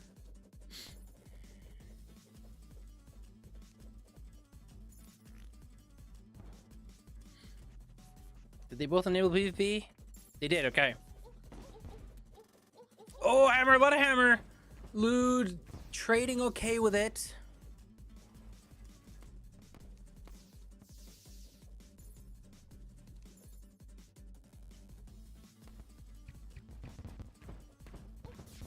Good Bane. For some light disc. Good. Oh, a lot of damage there. That's something light discs are actually like great at, is if you cross someone up and you don't expect to, light discs have like a really reasonable chance of like actually getting a chip in. And that's like keeping you from having a nothing trade or like having a losing trade because you didn't see it coming. Unironically thinking light discs might actually be like pretty decent, and we should all consider it a little tiny bit more. Lego got solar armor on, trying to get regen. Flying dragon. Ooh, does get a tick of damage in. Ooh, onyx. Not gonna find it with light disc. Ooh, another onyx tick. Lego's so low. Luda's trying to cover space. Dropping, doesn't see him. He's looking around. Oh, now he sees him. Ooh, Lego's trying not to get caught. Ooh, Lego barely gets out. Trying to get away, can't get away. Lude takes the first round.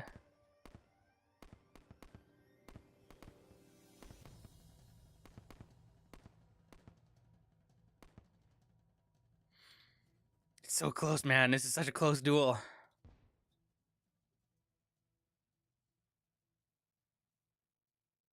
Snug Bunny. Oh, Snug Buggy. At Sleep Country, Sleep Country. you're hooked That's on my every favorite time. song. It was totally the brother-in-law. It was totally the brother-in-law. You don't know. You don't understand. It was totally the brother-in-law. Different kind of problem. Stop Wait, I'm in the wrong arena. your latest obsession. It's time to get serious about sleep. With the perfect mattress, pillows, sheets, duvets, and more at the Get Serious About Sleep event. For a limited time, only at Sleep Country.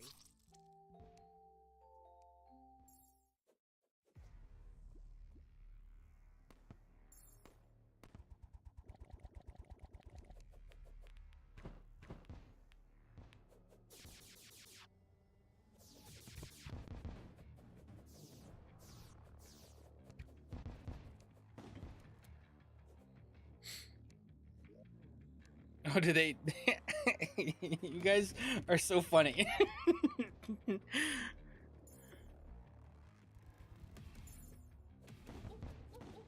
Ooh, a lot of hammer damage there for Lego. Lude not getting anything. Oh, and a Star Fury hit. Lego sees the, or Lude sees the cross up coming. Lego's trying to keep an eye on him, trying not to let him get away. He's going down. A lot of heat ray damage. Ooh, Lude is getting caught. Oh, the light discs. 3 or 4 light discs. So close. Oh, boy.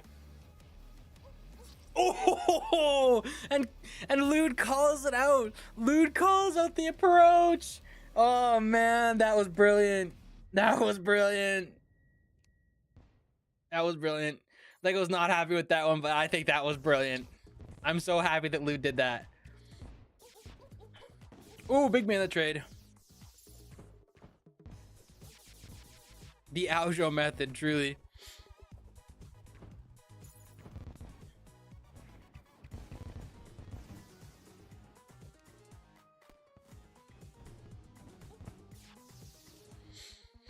Big neutral trades here, nothing huge yet.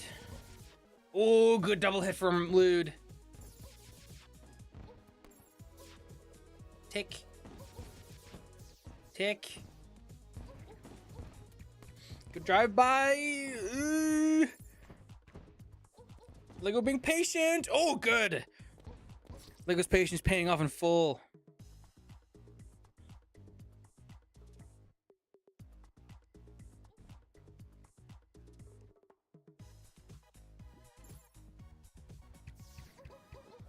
Woo!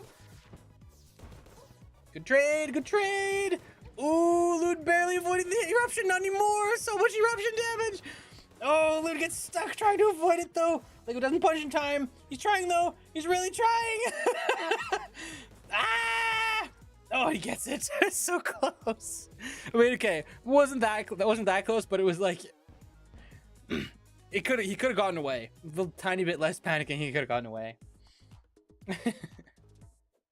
It's very fun. Watching these two play is very fun. I know Lego wasn't looking forward to fighting Lude in the tank kits and stuff, but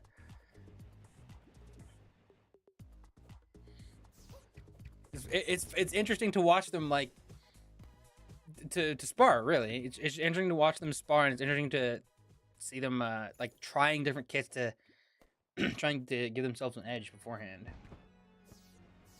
And this is a Star Fury. Star Fury again. Flying Dragon gets a single tick in. Onyx Blaster tick. Flying Dragon tick. Lude has a slight edge here. Starlight. Lego getting some good damage there. Still slight favor for Lude. Not huge. Ooh, good snipe from Lude. Star Fury does even it up a little tiny bit.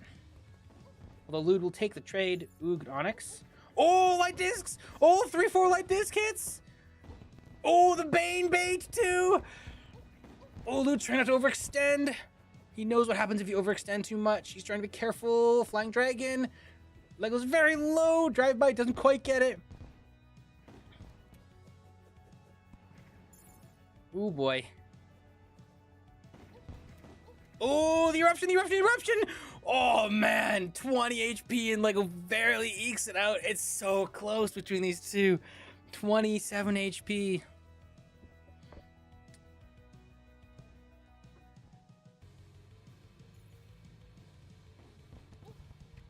I see my Terraria cursor off screen. What? That's weird. Okay, whatever.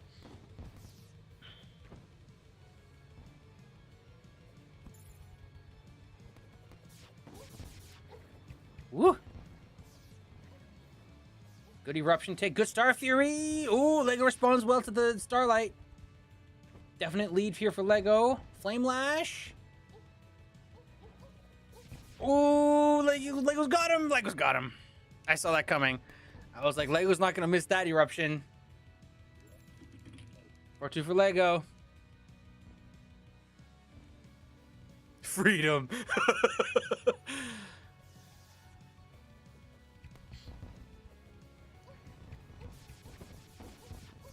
Ooh, a lot of damage here for Lude. A lot of light discs.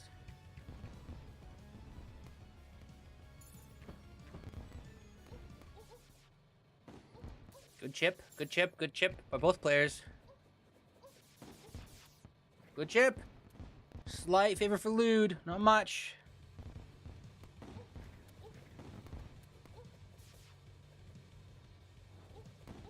Good Starlight. Oh, Lego's on the fence. Lude knows it. Oh, Starlight intercepts. Lude was covering those options.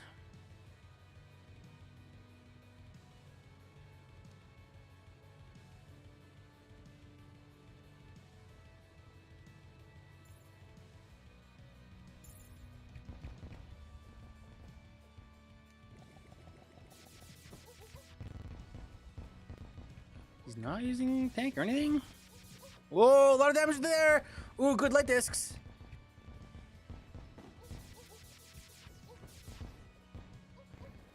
Big trades. Loot slight disadvantage. Oh, the eruption. The eruption takes it.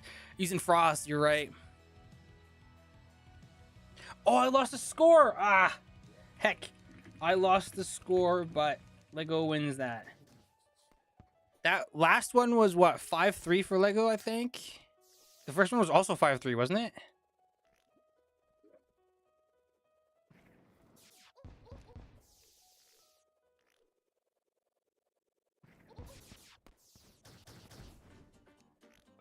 I think both are 5-3.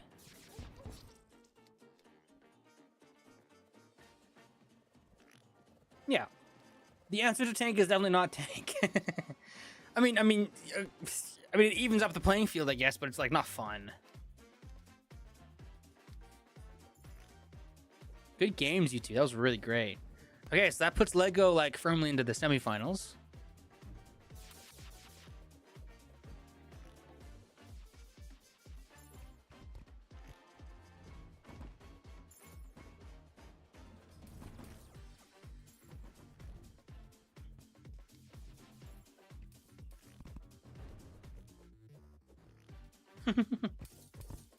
I was checking your inv all the time.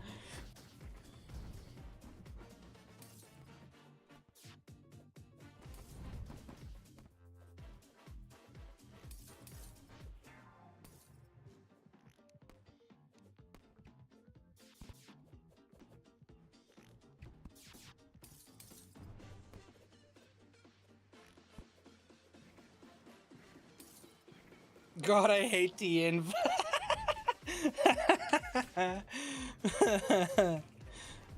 That's funny.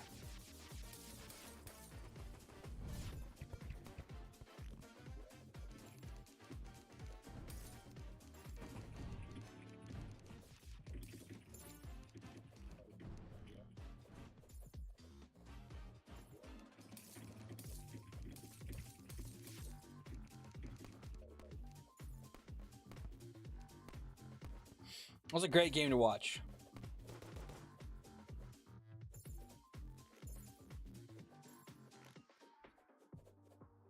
Okay, so let me pull up the bracket on stream.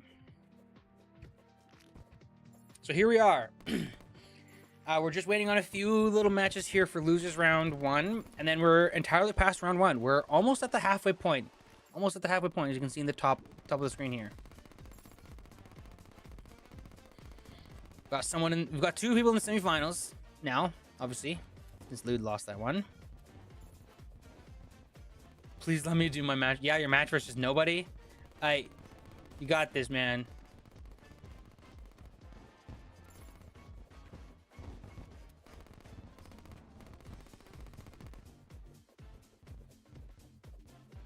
Should watch my POV of the 768 fight.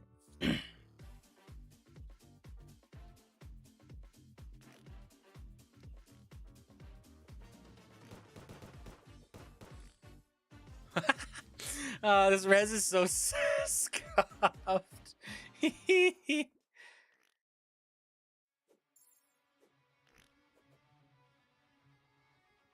159 to 3 in my favor.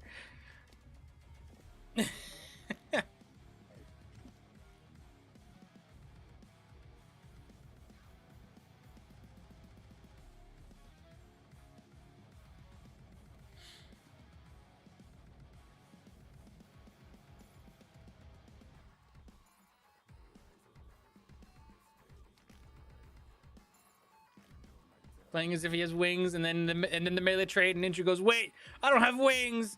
Crap!"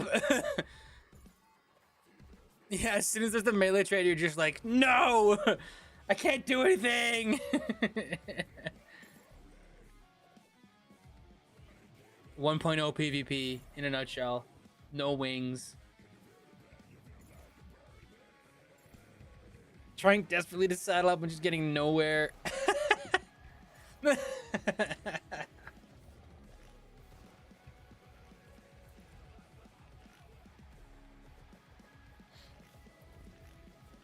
No wings but rocket boots for real.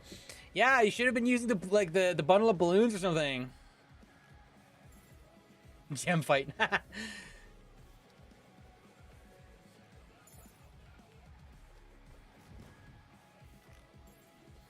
You get rushed by Skull and then you're like, no! There's both puzzle the nettle. Trying desperately to figure out the saddle. You got it! Zoom! Solar sees you though. Ah, you're doomed. Oh, 20 HP though. Fire Greatsword is the P Hammer of 1.0. Pretty much. What are you guys doing?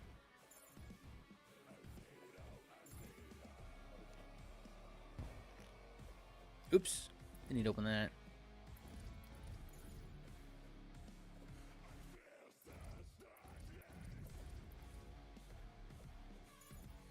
I should be able to do something with hammer, but I couldn't because no wings. And just how weird the small res is. Often I pass people from similar distance and hammer with them, but I never get the jump. Yeah, you like I was saying when you were doing this match, you don't realize how like really ridiculously huge being able to see is. Like you don't like it makes sense, but you just don't take advantage of it. Or you don't take advantage of it, but like what's the terminology? I mean, you don't realize how good it is to be able to like to like extend your screen and to see stuff and to get that information sooner. And with wings as well, you don't realize how incredibly difficult it is to move around until you don't use wings.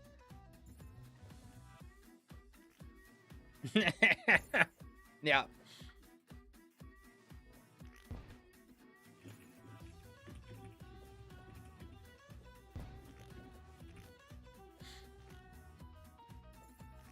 Yeah.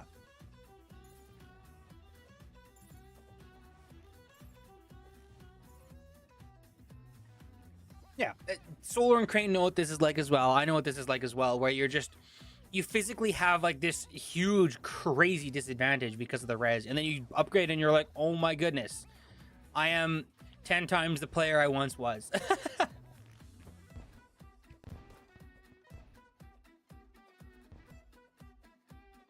Evil Plunk, I did nothing wrong. Okay. Pretty sure this was back when you were just like flinging slurs and being a rampant homophobe, but sure. Sure, man.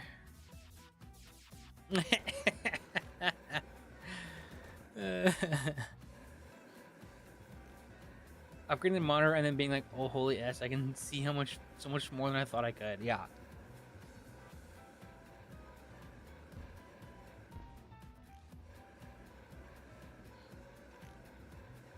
That's fair.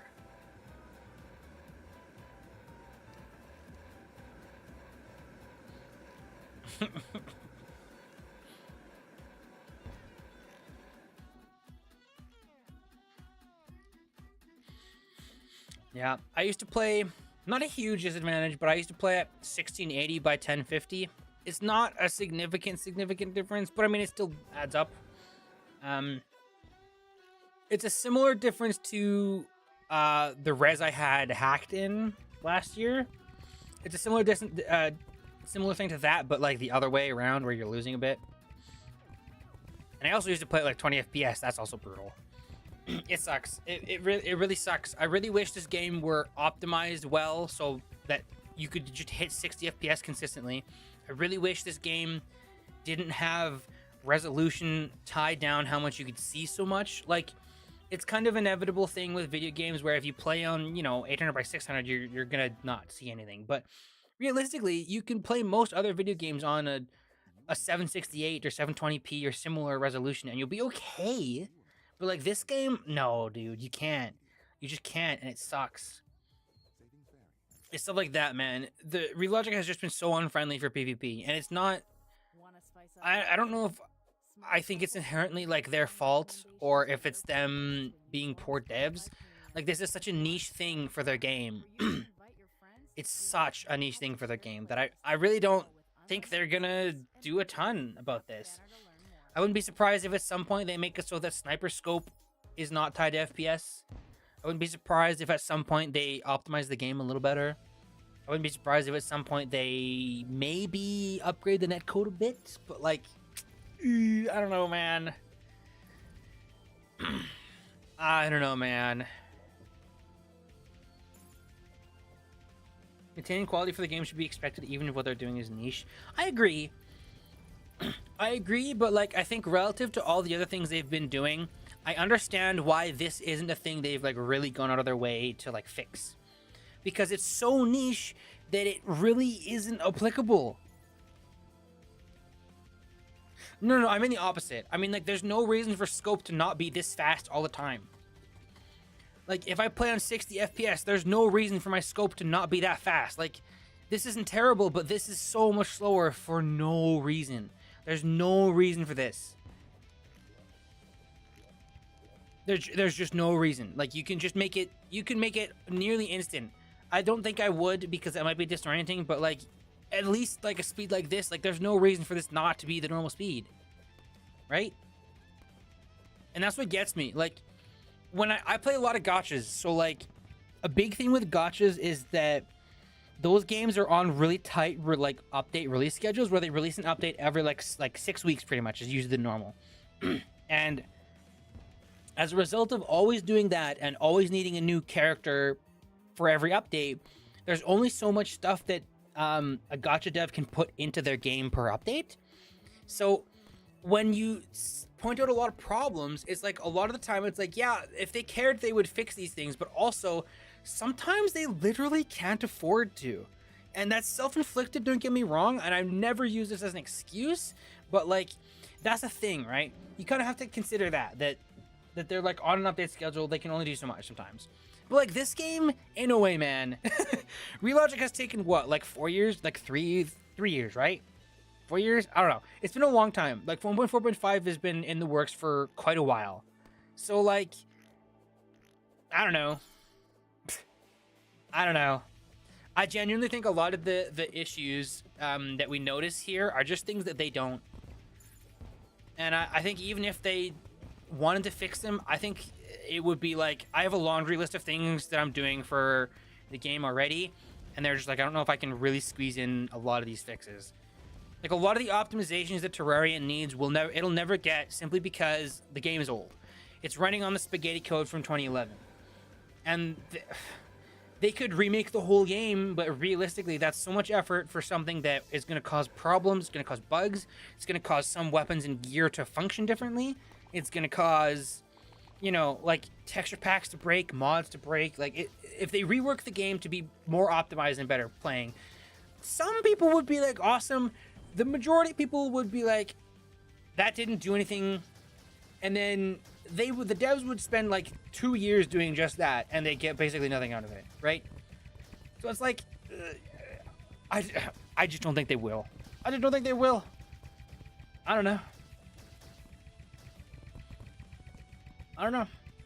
It's stuff like that. But there is some stuff. Like, I think if I were friends with the devs, I would be like, hey, there's a few things I would like to bring up to your attention. just a few, you know. The sniper scope being tied to FPS is crazy. Like the crafting inventory being tied to FPS is crazy.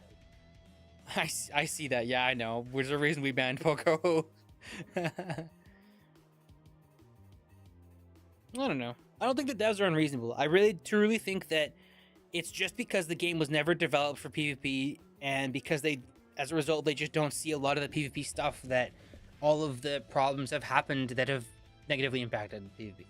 I think that's it. Should I use the official tournament 2020 as a way to get the devs' attention for real? It would have been epic if he spazzed out on that stream. Nah, I've actually had contact with a number of them. There were a good few devs who would check the staff chat every now and then, and we get to say hi. I think Chrono was one of them. I don't remember specifically, but there were a good few devs that I have spoken with. Yeah, that's the thing. Like, I don't know. It's like if you see a celebrity and it's like you being like, OMG, can I have your autograph? It's like, okay, well, way to make it clear like what your place on the food chain is relative to this person, you know? Like, you don't see the devs in chat and you go like, hey, you need to fix this bug. It's like, okay. No, these are being a tool. I wish I did too. I on the regular think about that official tournament, and I go, man, I wish I had put time into resources and stuff, and I wish I would have been able to cite like the PvP Lounge or the DG forums or anything, or like a YouTube video at all. Because Badger asked me at the end of that stream, Badger said, he was like, where can people go if they want to learn about this, if they want to play like this and they want to, you know, become good players and see themselves in a tournament like this? And I hate this. It's one of the few like genuine regrets I have in life, is I stopped for a second and I went, genuinely, there isn't really much you can do. And I kind of just told him, you can. And I didn't say no. I said, you kind of have to go in game and learn it yourself. And I said that there's not really anywhere you can go to learn it, because that's true. That's the genuine truth. No, I didn't fold. That's genuinely true. That was my fault, is that I spoke the truth too hard when I should have. Well, I mean, I couldn't have said almost anything else realistically, but that's what I'm saying. I wish I would have made myself make resources earlier. I wish I would have made the PvP document earlier. I wish I would have made YouTube videos guiding people about PvP earlier. So on, so on. I could have plugged DG. That's fair. But that's what I'm saying. There's some things I could have done beforehand so that I could have answered a question like that. I should have expected that could have been a moment to give PvP more attention, and I didn't give it to him. And that sucked. Yeah, it really sucked. I still think about that. I still think about making PvP guides, but the harsh truth of making stuff like that is that I'm really bad at making myself do things repeatedly. Like, I find that if I can't do most of something in one sitting, I struggle, man. When it's something like a PvP tournament, I can do it. But there's so many people like riding on this. But when it's my own thing and I'm like not talking about it publicly, it's hard. I'm not a great consistent person with these things. Imagine a world where we have 15 more active players that start in 2020 because they filtered. 15! The fact that 15 is a significant amount is so sad, man. 15 more players. Like, whoa! We could have doubled this tournament size. That's crazy! Oh, man.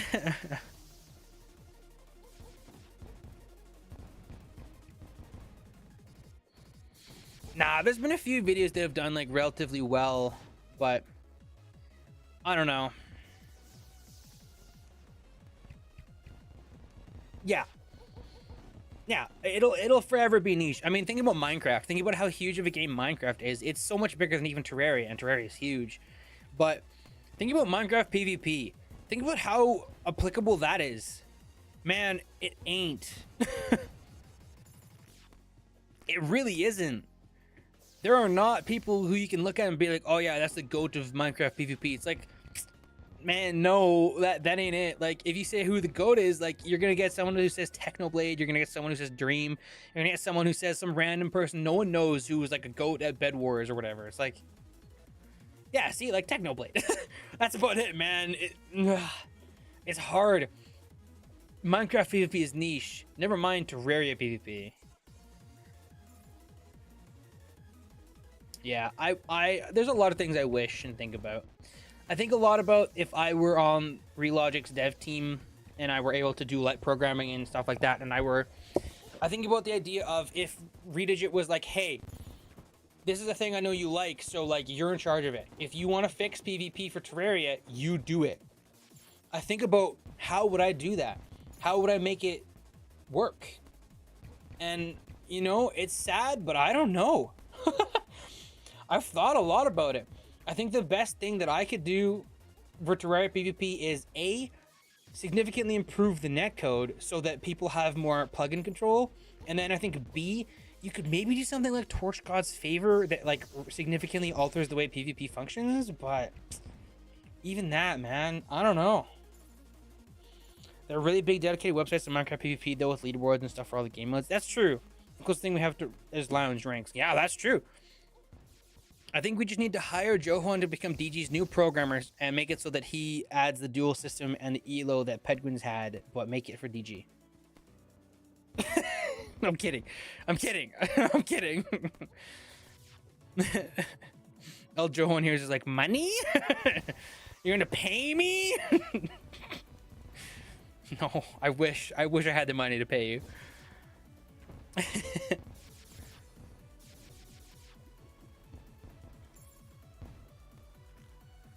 That's what you think, Johan. We've had 2 or 3 people who have devved for DG in the past, like, 5 years that have not been Raffle. We have Tej right now. I do not want a big ELO leaderboard on DG. Why?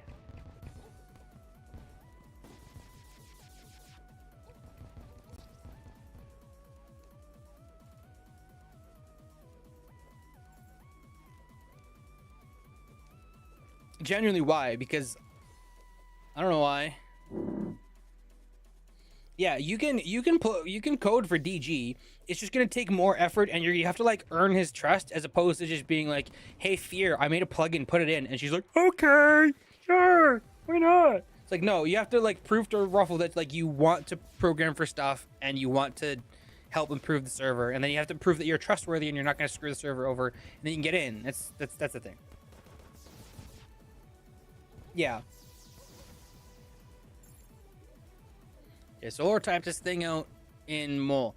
My whole point is that there are weapons that are very clearly overtuned, Hammer being a big one, and Nettle followed by SE, Star Fury, maybe Phoenix, and Golden Shower, and that we did not do enough to nerf the weapons to the point where they aren't overtuned. -2 realistically isn't going to do anything to Hammer being insanely strong, and I think everyone knows that. I can get behind the idea of not wanting things to be changed on the day before. That's fair. The Hammer change was made days, plural, before the tourney. There was enough time to do more to it. I don't know, man.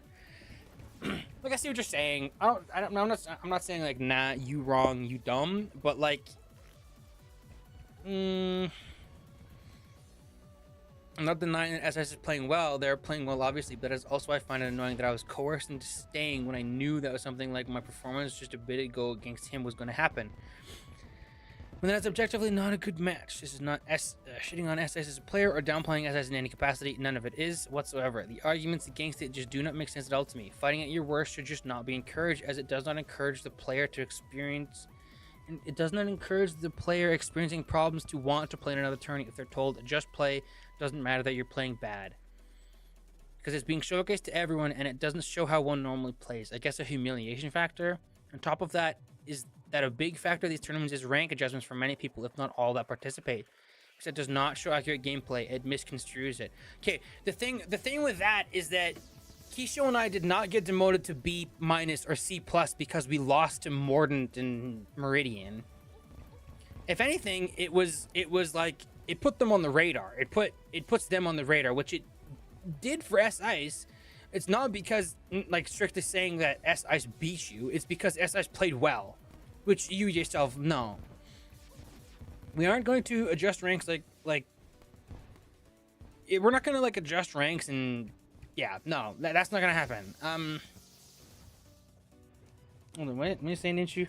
I don't know, I just don't like the idea of an elo leaderboard everyone sees at all times. Doesn't really show anything significant, just shows who cares about farming elo. Maybe there could be a one off to the side. I just mean I don't want a big one in the middle of FFA. Elo in a community this small isn't going to work. Yeah, so that was a problem with Pedguins, is Elo didn't actually mean anything in terms of like how good or bad you were. Elo was a farming thing, as you said, for sure. And when it's this small, that also encourages alting because you don't want to ruin your Elo, so on and so forth. But there has to be something. There has to be some way for us to measure ranks. Okay, anyways, back to what Solar was saying. Fighting at your worst should not be encouraged, as it does not encourage the player experiencing problems to want to play another turn. If they're just told just play, it doesn't matter, you're playing bad. Okay, but see, like, that's, I don't know. I just don't agree with that. I don't think it does, it matters. Genuinely. Like, I don't know. Like, I think if I were like that, I would have just never played again. Because there's been times where I've peaked so hard that I will just never get back. I'm 99.9% certain that even if I played my heart out and I like really seriously dedicated like a year and a half to playing, I would never be as good as I was in some of those moments. It's like, and I get that that's kind of extrapolating the point. You're not saying that, like, you're not saying if you're never at your best, you should never play. He's saying fighting at your worst should not be encouraged. But if you think that's your worst, then you're crazy. And I don't mean to gaslight you into thinking you're crazy. That was not your worst. That was not your worst. I don't care what Solar thinks. That was not 10%.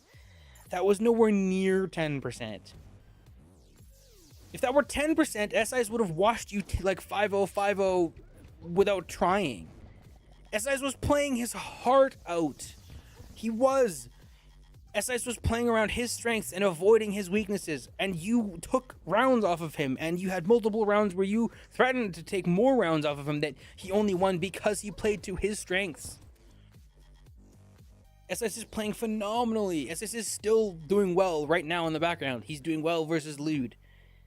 So, like, no, you cannot and should never use results as a means of saying how good or bad someone is doing. Ever. Like, I 10-1 Ninshu is a joke. The rounds were not 10-1. The rounds were every single fight is like, we're within 200 health. Like, we're really close to getting each other. The rounds were really close. Same thing with my duel with Goulash. Same thing with my duels with Beetle. Like, I 13-2'd Beetle. Doesn't mean I crushed him and absolutely obliterated him. Every round was really close. I just had a better strategy that he couldn't figure out. It happens.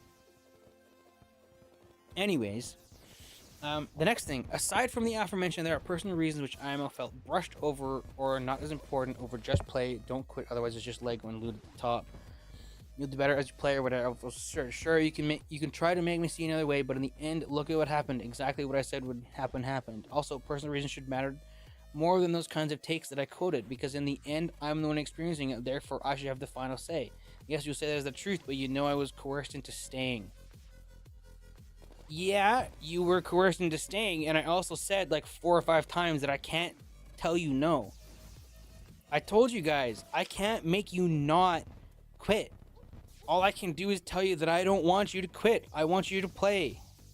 Where are you reading from? I'm reading this from Mole. Like, yeah, I'm kind of brushing over your personal reasons, but like, if I can be honest, your personal reasons don't sound great to me. Because your personal reasons are, I'm not playing great. I don't think I can do it. I don't want to do it. It's like, that's not invalid. That's totally valid, man. But like,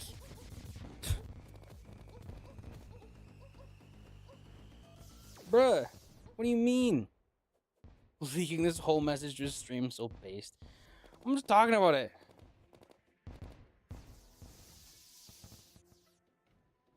Like, okay, let me say this. I apologize for making you feel like I was brushing off your emotions and making you feel like you weren't getting through. That wasn't my intention, but the intention doesn't matter. What matters is what happened, and you felt disrespected or whatever it may be strictly. For that, I'm sorry. I didn't intend to push you and make you uncomfortable, and I didn't intend to force you into the tournament. That was never my intention. I wanted you to play because I want you to play. All of the problems that you've been talking about having are problems that you get over by playing. It's a lot like how Kisho talks about how he never wants to duel people because he doesn't do well in duels and he gets nervous in duels. It's like, well, I get that, but you get over that by dueling. You play more. You totally do. The most valid thing you've said that I totally agree with is like you don't want to participate because you've just been focused on other things and you are more excited for stuff after the tournament. That's so real, man. That's so real. There's a lot of stuff going on that I get. And I'm excited for stuff after the tournament too. I get it. But I don't know, man. I just think that like quitting out of the tournament because of these things that sound just like nerves and sound like you're just overthinking it is sad, and you shouldn't do that. It's the same thing with Lego. Lego's playing amazingly. Obviously, it was close versus Lude, but Lude was really trying, and Lego put in effort to figure out a strat beforehand, and he was like, oh, my hands are shaking. Like, it shows that he cares. He was nervous. It's because he cares. That's good. That's what we want. That was one of the best matches we've seen. Even if your match versus S-Ice wasn't, like, amazing because of the lag and because you were kind of tilting and stuff like that. Like, I'm still glad you participated. Anyways, next paragraph. What Lob said is true, even if it might have been a joke. I don't know, Lob can confirm. Bubblegum being good keeps thoughtless PMer usage in check. It's frustrating that we don't even try to mess with Bubblegum. I want to, but I'm not getting yelled at. To see what works with it, because as it stands now, no one gives an F about the damage from it. You can probably just run through it with hammer and win. That's true, you can. I think after the tournament, we should look into Bubblegum too. That is a big change. That is if a big change didn't happen to hammer or anything else that is overtuned. Bubblegum is unique from Nettle or Valstar or Crystal Storm or Toxic Harp. It just is, and that's why mainly feels so overwhelming now. That's just my take, though. No, I agree with that. I 100% agree with that. I've been saying this for forever. I do think Bubblegum was way too overbuffed in for vanilla standards. Like, it just goes so far and it lasts so long. But it's true. You can completely ignore Bubblegum, man. It's insane. I think Bubblegum is a weapon that needs a really, really, like, low max cap so that it doesn't get overtuned by Mage, and then it needs to be buffed. Because it sucks right now. It's terrible. And it being such an easy-to-use weapon shuts down Hammer. If you're good with Hammer, you can get Hammer hits in and not be punished by Bubblegum. If you're not good with Hammer, you get just destroyed by Bubblegum.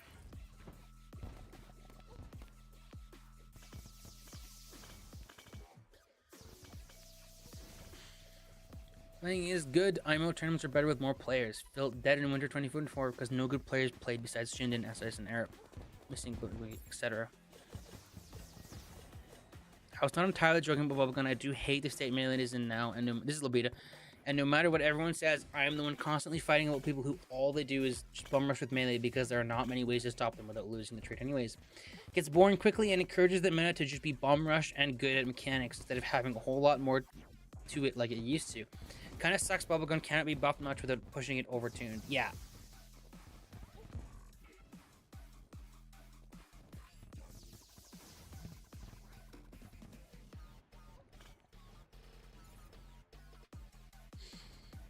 Okay, but like that is why Lobita uses Nettle so much and why Lobita plays that way a lot of the time, Kisho, is because he doesn't like the melee rushing, and that's true. I think the best play to deal with melee bum rush is to be a better melee bum rusher and then to just like play around it. And I do think that kind of sucks. That's kind of why I like anti-rush weapons. I've always kind of liked anti-rush weapons because it tells people like, no, if you want to beat me, you have to figure out a way to get in. And sometimes that happens and it feels totally hopeless for me to deal with a hammer spammer if they're just better at it than I am at using anti-rush. That happens. I've been a huge proponent for a very, very long time that hammer is too overtuned, it's too easy to use, It's too rewarding for how easy it is. And therefore, we should have good anti-rush as opposed to just gutting Hammer, because people like Hammer, and Hammer being good is like rewarding for mid-level players. So like, if we're gonna keep Hammer like relatively rewarding, we're not gonna gut it down to do like 45 damage a hit, which I don't think a lot of people want, then there should be good anti-rush.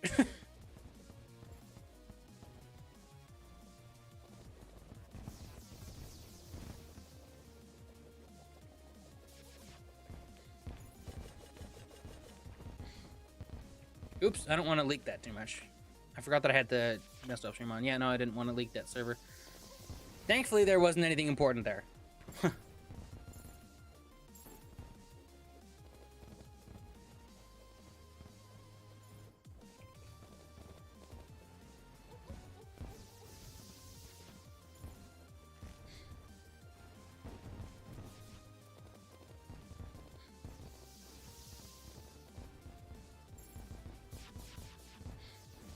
I like the state that PvP is in a lot right now. It feels like we've never really had as much freedom in the neutral game as we do right now. But Hammer is definitely still the best weapon. Period. It's still the best weapon.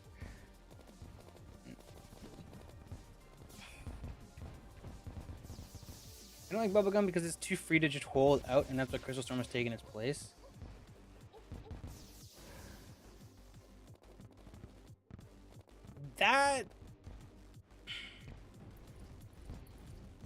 That feels like downplaying it. I don't know.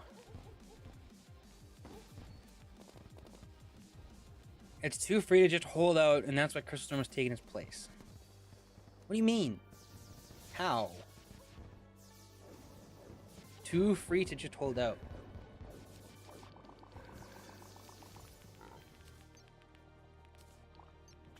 It doesn't. I don't think it lasts as long as Nettle does, even. It lasts like the same amount of time that Nettle does.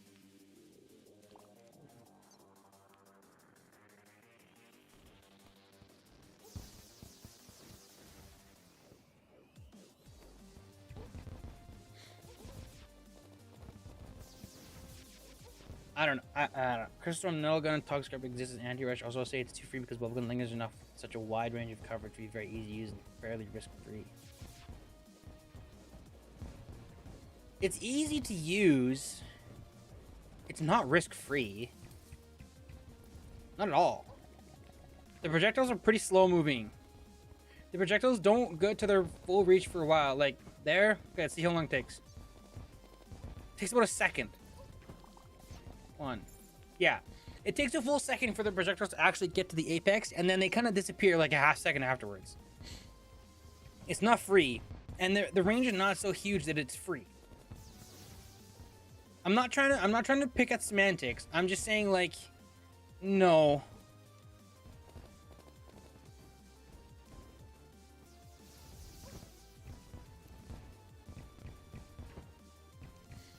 Yeah, and that's everybody's. That's every PvP manager's balance philosophy. Everybody thinks that. Everybody thinks that you should keep weapons that aren't so risky to use somewhat weaker. Yeah.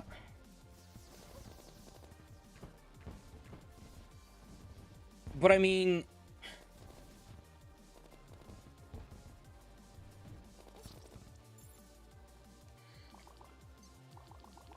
I don't know. It's just that Bubblegum is so bad right now that there's literally no point in using it. Like, I don't know. There's a lot of people being like, Hammer's too strong right now, and Bubblegum historically has always been like a great, like, if you're gonna use Hammer, then I'm gonna use the easy anti-rush that like counters the easy rushing tool, and it's just gonna bowl you over if you don't play perfectly.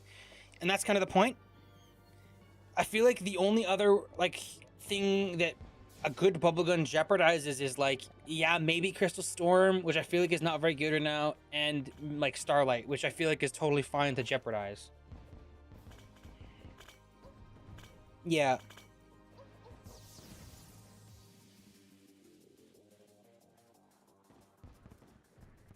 But like, doesn't Hammer have like twice the range of Bubblegum right now? I'm in a low melee speed kit, and Bubblegum has the same range as Hammer, like maybe a tiny bit more. Oh, I don't have. Excuse me, I don't have Sake on. Yeah, it's like similar-ish. Like if I put a glove on it, it loses, doesn't it? Maybe not all the time. It's pretty close. I don't know.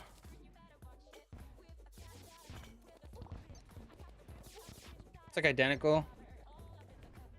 Identical less-ish. Barely out DPSs. Man, I don't know. I don't know.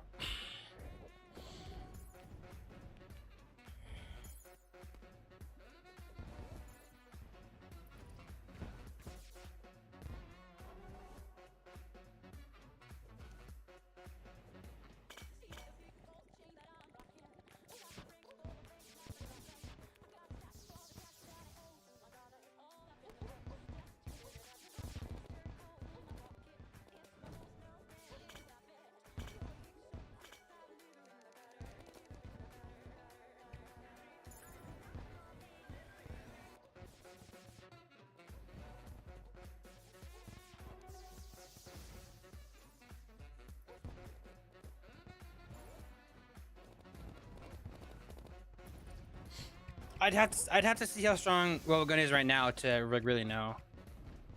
I'm of the opinion that Crystal Storm is too weak. I see a lot of people use Crystal Storm. I've seen it do damage in this tournament like 3 times. Period. I'm not talking like significant damage. I'm talking like hits. I've seen Crystal Storm hit like 2 or 3 times.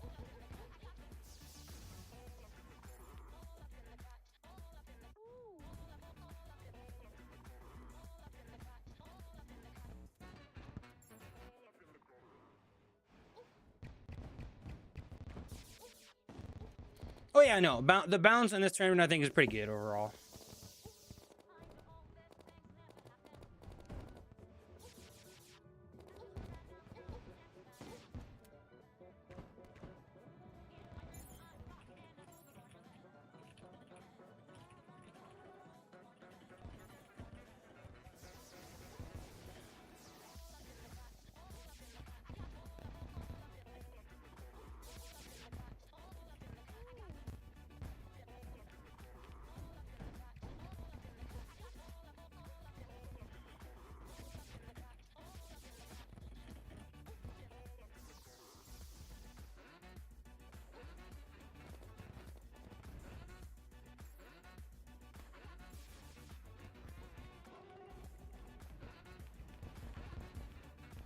So all minor adjustments we're looking at post-turning? Yeah.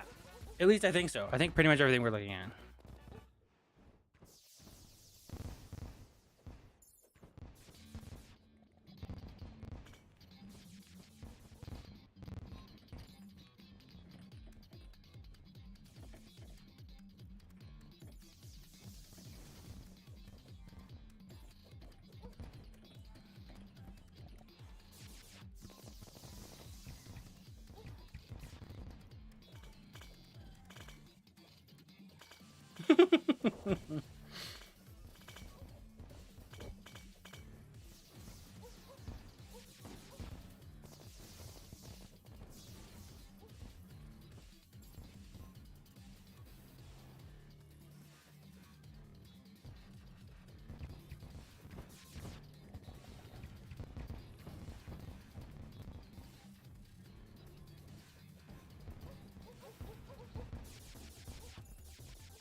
Sniper's pretty healthy right now.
so real.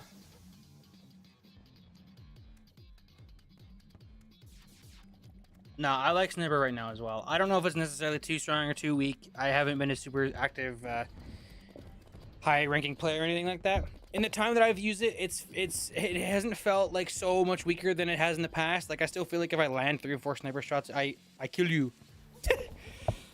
I kill you.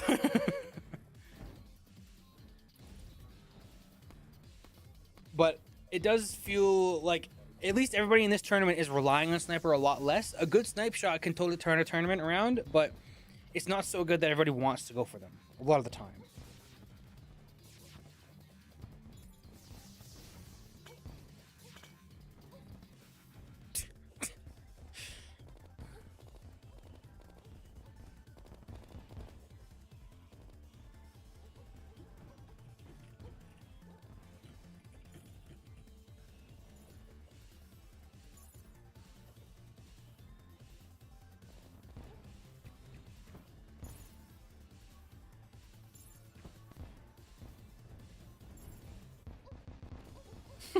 You guys suck.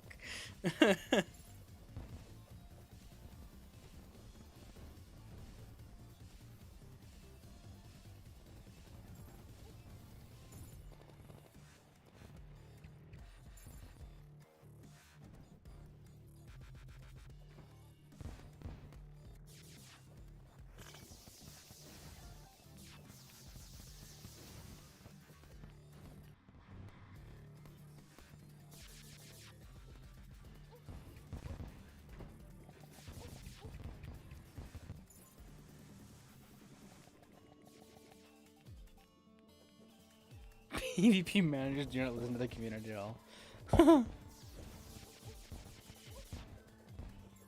I've been having more fun without using snipers. See, I've been having more fun in PvP without using hammer. Again, I haven't been playing a ton, but when I have been playing, I've typically been replacing hammer with Starlight. It is so much more fun to like work in a Starlight kill than to go for hammer. I'm having more fun by PvP just by having watching.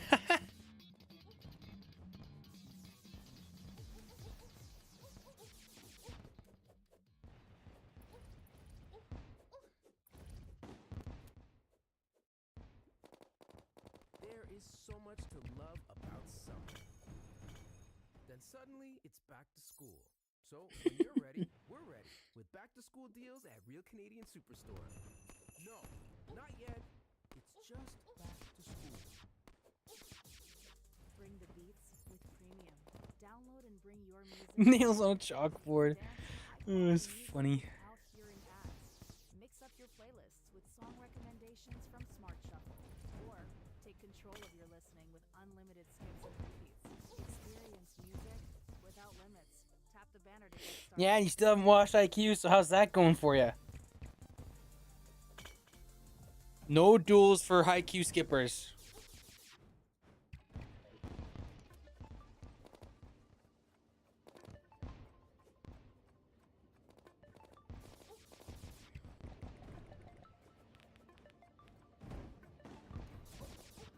Yes, I and Loot have been going at it for a while.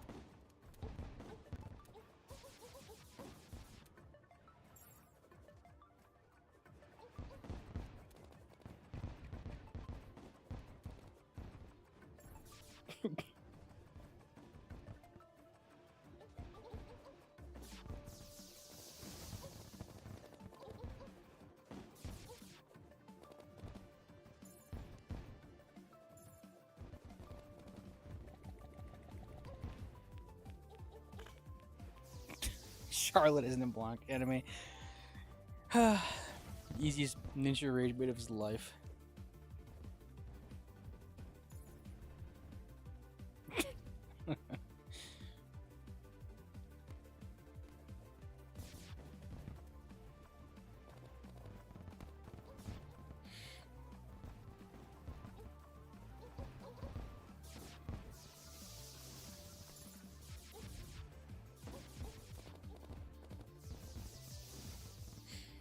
Well, I'm not saying that's not true.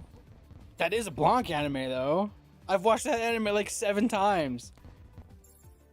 And I do tell most of my friends to watch Charlotte. It's one of my favorite anime. I love it.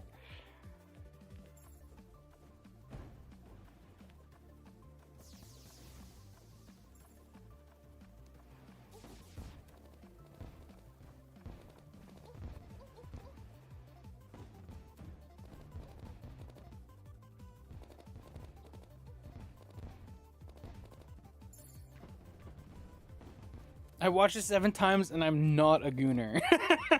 Nice try.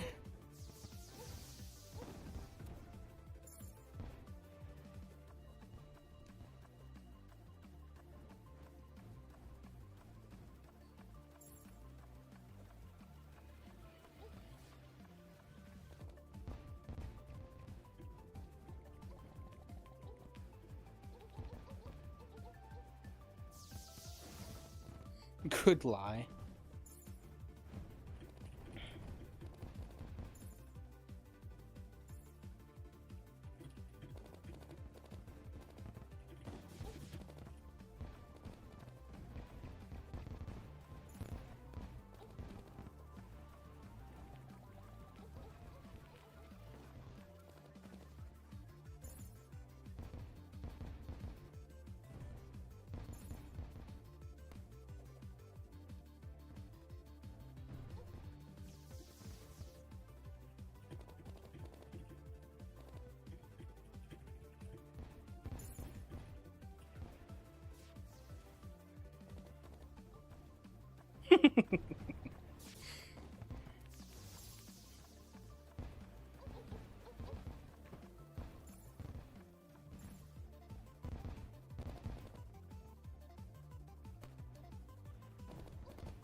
Which Freeman scene has the highest aura?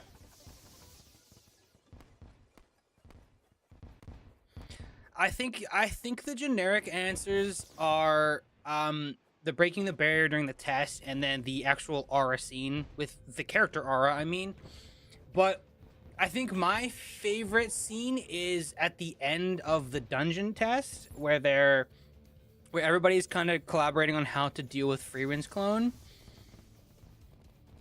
The scene where Fern gets the jump on her and like really seriously damages the Freeman clone, and then it's like, oh, we did it, and then Fern gets like blasted back and starts bleeding internally and stuff like that, and Freeman has to finish off the clone. That scene to me is aura as heck. Freeman got like, I don't know if it's just like the titles of that clip on YouTube being like Freeman's aura was so strong that it like damaged Fern, but like, oh, you spoiled it. You asked the question.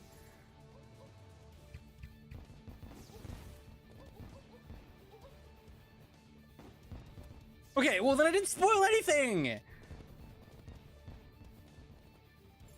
It's not spoils. You know what's gonna happen. It's not my fault. You saw the important. You saw your. Well, maybe I don't know if you. I don't remember if it leaves off literally as she gets blasted back or as Fern gets the attack off. But oh, okay. Then I guess I did sort of spoil it. But I mean, you'll see then when you watch the next episode, which you probably will do tonight. But that's probably my favorite moment. It just puts into perspective how like crazy Freeman is again, which is awesome. That's my favorite scene, I think. Well, maybe not favorite scene, but it's probably my favorite aura scene. It's like Freeman is just that powerful that she just like looks at you angrily, and it's like, you just die. That's crazy. I love that. Anyways.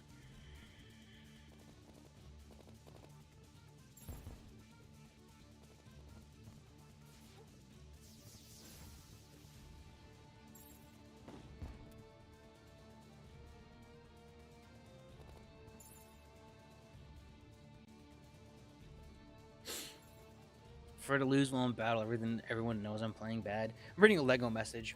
It's an interesting topic to think about. If you'd rather lose when you're playing your best, or if you'd rather lose when you feel like you're playing bad.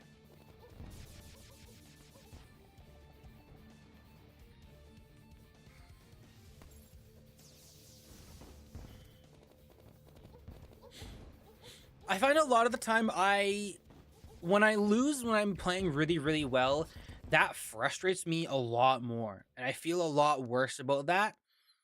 But it does motivate me a lot more. I feel like when I'm playing poor and I lose, it's more tilting, but I get over that way faster. And it's fine. So I don't know how I feel about that. Which side I take. Furin is a perfect example of main character being overpowered as F, but it's used as well, that doesn't matter. 3, someone who mogs and destroys everyone easily will be boring, but it's not. I mean, kind of. I feel like the thing with that is that Frieren isn't necessarily overpowered in that universe. Like, she's definitely like top of the food chain, don't get me wrong, but I think there's pretty clear evidence that Ciri is probably stronger than Frieren. And there's a lot of evidence that there's like the characters like the Demon King who Frieren very evidently could not handle on her own. And there's a lot of people who match her in a lot of ways, but Frieren has just lived so long and she's still top of the food chain. I think I'm nitpicking the overpowered word you used there, and I don't think I need to nitpick that. Sorry, it's a bit of a semantics. But it's a really great way to have like a really powerful character that doesn't lower the stakes, is what I think you're getting at, which I can totally agree with. Yeah, I can totally agree with that. The stakes and everything about the anime is just really well done.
The song is awesome.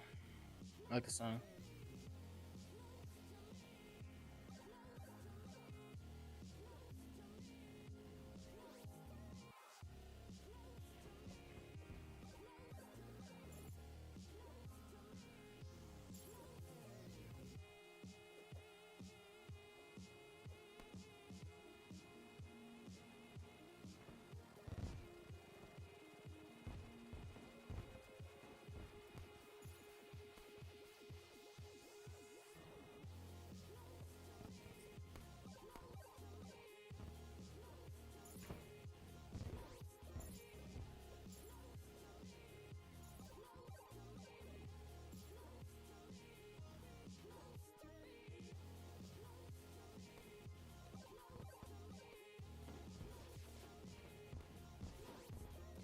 If you're not overpowered like how I'm overpowered in DG, I destroy everyone. Okay.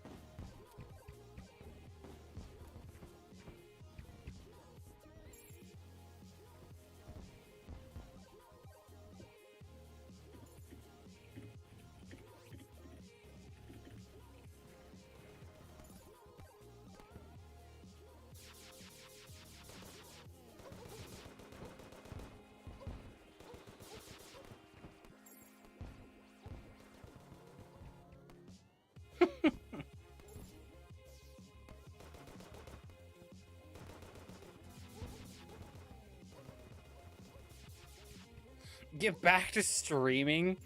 Make an anime tier list. I already did.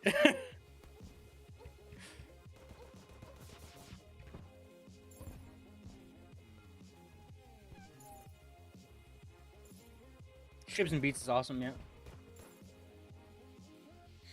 Hold on.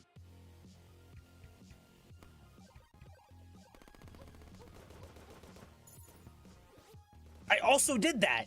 Ninja, I also did that. I also made an anime tier list, but it's all the ones you've watched. I've already done that. I've done both. There's no way you did.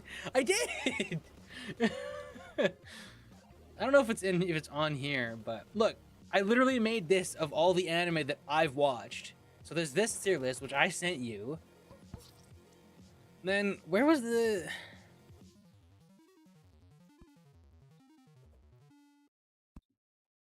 Whoa, that's one classy looking SUV. Thanks.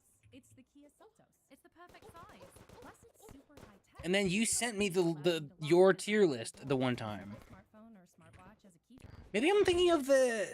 And there are so many. You also sent me all the characters from your anime tier list, and I did that one too. Maybe I'm confusing you with that one. I feel like I've done both. Anime character tier list. I know there was this one that you sent me. See, I filled that one out.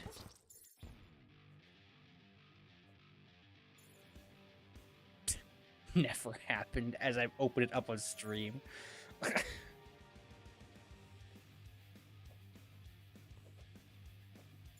Well, then send me the anime tier list, and we'll know, because if I filled it out already, then it'll be filled out. If I didn't, then I'll just fill it out. Give me a few minutes, I'll make it. Oh my word, this guy.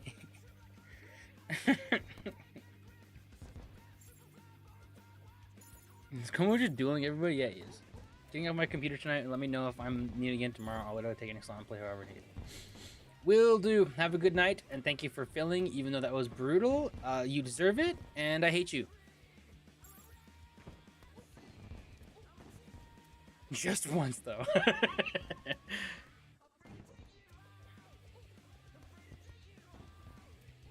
Minshu, you can just, like, edit your template. Like, see, this is the one of all the anime that I've watched, that I think most of the anime I've watched anyways. You can literally just go edit, add files, and then be like, oh yeah, I want to add the Street Fighter 12 GIF. Too much effort to edit every time. It's no more effort than what you're doing. You stupid.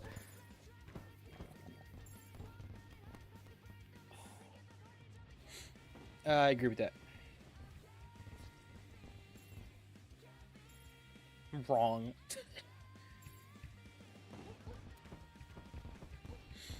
The same thing. Too much effort to edit every time. Wrong. Keeping a folder all of them easy, but it's the same thing.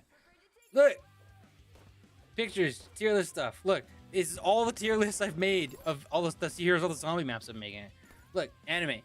See, I literally just save the image here and then I drop it into the tier list right away. It's like, it's 2 more clicks. Choose file, scroll down, submit.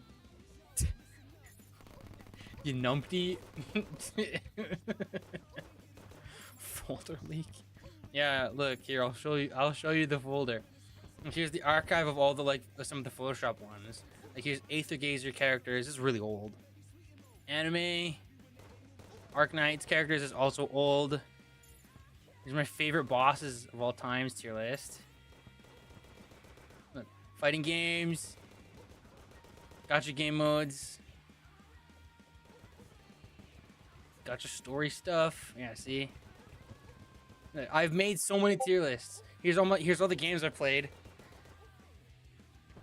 Games, OSTs, Genshin emotes, Genshin OST, Genshin characters, Honkai Impact 3rd characters, Honkai Star Rail characters, Iron Man suits. We did that at one point. Ranked all the like notable Iron Man suits. League of Legends skins. Look at 1 of 500, 500 of 1,000, 1,000 plus. I actually did this.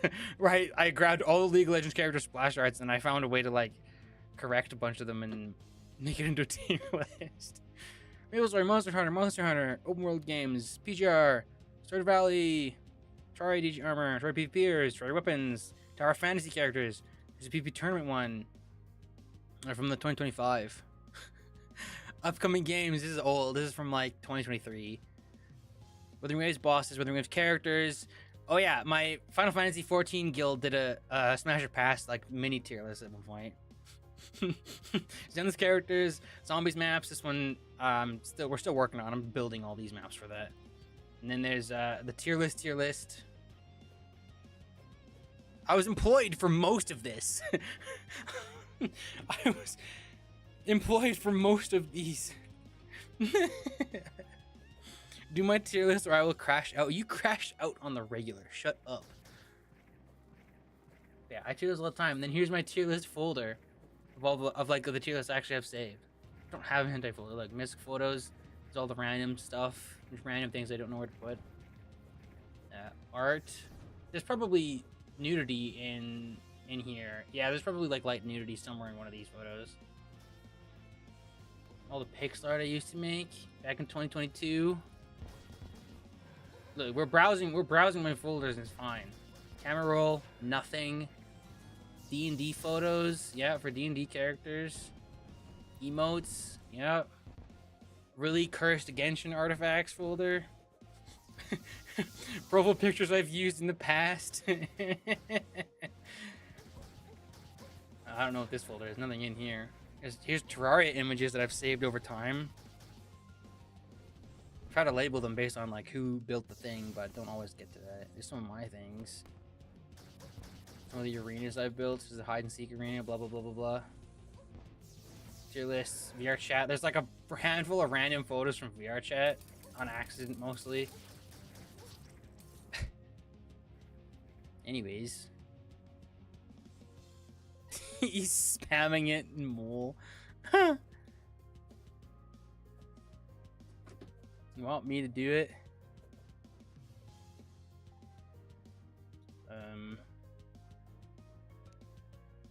I don't know if there's anything for me to do sticking around. Because who's Abra fighting next?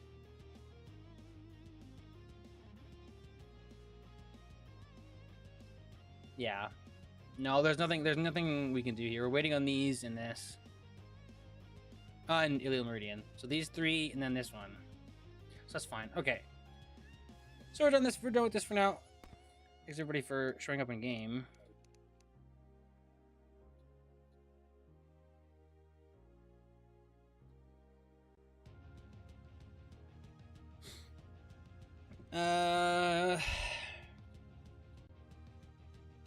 Haven't seen.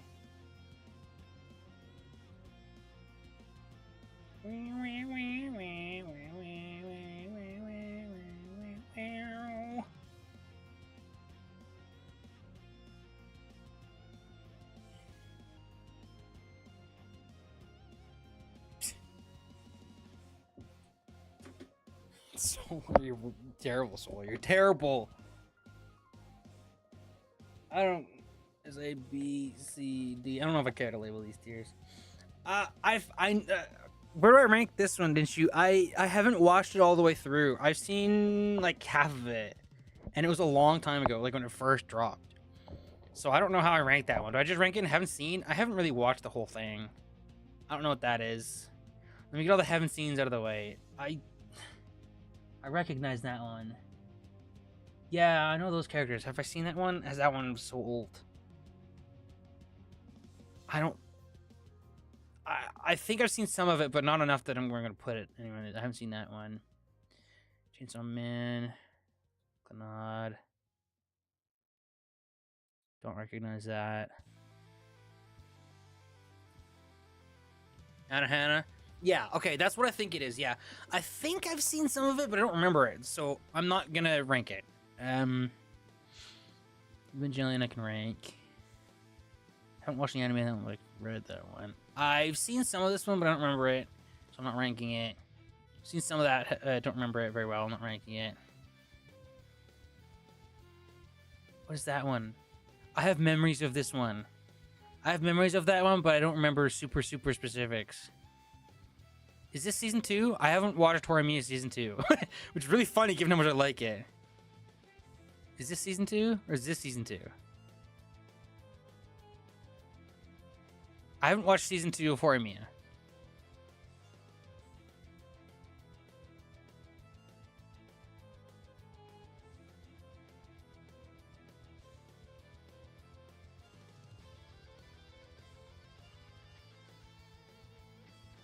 Season 2 is this one? Okay. I haven't seen that one. I don't think I finished K-On! I don't remember it either. It was I watched that one way back. Haven't watched Orange. Don't think I finished that. I think I only watched like a few episodes of that one.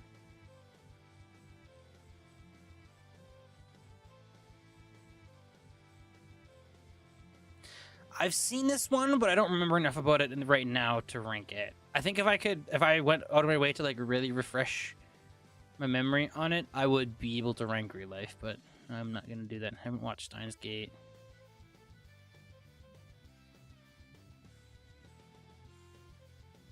I know. I do remember liking it, but again, I just don't remember much like specific details. I don't know what this is. I don't think I've seen that one. I don't know what that is though. What is this one? I recognize these characters, and I feel like I remember what happens, but I don't remember specifics. Summer... No. Evidently, it's not coming to mind. Summer Pockets is new? Okay, yeah. Probably haven't seen it then. No, I wouldn't have seen it if it's 2025. It looks familiar, but that's not enough to rank. I haven't watched the anime of this one, but I've read the manga. Or light novel or whatever it is. No, not a light novel. It's a manga. I think. I don't know. I don't know the names. I've read the book. I've read the book of this one. I like the plot. I don't like the quote-unquote best girl characters. I like the main character and the dude. I like the Russian gimmick. I don't like how it's all harem-y. I don't like harem, so I'm gonna drop that B tier for being half like, half hate. Angel Beats is like my bottom S tier. Chainsaw Man is A tier. Charlotte is like my top S tier. Chunibyo is like my top A tier. Yeah, right? Angel Beats has always been like my bottom S tier show. I like it a lot, but it doesn't click. Like, there's a lot of things they could have done that I really would have like mentally really loved, but they didn't take it in those directions, and that doesn't make it bad, but it doesn't mean it appeals to me less specifically. Charlotte does everything that I wanted it to, and the only negative I can say about it is that they didn't give enough like we talked about. They could have put like another episode into the ending, or I mean, they could have done a whole new season into the ending, but yeah. Yes, I do. Chunibyo is one of my goat romance animes for sure. Chainsaw Man is awesome, but it's very gory, and the main character is a bit of a dingleberg. Cyberpunk was cool, but I'm not huge on the super...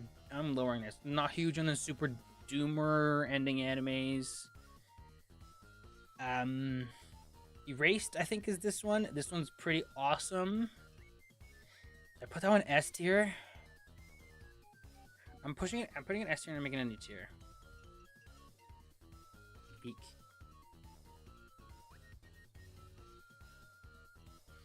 Evangelion, it was fine. I didn't really care about it, honestly.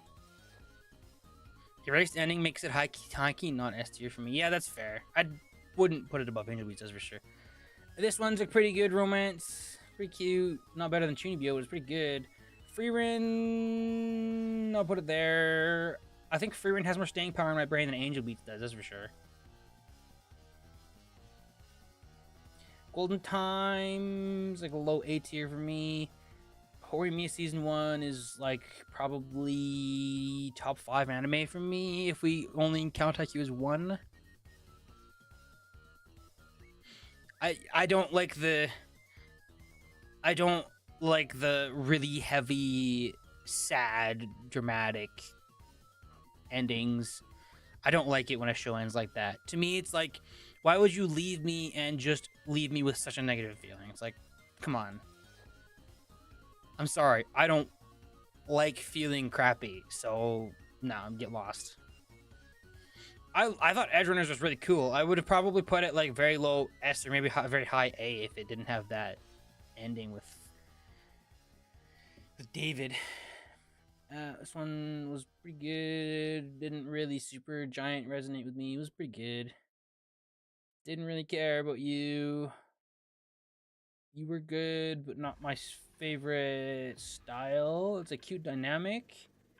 But I think I watched Dress Up Darling when I kind of fell out of like all my anime that I really liked being romance. So this one didn't hit as hard for me.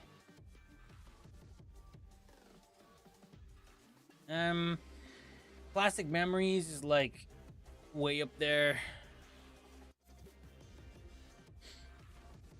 I don't think I finished Rascal Bunny Girl. They're funny, but the show never captivated me. I don't know how to explain it. Compared to how much everybody really loves Bunny, this is not where I'm putting it. I just dropped it to talk about it. I don't know.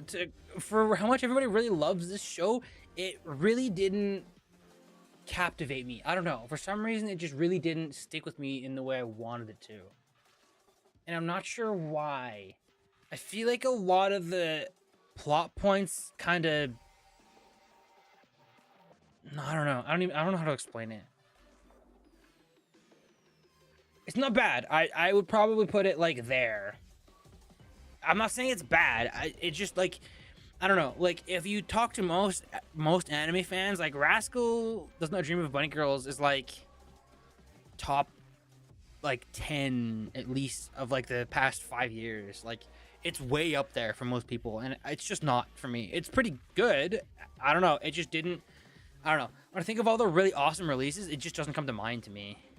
I don't know why. It didn't really captivate me. I actually shouldn't rate that. I haven't seen it all the way through. I watched like most of the very first season. That's it. Maybe like two thirds of ReZero I've watched. Toradora is another one of my GOAT romance animes. I'd put it there. I'd put it below Chunibyo though. It's less cute and interesting than Chunibyo.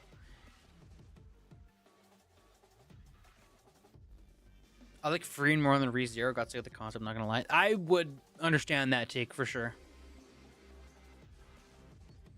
Violet Evergarden is very pretty and the substance is okay. I'm sorry, that one's controversial. That one also, Violet Evergarden did not captivate me the way I wanted it to. It's a lot like 5 centimeters per second for me, where it's like, it's not a show where I regret watching it or anything like that. Like, it was good. It's just like, I don't know. It didn't leave me with anything. And I know for a lot of people, they were bawling their eyes out and they can't believe how amazing it is. But I think it was Giguk who said it was kind of, no, maybe not. There was someone who said it was kind of like, it didn't do as much as it should have. Violet Evergarden has like 3 peak episodes and it has garbage. Like the female Prince Dreaming Young Prince is generally baffling. Yeah, it has a lot of stuff like that. It's not terrible, but yeah. Your Light in April I liked more than there. Yeah. There you go.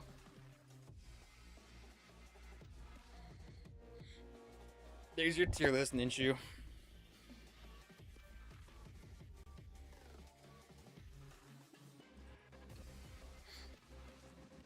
That's what I think of them all. It was what I was expecting.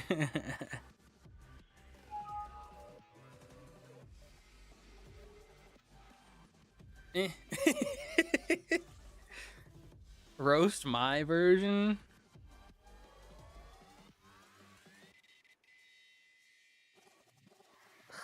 Put Charlotte so low. Put Evangelion so high. There's nothing worse than an Evangelion fan. Charlotte below ReZero. Ugh. Hurts my soul. ReZero is good, but Horimiya being like the bottom of this tier list also hurts my soul. With Ford employee pricing on now, you don't really need me. Not that I've seen season 2, but like Horimiya season 1 is so low. Tell him Mike sent ya. Or Maria, or Namig. Ford employee pricing is here, where you pay what Mike pays. Golden Time above Chunibyo is kind of crazy, but they're close at least. Chainsaw Man is where it should be. Toradora is fine.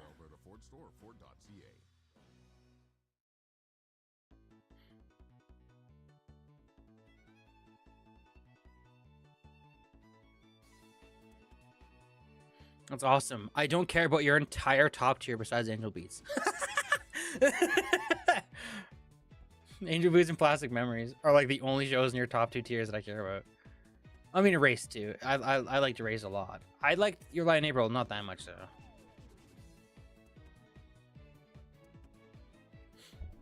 Evil. Sorry. He shouldn't have made all of his best stories freaking ugly.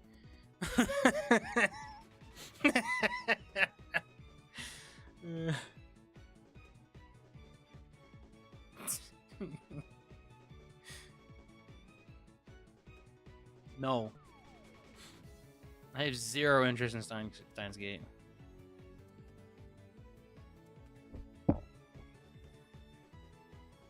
I had friends who watched Steins Gate when it first came out and were telling me to watch Steins Gate, I think. When did Steins Gate drop? Yeah. Yeah, that's right. I had friends who watched it when it came out and they were like, this is like the best anime ever, man. You really need to watch it. And I was like, okay. And then they kept talking about it. And then I was like, I don't care. It's just the whole topic, like everything, the plot, everything. I just don't care. I don't think it's bad. I just don't care. It's the perfect plot to make me be like, I don't care. I don't care. I don't care. It's not interesting to me. There's nothing huge behind it. I just don't care. Like, I didn't care about Haikyuu, and then I saw clips of Haikyuu, and I was like, whoa, wait, this is actually, like, interesting. And then I saw clips of Steins Gate, and I was like, wow, that's exactly what I thought it was going to be like, and I don't care. You'd care if you watched it. Maybe, but I don't care. I don't care to watch it. I don't watch anime right now. You want to see the last anime I watched? It was this thing. It was Windbreaker that came out, like, a year and a half ago. I don't care. I didn't even finish it. You didn't see the right clips. I'm crashing out. Watch it. No. No. I don't care. I don't watch anime anymore. I don't care. I'm not saying I'm never going to watch anime again. I'm saying I don't watch it right now. So I'm not going to watch it. I don't watch movies. I don't watch TV. I don't watch anime. I don't care to. I would rather spend 100% of the time watching anime, talking with people, or playing games.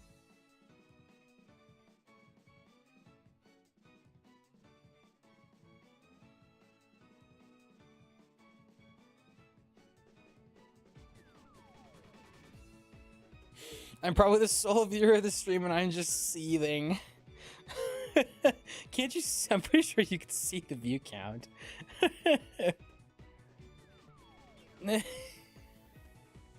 11 people watching. You're the only person I'm interacting with right now.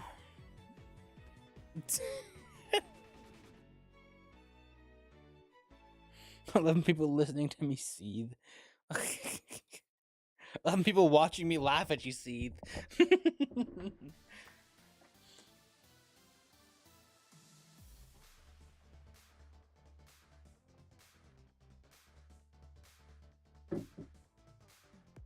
I care about anime so much more than PvP.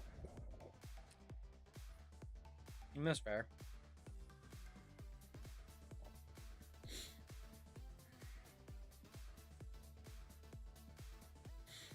I will say, it's really hard, in my opinion, to work a full-time job and then get home and be like, ah, yes, I can't wait to put more mental and physical energy into the other thing that I have to do so much of that it's basically a second full-time job.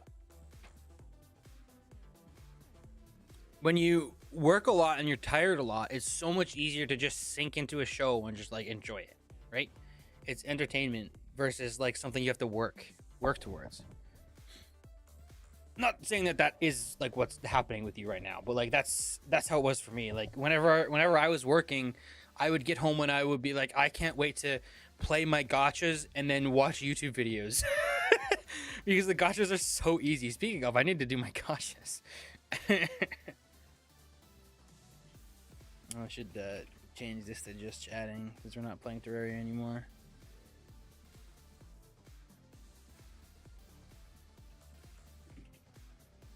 Hey.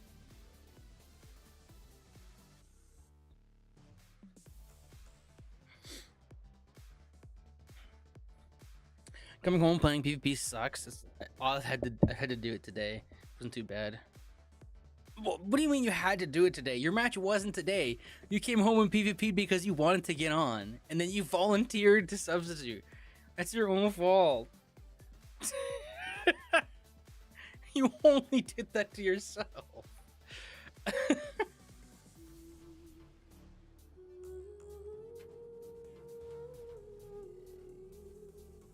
Shut up, Tekken.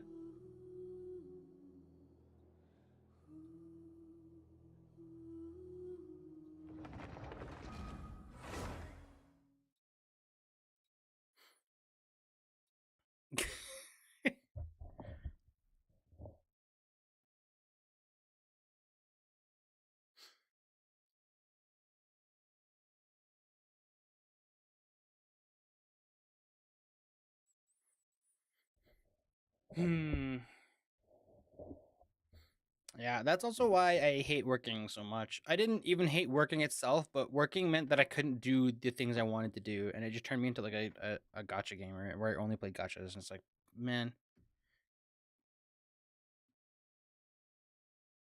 Yeah. That too. You go work like 8 or 9 or 10 hours, and then you get home and it's like, I don't actually have 4 or 5 hours to my day to do stuff with. I'm going to bed right now. And you do, and you don't ever want to do anything else. It's stupid. I hate it. I don't understand people who have to have a job in order to like stay busy. I don't get it. Work sucks. You need money to survive, but work sucks.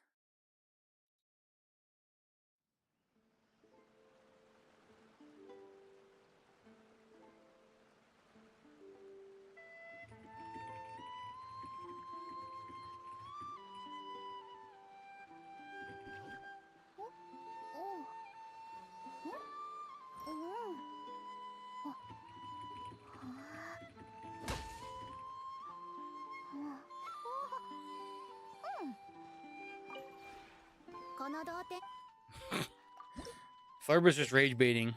Flurber's rage baiting Crane and it's working. Okay, bye, Ninchu.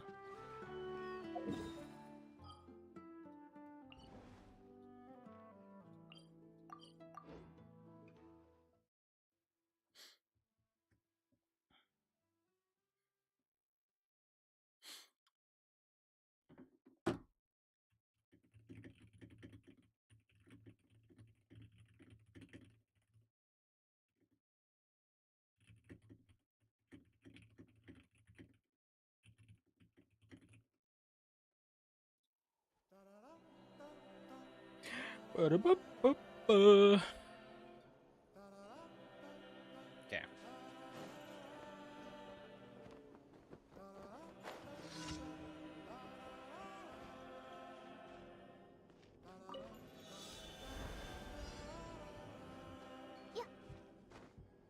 The text is in English, but the voice is in Japanese. Correct. I think the English in these games usually sucks.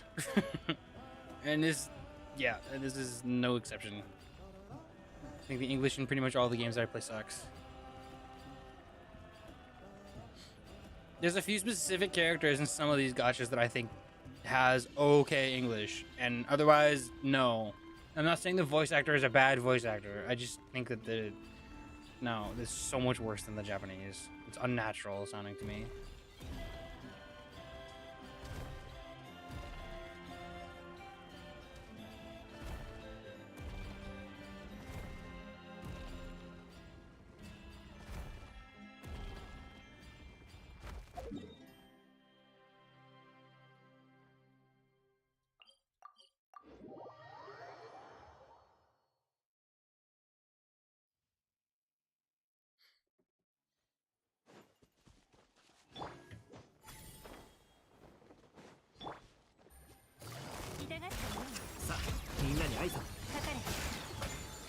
Come on, swap.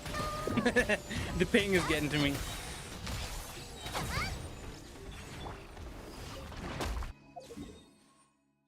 Next.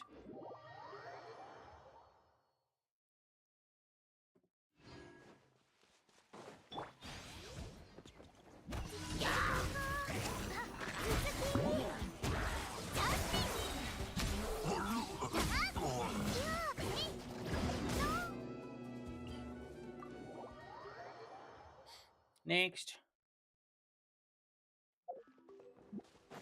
Is it? Wait, where was it? Down the path.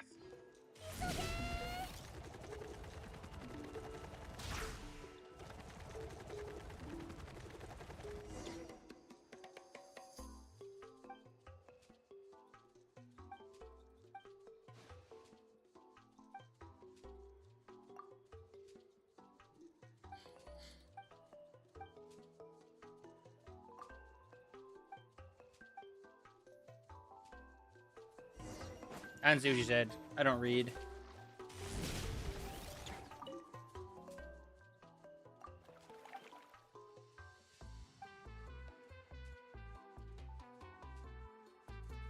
Oops, stepped out.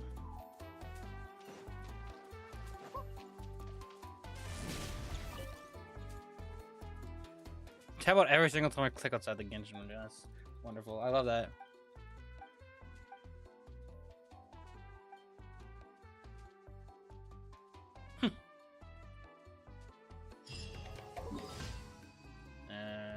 Oh yeah.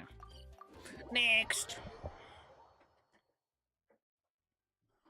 So we're gonna do this, and then I'm gonna work more on my tier list, I think.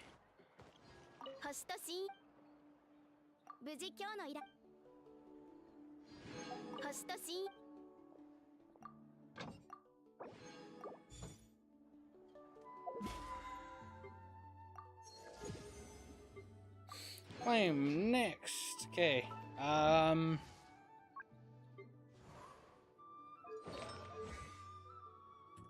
was getting money before because I needed money.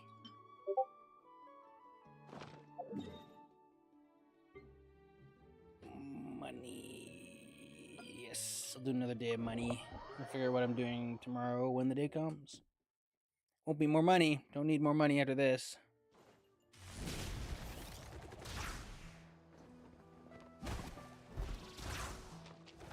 Oh, no, it's over here.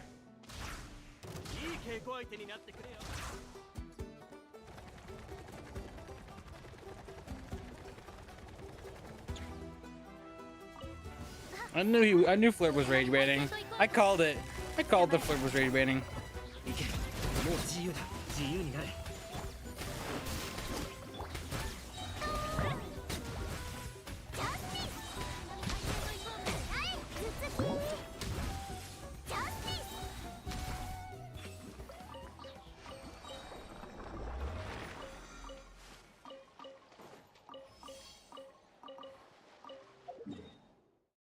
trying to find what he said.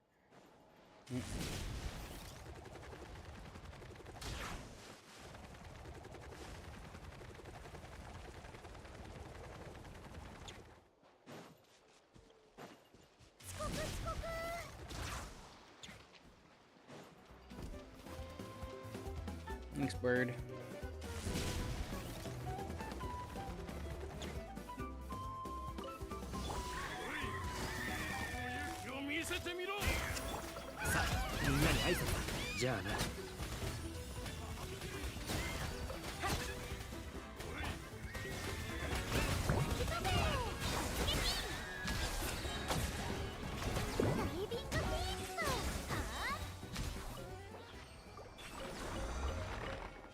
Give me all the loot. Better to collect it now than when I need it later for something stupid.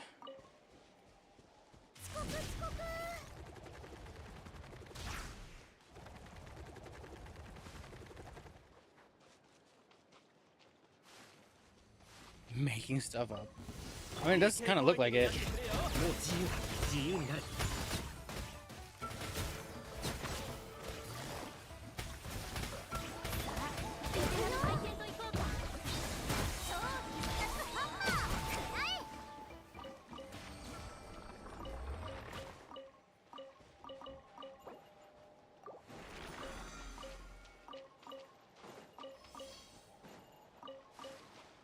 Goodness.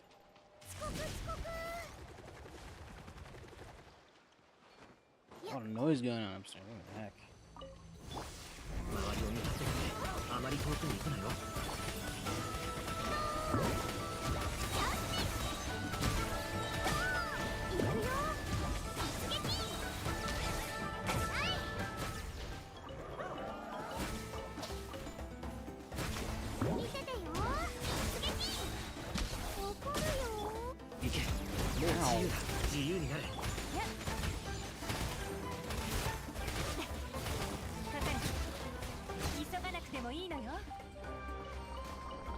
Definitely want to pick these things up.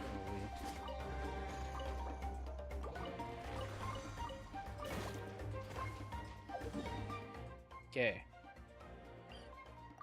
That's good enough.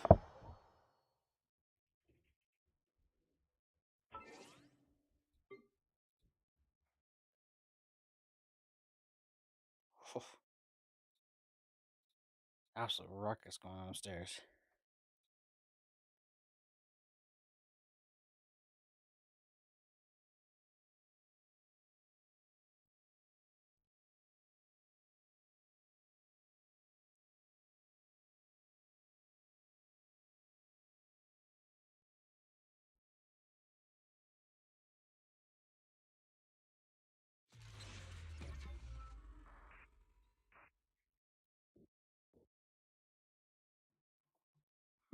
My cat is on full alarm. She hears noise upstairs. She's like, "What is going on?"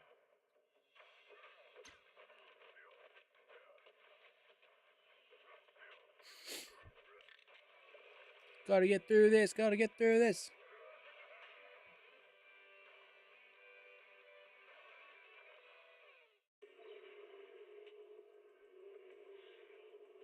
Taking its time, holy.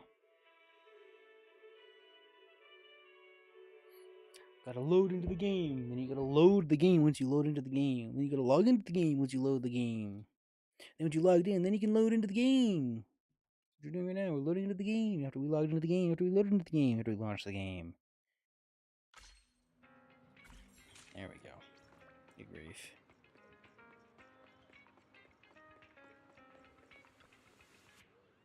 I think my sister has her ex's dog right now.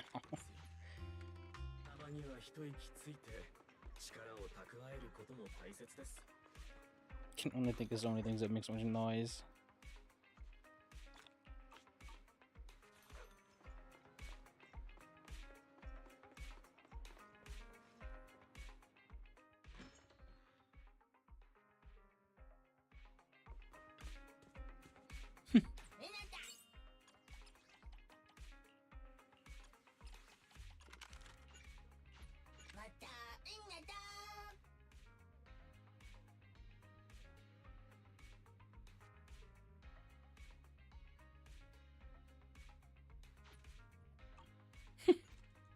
What is happening with Flurb?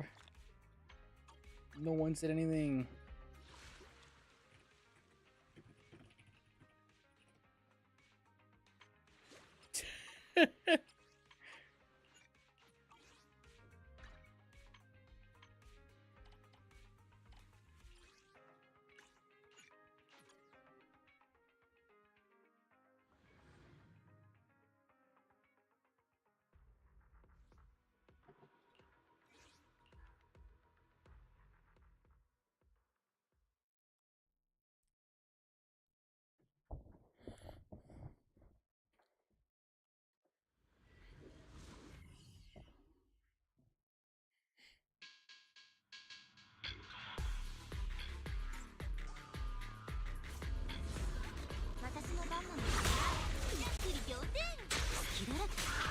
This game is great with high bang.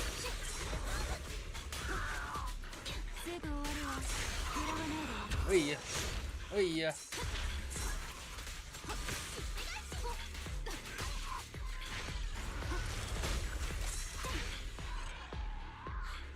What shot?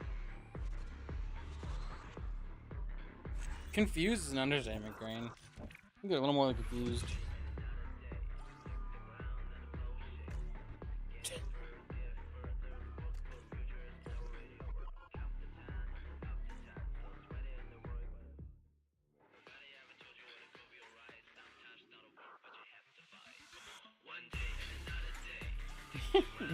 Monster game's useless.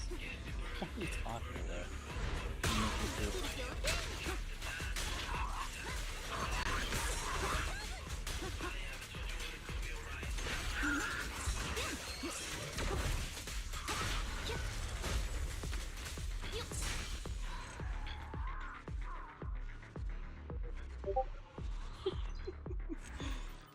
That's funny.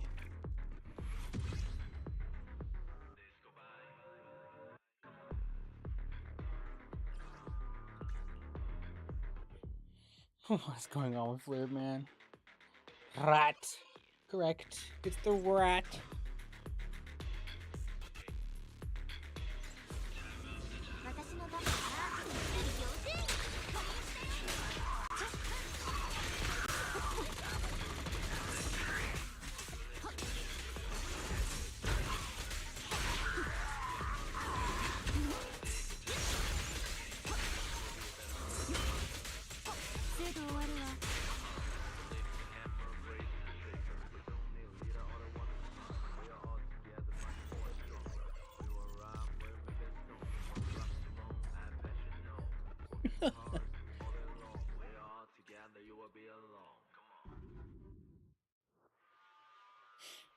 You guys know at a certain point we have to warn him for being like inflammatory, right?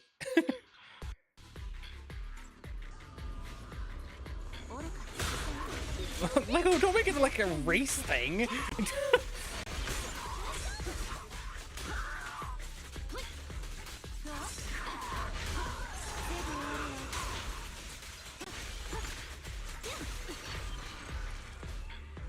Whoa. Interesting end pose. I haven't seen an end pose like that before. Wordle ping. One more.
don't think I got anything particularly good. Sorry, I'm for people who are on stream but not otherwise. I'm just laughing at what's being posted in Solar server about this one user being completely schizophrenic.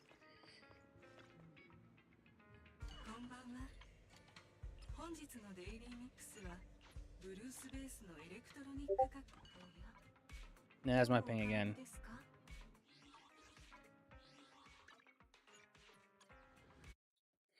Streamer mode. There, streamer mode's back on.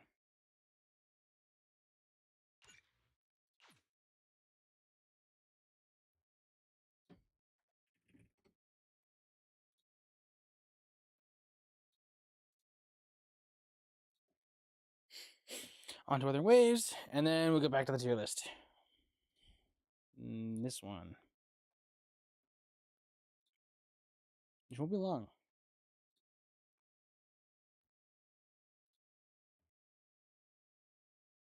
The final rage bait.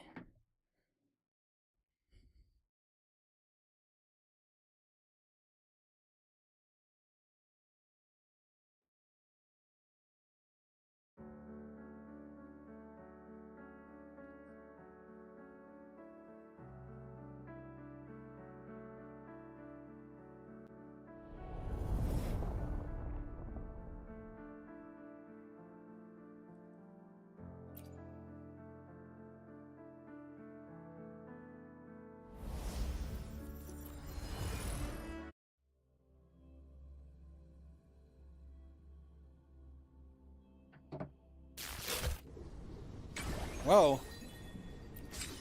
Random noises.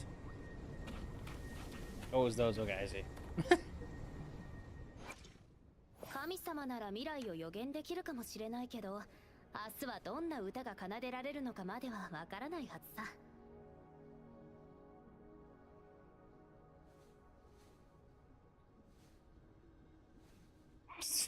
Such a weird conversation. Okay, あなたのことは波が知らせてくれるのよ。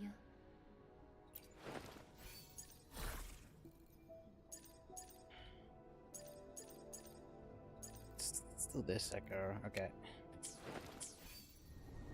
I believe there's a double drop event right now, so I think I'll go do that instead of farming other stuff. Just to get more worth out of the drops, because I don't really need anything particular right now. And then I'll just go do the Carlotta domain, because I have no reason not to start min-maxing my echoes.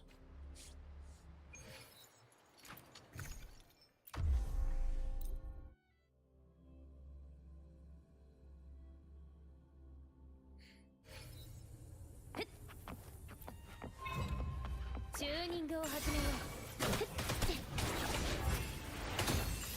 潰れなさい、神の恩寵。手柄を払いましょう。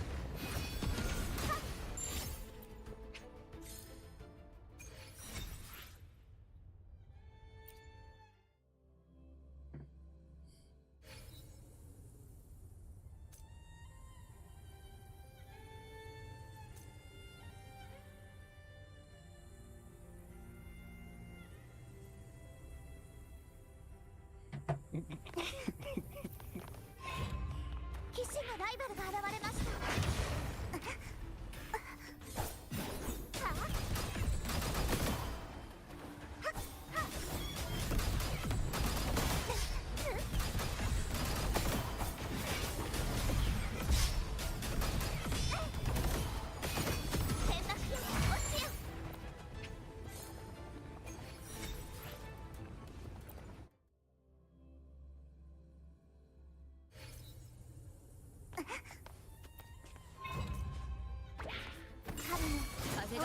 波となる。I think they're going insane. The Legend of the Flurb rage bait.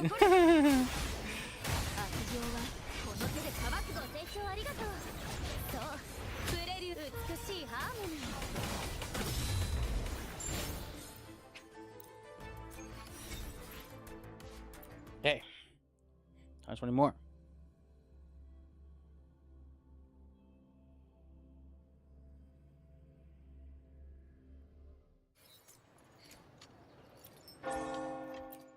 Bong.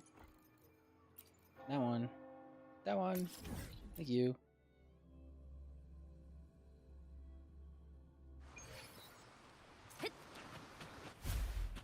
Rhythm に乗って。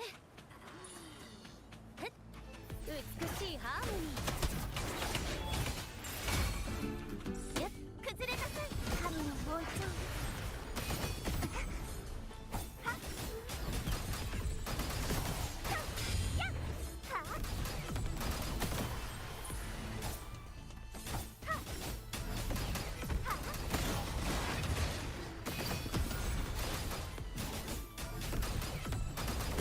神の包丁。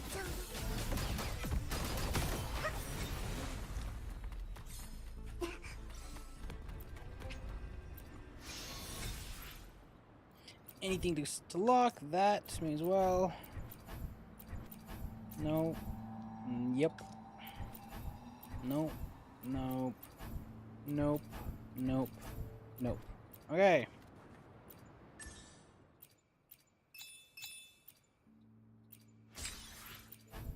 Not liking that either. Okay. That's all she wrote.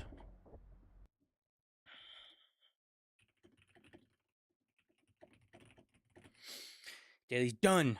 Tier list. Only 15 minutes left of the stream. No, I'm just kidding, but I probably will just do a little bit of this and then I'll be done for today. Don't want to stick around for too long. I really need to give myself time to sleep after all. Time to sleep, time to get food, time to whatever, you know.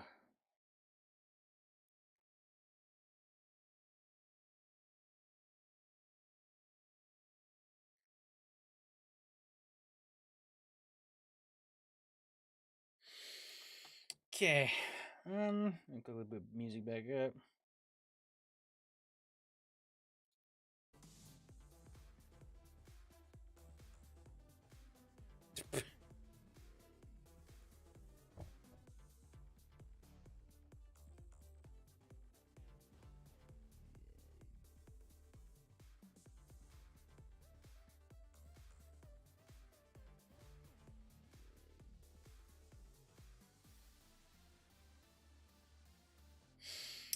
Okay. So, where's my little note?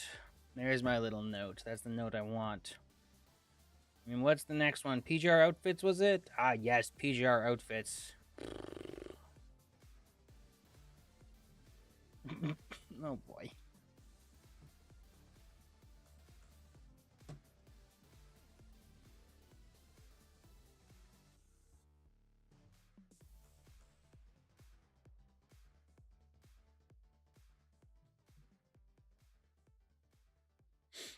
What is happening?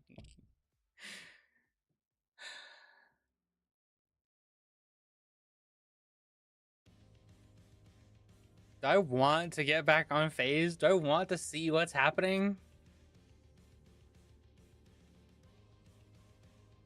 Well, let me on phase? It seemed like phase was having problems right now.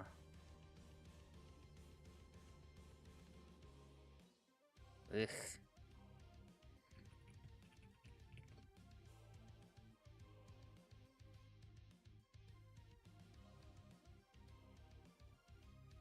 Phase is having issues right now. Yeah. Supposedly. I can't see if he's in another dimension because the phase is down. Imagine Jordan, he starts complaining on DG. You can file a player report. Can you imagine? I hope not. Okay, but yeah, PGR outfits. PGR is very interesting game in terms of fashion. It's very different from the other gachas that I've played in terms of outfits and stuff, because all the characters, not all, but like the majority of the characters are some capacity of an android or like a cyborg of some capacity. So there's a lot of like reason and lore behind why the characters look the way they do. and the game is very like post-apocalyptic and kind of grim as well. So there's a lot less like bright, flashy, cartoony, friendly looking stuff, and a lot more like this is a dude in a lab coat and he's got a big gun blade, and you know. So it's interesting to talk about the fashion and like express what you like and dislike. But on the other hand, as you can somewhat tell, this game follows like a really big like ordinary bell curve where there's just a lot of just there's a lot of stuff that's just like don't really care. There's a lot of really outdated looking things and a lot of characters who have outfits that's like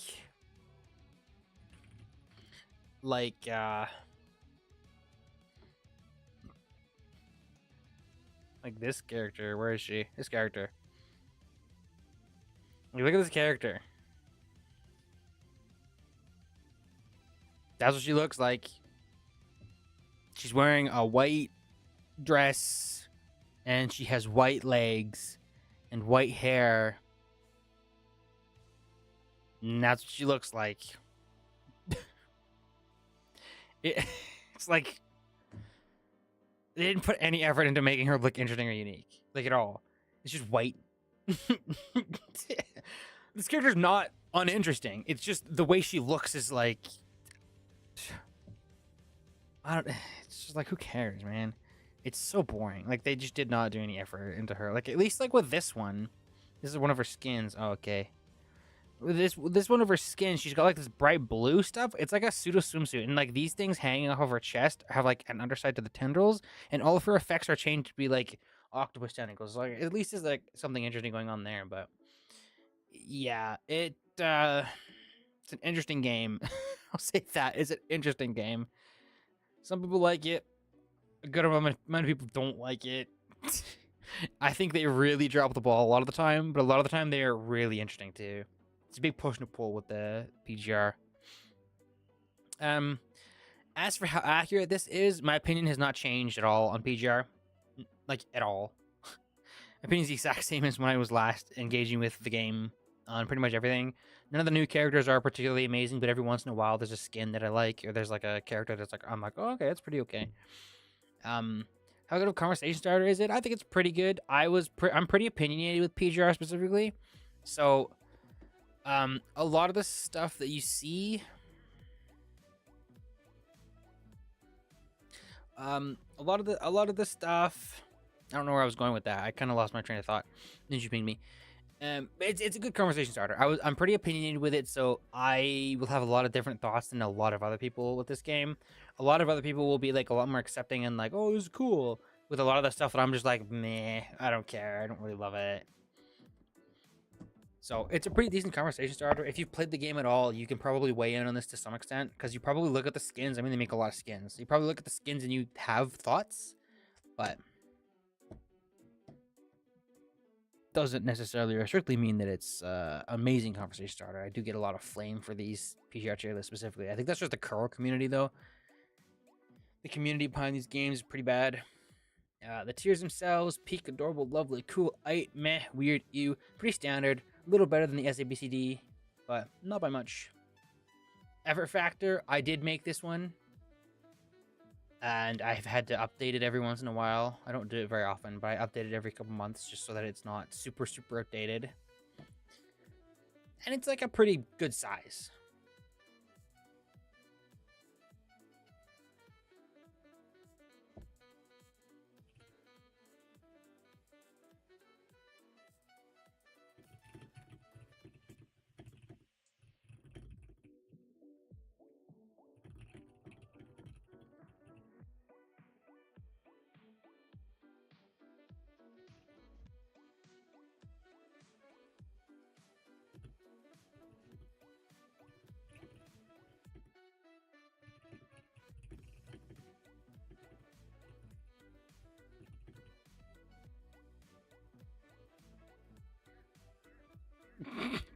Freaking you.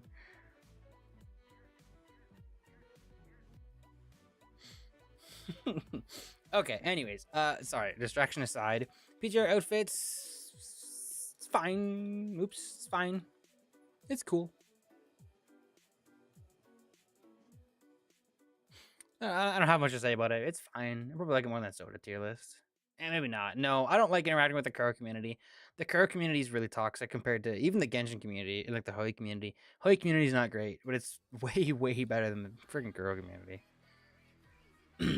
On that note, PGR story is a worse tier list for sure. So this is just ranking the story chapters at the time.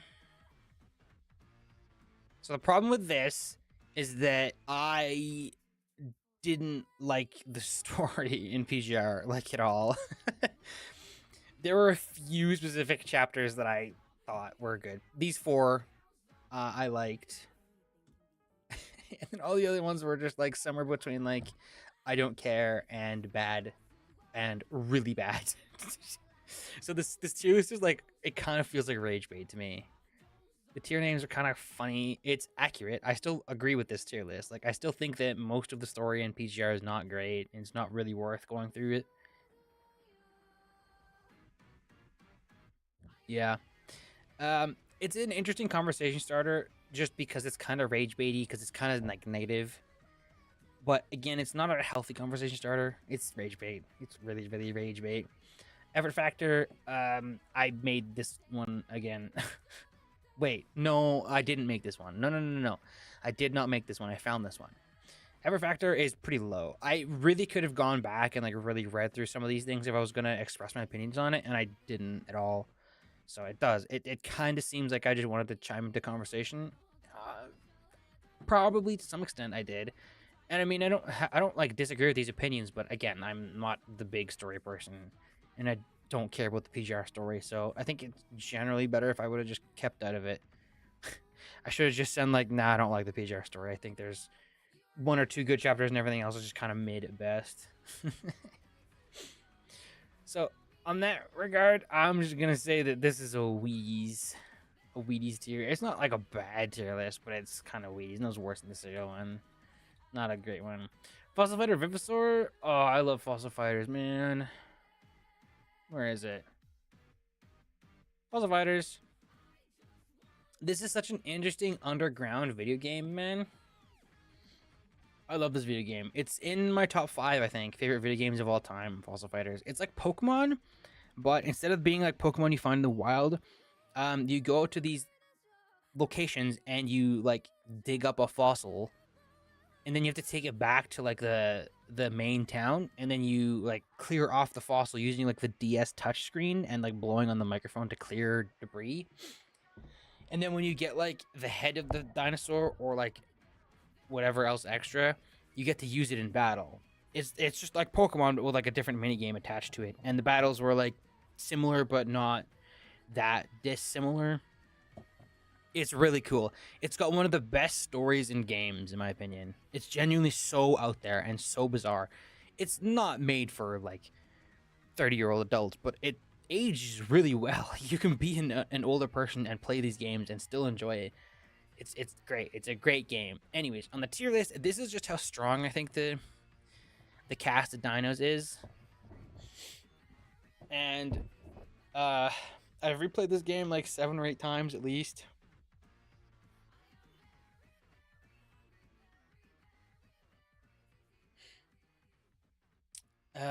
It's literally just how strong are those fossil dudes in this game, and it's not objective because the competitive scene in this game was tiny and very short-lived and is no longer really around, so it didn't really have time to develop. So this is kind of mostly going off of like the single player content, and for the single player content, this is basically as true as it gets. The other problem with this game is that the game starts you off with this guy in the middle here, this guy with the spikes on his back, and he's really good. Like, you don't just start with him so he gains experience faster. He's also just like got an obscenely high stat total. He has a really decent like passive ability. He is tanky and really strong offensively. The only thing he doesn't have is good support effects. It's like, it's kind of obscene, and it kind of means that you don't ever need to use anybody below like this good dino tier. I've used like in this acceptable tier, I've used these two because they're super early game. I've used him and him because he's also super early game. I've used him like once, and like that's it. Like I haven't used any of these other guys. I've used this guy actually. I've used this guy, this pterodactyl, this yellow pterodactyl. I've used him a few times. Anyways, all I'm saying is that this game is like terribly unbalanced, and they really don't try to hide it either, which kind of stinks in my opinion. I would love if this game had more reason to excavate more of the dinosaurs and use more of them. I would especially have loved if they swapped this guy for, I mean, okay, this is the other starter you get, this one.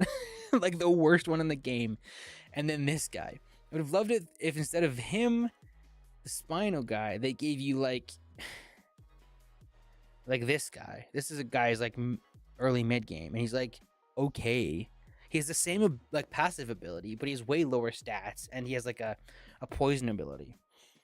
It would have been like way cooler if you got him or I don't know, any of these other like low tier dudes, so you can kind of like work your way up the tier list. Like most of these guys in this second tier here are late game. Most of these guys are late game. I think this, no, not him. I was gonna say he's not late game, but that's not true. He is. Yeah, the entire top two tiers are like super late game. So it's like balanced in that regard. This third tier is all mid game. This guy's early game. This guy's early game. This guy you can get early. This guy you can get early. This guy you can get kind of early. I don't know. Like you can get a lot of these guys early game, but then like also like most of these Triceratops down here and like this guy and this wolf looking dude, they're all late game. It's like what?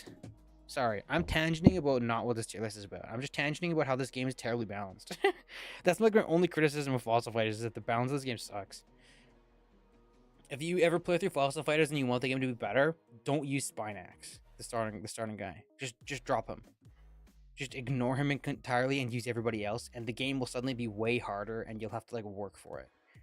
And I like that. Anyways, as for this tier list, 2 OP, powerhouses, good dinos, acceptable, kind of mid, weak, terrible. They're good tier names. They're not getting brownie points, but they're certainly not losing brownie points. Better than SABDC. As far as I'm concerned, this tier list is perfectly accurate. Like, obviously, I can't know for certain, but I think it's really accurate. I think all these dinos in the top 2 tiers, you can form like a proper team around, and like it will do really, really well. And then once you get into these mid tiers, you kind of have to put in a lot of elbow grease. You have to like really outplay your opponent if you're playing competitively. You have to really read them to do well with. And then all these bottom tier ones, it's like I just wouldn't. It's just not worth it. Cheers themselves are good. How good is it a conversation starter? If you've never played Fossil Fighters, this is only a good conversation starter because the game is like kind of niche and really, really good. If you have played Fossil Fighters, it's an okay conversation starter, but like it's not as good as if you were to make a tier list about just like what you like or similar. And I think the only thing that this is like a good conversation starter about is Spinax being overpowered and Shan, the one at the very bottom, being weak, despite them both being their starters. It's like, okay. Effort factor, I don't think I made this one. No, I did not make this one. But I did spend a lot of time researching. I actually spent a lot of time like comparing stat values. And that's how I came to the conclusion that Spinax is legitimately just stupid. Like, I kind of knew this Spinax was really good because I've played the game so many times. And you just realize when you play through the game and you look at your stats that, oh, Spinax just has more attack and defense and health and everything else than all your other dinosaurs. But at first I was kind of like, okay, but is that just because I used him the whole time? No, it's not. It's made worse because your dinosaur gets stronger as they gain experience. But it's not just because of that. He's legitimately just really, really good. He has less stats than most of the dinosaurs in this tier. But most of the dinosaurs in this tier are designed in such a way where if they are not your like front runner, they debuff your other teammates, or they like require like a wall or like a defensive dino, or they give support effects or something. Spinax doesn't. He doesn't debuff your teammate if he's in the sides. He's good as a defensive wall. He's good as an offensive wall. He's just a good dino. So yeah, that's how I came to this conclusion through a lot of effort, a lot of playing the game, and a lot of testing. So it's got some like genuine effort behind it. It's an interesting one. I'm gonna definitely give this one brownie points because the game is so niche. But I can't rate it too highly. It could have been so much more interesting. But yeah, if you've never played Fossil Fighters, oof, definitely a game worth putting up on the emulator. I think not this one. Well, this one's okay. This is the follow-up game. It's not as good, but it's not bad. They improve some things and they make some things a lot worse. Don't play this game. This game is awful. This game is the reason Fossil Fighters is dead and no one knows what it is, and we will never get anything on this series ever again, is because this game is awful. Do not play Frontiers. Play the original. Maybe play Champions if you just can't stand how the original is super old looking. Which it is. The original is an old looking game. That's okay, I think. Yeah, that's what the original looked like in the battles. Very polygonal, but I think that's okay. I think it makes the game look more endearing. Anyways. I gotta move on. Fossil Fire is my beloved. I gotta move on. Okay, this is a weird one. Stardew Valley NPCs, but I rank them using a modded art, a modded texture pack of all the NPCs. Made by, I believe their username was Nyapu, Nyapu. I really adore this texture pack, by the way. This art is so pretty. I love it so much. It makes all the vanilla NPCs look so cool, and it makes all the NPCs that were modded into the game also really cool, which a lot of these are. A lot of these are modded NPCs.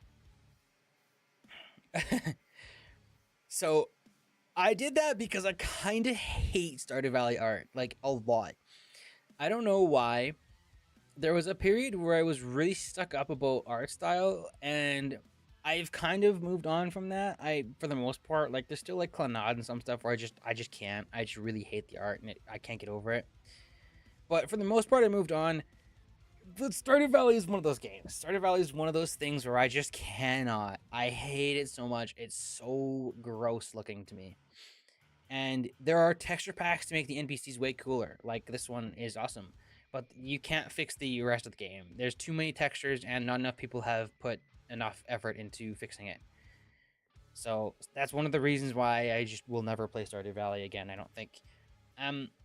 And that's why I use the texture pack icons for this. And I made this tier list because it's too specific. I pulled the modded textures out of the texture pack and put them into the tier list myself, alongside the vanilla ones. So it has effort into it. As for the tier names, the best, the dog, the turtle, and the one kid that I thought was really funny. Yep. The marriage tier. Yep. I agree with that. I think that's an eyebrow raising tier name. Lovely. Yep. Yeah, I like those characters a lot. Cool acquaintance. Yep. Those are characters that I did like to see every now and then. The neutral characters. Yep. Those are characters who I didn't feel much towards. The dislike, yup. The dickish, yup. And haven't met, yup. Those are good tier names. It's accurate. In this playthrough, I married this lady, and the other two that I was considering were these two, and this blonde lady, not Haley, this blonde lady, who I was like talking with a lot in game. So it's accurate. It's pretty accurate. It's not a great conversation starter. I'm pretty unhappy and unhealthy with Stardew Valley, and a lot of people really love Stardew Valley, and I don't. And while I think I can still have a healthy conversation about the game realistically, I am so insanely likely to just be like, no, I think this game is just not good. I really don't like it. And a lot of the time when you say things like that, people get defensive, like, oh, you're just a zoomer, you don't have the attention span. And it's like, well, okay, but Animal Crossing is one of my favorite game series of all time, and I play fishing games and RTS games. I don't think it's my attention span. I just kind of think Stardew Valley sucks. And then they're like, well, how far did you get into it? And I'm like, well, I've played through it like 3 times, and every time I've gotten to a year and either stopped at a year, or I'll go like 3 or 4 more months, and then I'll be like, I don't know what I'm doing and I'm bored, and I'll stop playing. And then they're like, oh, well, the game kind of actually gets good after you put 500,000 hours into it and you beat everything in the game. And it's like, well, okay, I'm sorry, I don't care. I really don't. I've seen other people play through the game. It doesn't look like it gets more fun to me. It really doesn't. It looks like you start being able to customize like your farm more often, and when you do that and you get more energy, you can like play the game a little more freely. But that was never my problem. I never felt like I couldn't do enough outside of my very first time I played through the game. I never felt like that was what was holding me back from enjoying the game. So it's not a good conversation. Like, I don't know. It just makes people who enjoy Stardew Valley unhappy, and that's most people. And it makes me feel like I'm being like emotionally neglected because my thoughts and feelings get pushed to the side in favor of, oh, you're a zoomer, oh, you didn't play it long enough, oh, the game is just not for you, or whatever. It's like, okay, I just think the game sucks. So it's not a great conversation starter. And as a Stardew Valley player, you can't look at this and be like, I see this person likes Haley and Leah. Like, it takes a second longer because it's a texture pack and not just the NPCs. So this one actually loses points for this. It's a bad conversation starter. It's accurate. The tier names are good, and I put effort into it. But it's a bad conversation starter. A very bad conversation starter. Now, if I remade this to be not the texture pack one, that's a little different. That would be okay. I think I could have that conversation more often, and I'd feel a little less like I have to defend myself if people could like just see it and interact with it. As opposed to having to go through the conversation to even interact with it in the first place, and even then not really interacting well with it. And then there's the chance of it being a toxic conversation. It could be great if it was remade. That's the best I'll give it. Oh, the stupid Wuthering Waves VFX tier list. Okay, look. This is the 1.0 tier list of just the characters in the game at launch. I did not like the characters that we launched with. I did not like the characters we got in 1.1. I did not like the characters we got in 1.2. I did not like the characters we got in 1.3. I did not like the characters we got in 1.4. And in 1.5, I kind of like the characters we got. Kind of. This tier list is such a rage bait. If you show this to anybody who likes Wuthering Waves, or who liked Wuthering Waves at launch, they would be like, you're such a troll. Or they'd be like, you couldn't be more wrong if you tried. I've never seen someone who plays Wuthering Waves who agrees with this tier list. At all. And I still think it's accurate. I still think Gion and Mortefi and Calcharo and Yinlin have the best VFX of the 1.0 characters. And I think they're only okay. I don't love it. I'd maybe put Yinlin a little higher at best. But I don't love it. I think they're boring. And I think their VFX are not helping them look any more interesting. So, on that regard, it's accurate. I fully agree with this tier list. It's a great conversation starter. It makes Wuthering Waves fans so mad. And the only reason I'm not going to dock that is because there's no way to not make a Wuthering Waves fan mad. If you are a fan of Wuthering Waves, you are probably like, 9 out of 10 times tilt. Like, you just tilt over anything. You mention Genshin, you get tilted. You mention Hoya, you get tilted. You mention disliking Wuthering Waves, you get tilted. You mention disliking Kuro, they get tilted. Like, it's bad. The Kuro community is really bad. So in this regard, this is like a rage bait. It's a low effort tier list. In that regard, it's a low effort tier list. So it's losing points for that. It's not a good tier list. And it's not a good tier list, especially because I think a lot of the 2.0 characters onwards have really good VFX. Some of which are some of like the nicest looking gacha characters in terms of visual effects. So it's a very outdated tier list, even though it's accurate. And the tiers themselves are like, yeah, I mean, it's kind of a rage bait having these two good tiers with nothing in them.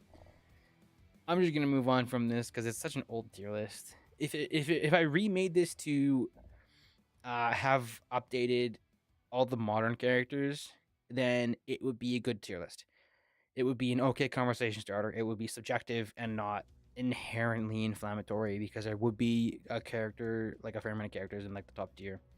It would be just like a screw you. So I'm gonna put it in the grand if remade, because it's good and I could remake it and it'd be way better. The Black Ops 4 tier lists. I don't know if I need to really explain these ones. I played a lot of Black Ops 4. This is my favorite Call of Duty game by a long shot.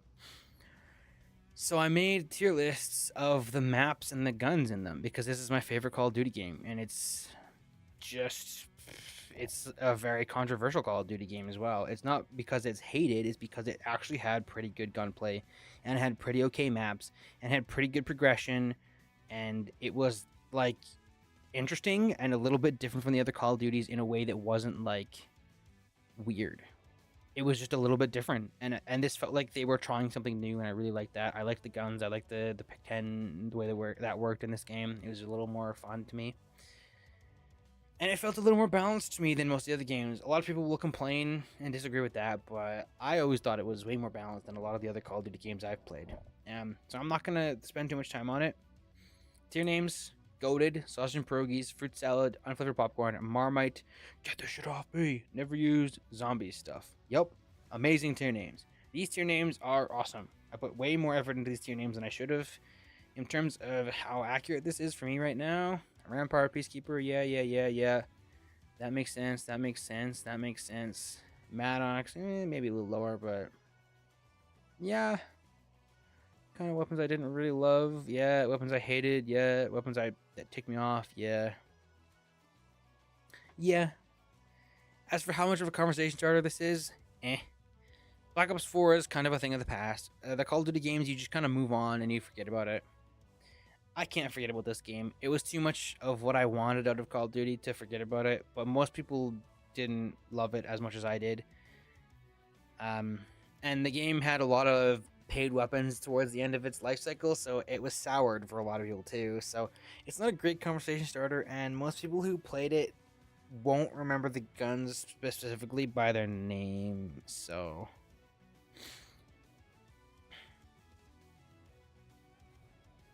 yeah. Can I delete that message? I don't think I can delete that message even.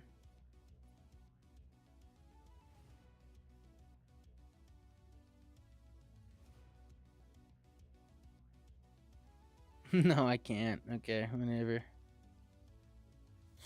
But yeah, I'm not gonna draw on this tier list too much longer. It's an okay conversation starter. It's accurate enough. It's a bottom tier cool, but it's a little too specific. I wish it were more applicable. I wish more people liked Black Ops 4 like I did, but it's not a Black Ops 2 tier list, I'll tell you that.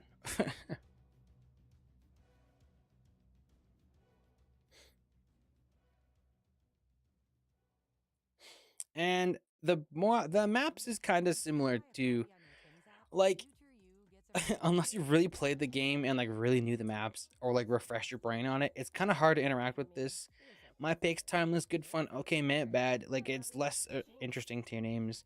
I still think it's accurate. I love this map. The skate map is peak. Whatever that map is peak. Nuketown, I think, is a timeless map. I know a lot of people are tired of it, but I think it's a timeless map. I thought these were good original maps. This one was a returning map that was amazing. This one was an original map that was awesome. Yeah, I liked most of the maps, and these maps that I didn't like were not very common.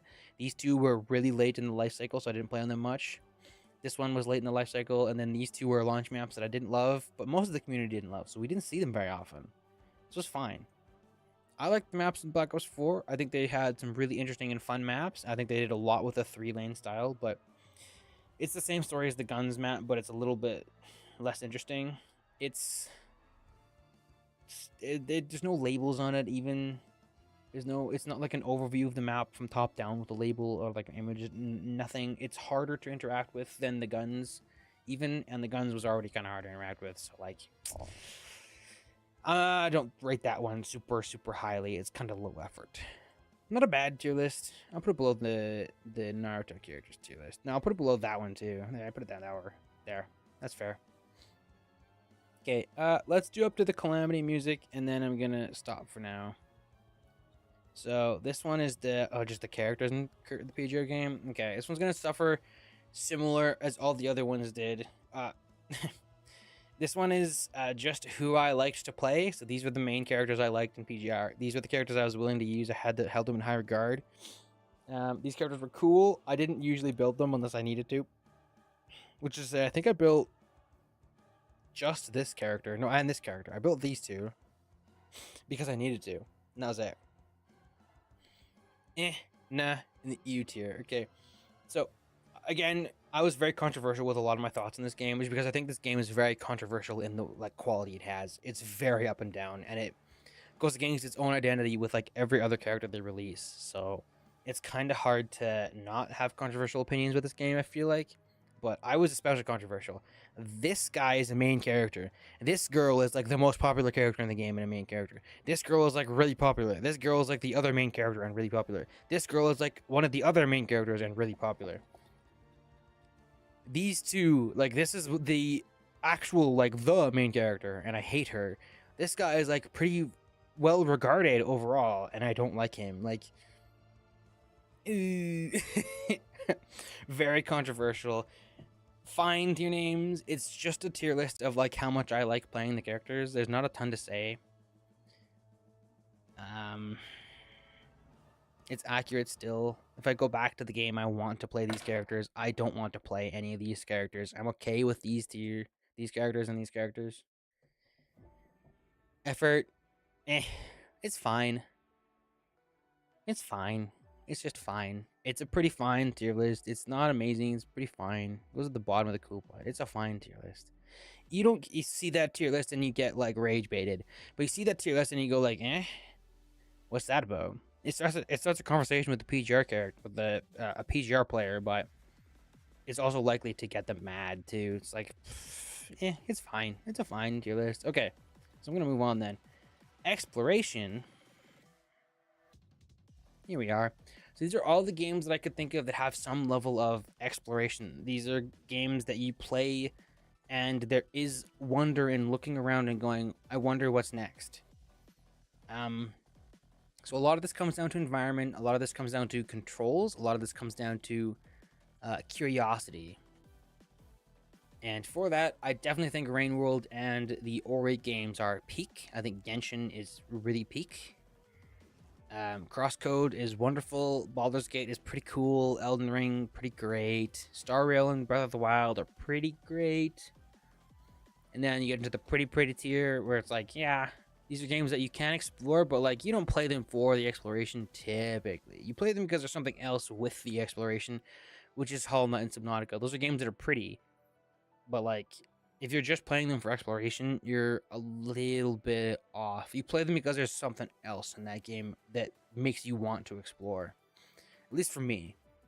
Monster Hunter Stories, yeah. Pikmin 4, yeah. Monster Hunter World, yeah. Tower of Fantasy, yeah. Pikmin 2, yeah. Relink, yeah. Minecraft, yeah.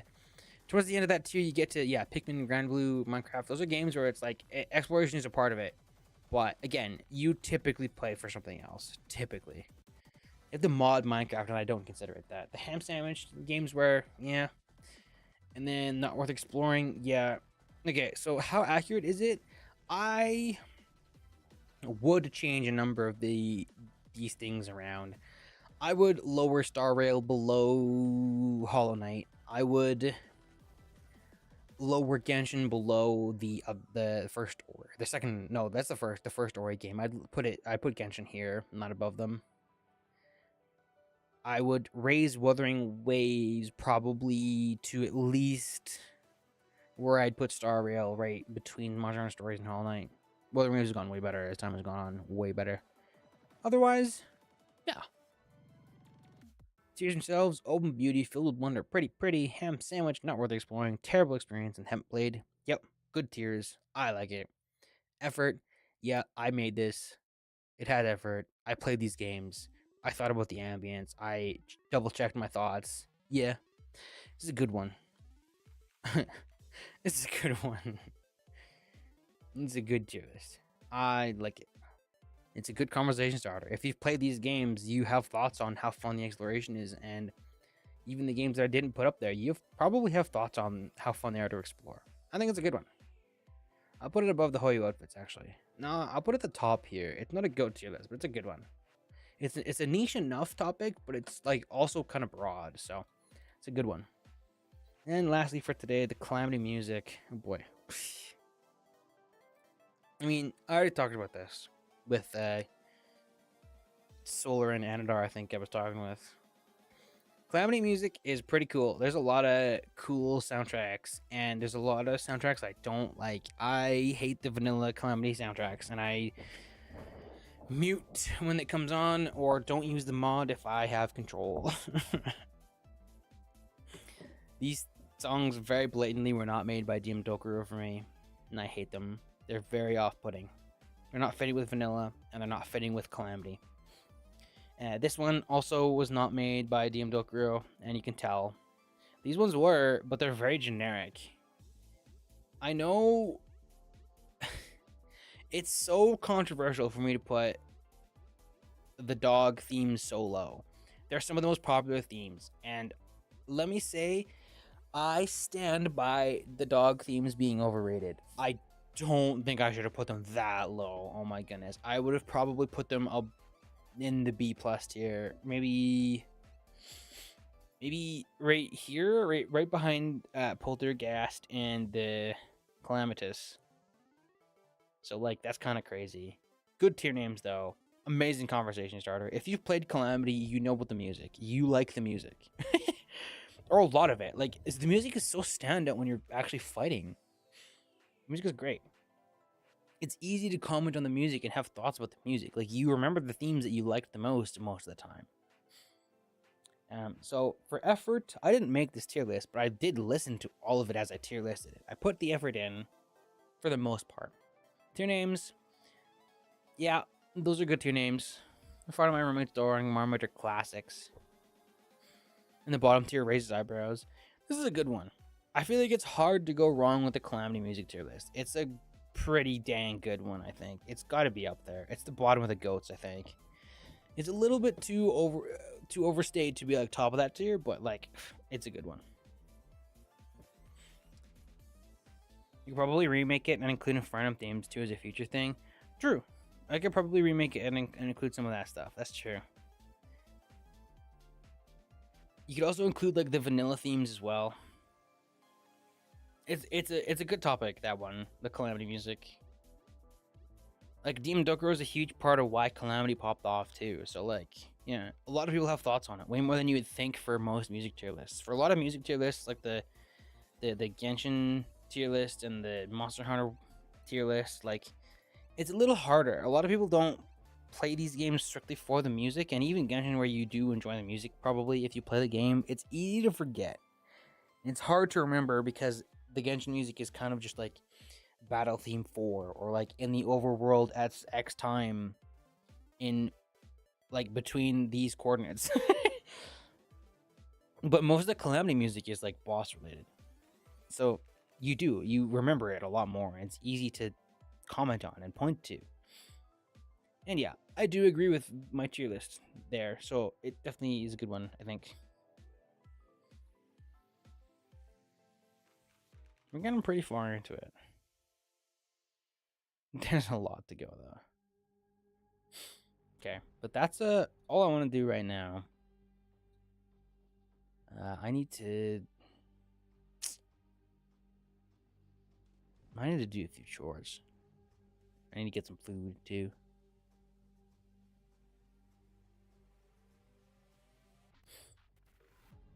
Ping again.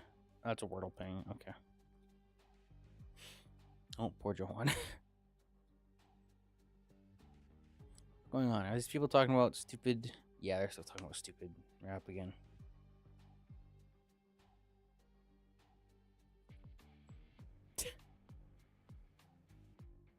Okay, well, that's all I'm doing today. Hopefully, hop on Terraria. Did it reset? I could do the Terraria, yeah. Hopefully tomorrow we can do, or we can get a result in for these, the UOA and Last Bliss tournament. Hopefully. And then we can obviously do Ninja Ninshu, and whoever wins that, and then hopefully we can do whoever wins that versus S Ice, and then we'll be waiting here. Okay, awesome. I'll be on at a better time tomorrow so we can get Bobby and Bowmeister going, and then hopefully we can get whoever wins this to fight Kisho or whoever subs in for Angara. Slime is already asking about doing Vilsa, which is good. And again, hopefully we can get whoever wins that to fight Arcode right away. Meridian and Eliel have talked about doing their match elsewhere, but if not, there's a good chance Eliel will also DQ. We'll see. So there's a good amount we can do tomorrow, potentially. We are definitely a little bit held up by this, though. Just a little bit. So we'll see. We'll see how this goes. Okay. But I'll do Terradol, and then I'm going to hop off stream. Yeah, the pneumatic horn. Okay. So, not ranged. Very fast weapon that's above green. Green is like pre-Skeletron. No hints. No hints. I'm looking away. I have not done it yet. Okay. I won't say my guesses then.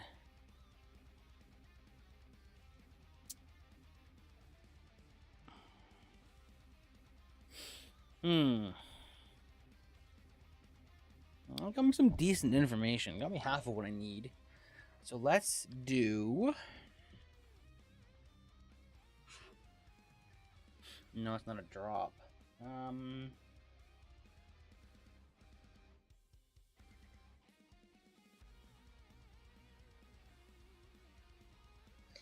What about... Actually, I'm just going to ask Solar to close the stream. I'm just going to talk about it, because I need to voice my thoughts. I was going to do... Giving 3, 2, 1. Okay, I was going to do Crystal Storm, because I know that's fast. I don't know if it's extremely fast or very fast, but I know it's fast. It's Mage. Has more knockback than extremely weak, but it's not a drop. It's a crafted book. Thinking of what's a very fast hard mode mage drop.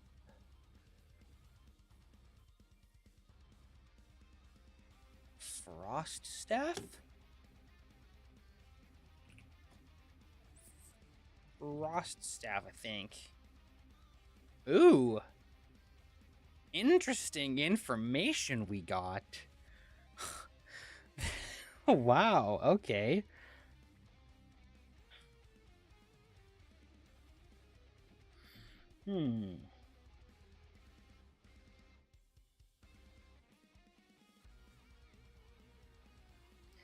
Okay, what about...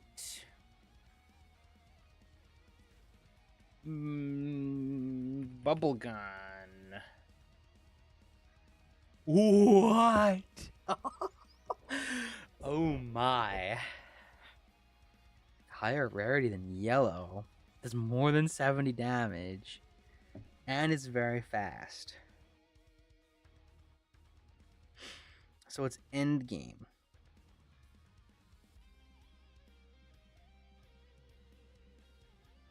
Drop? So it can't be a nebula weapon.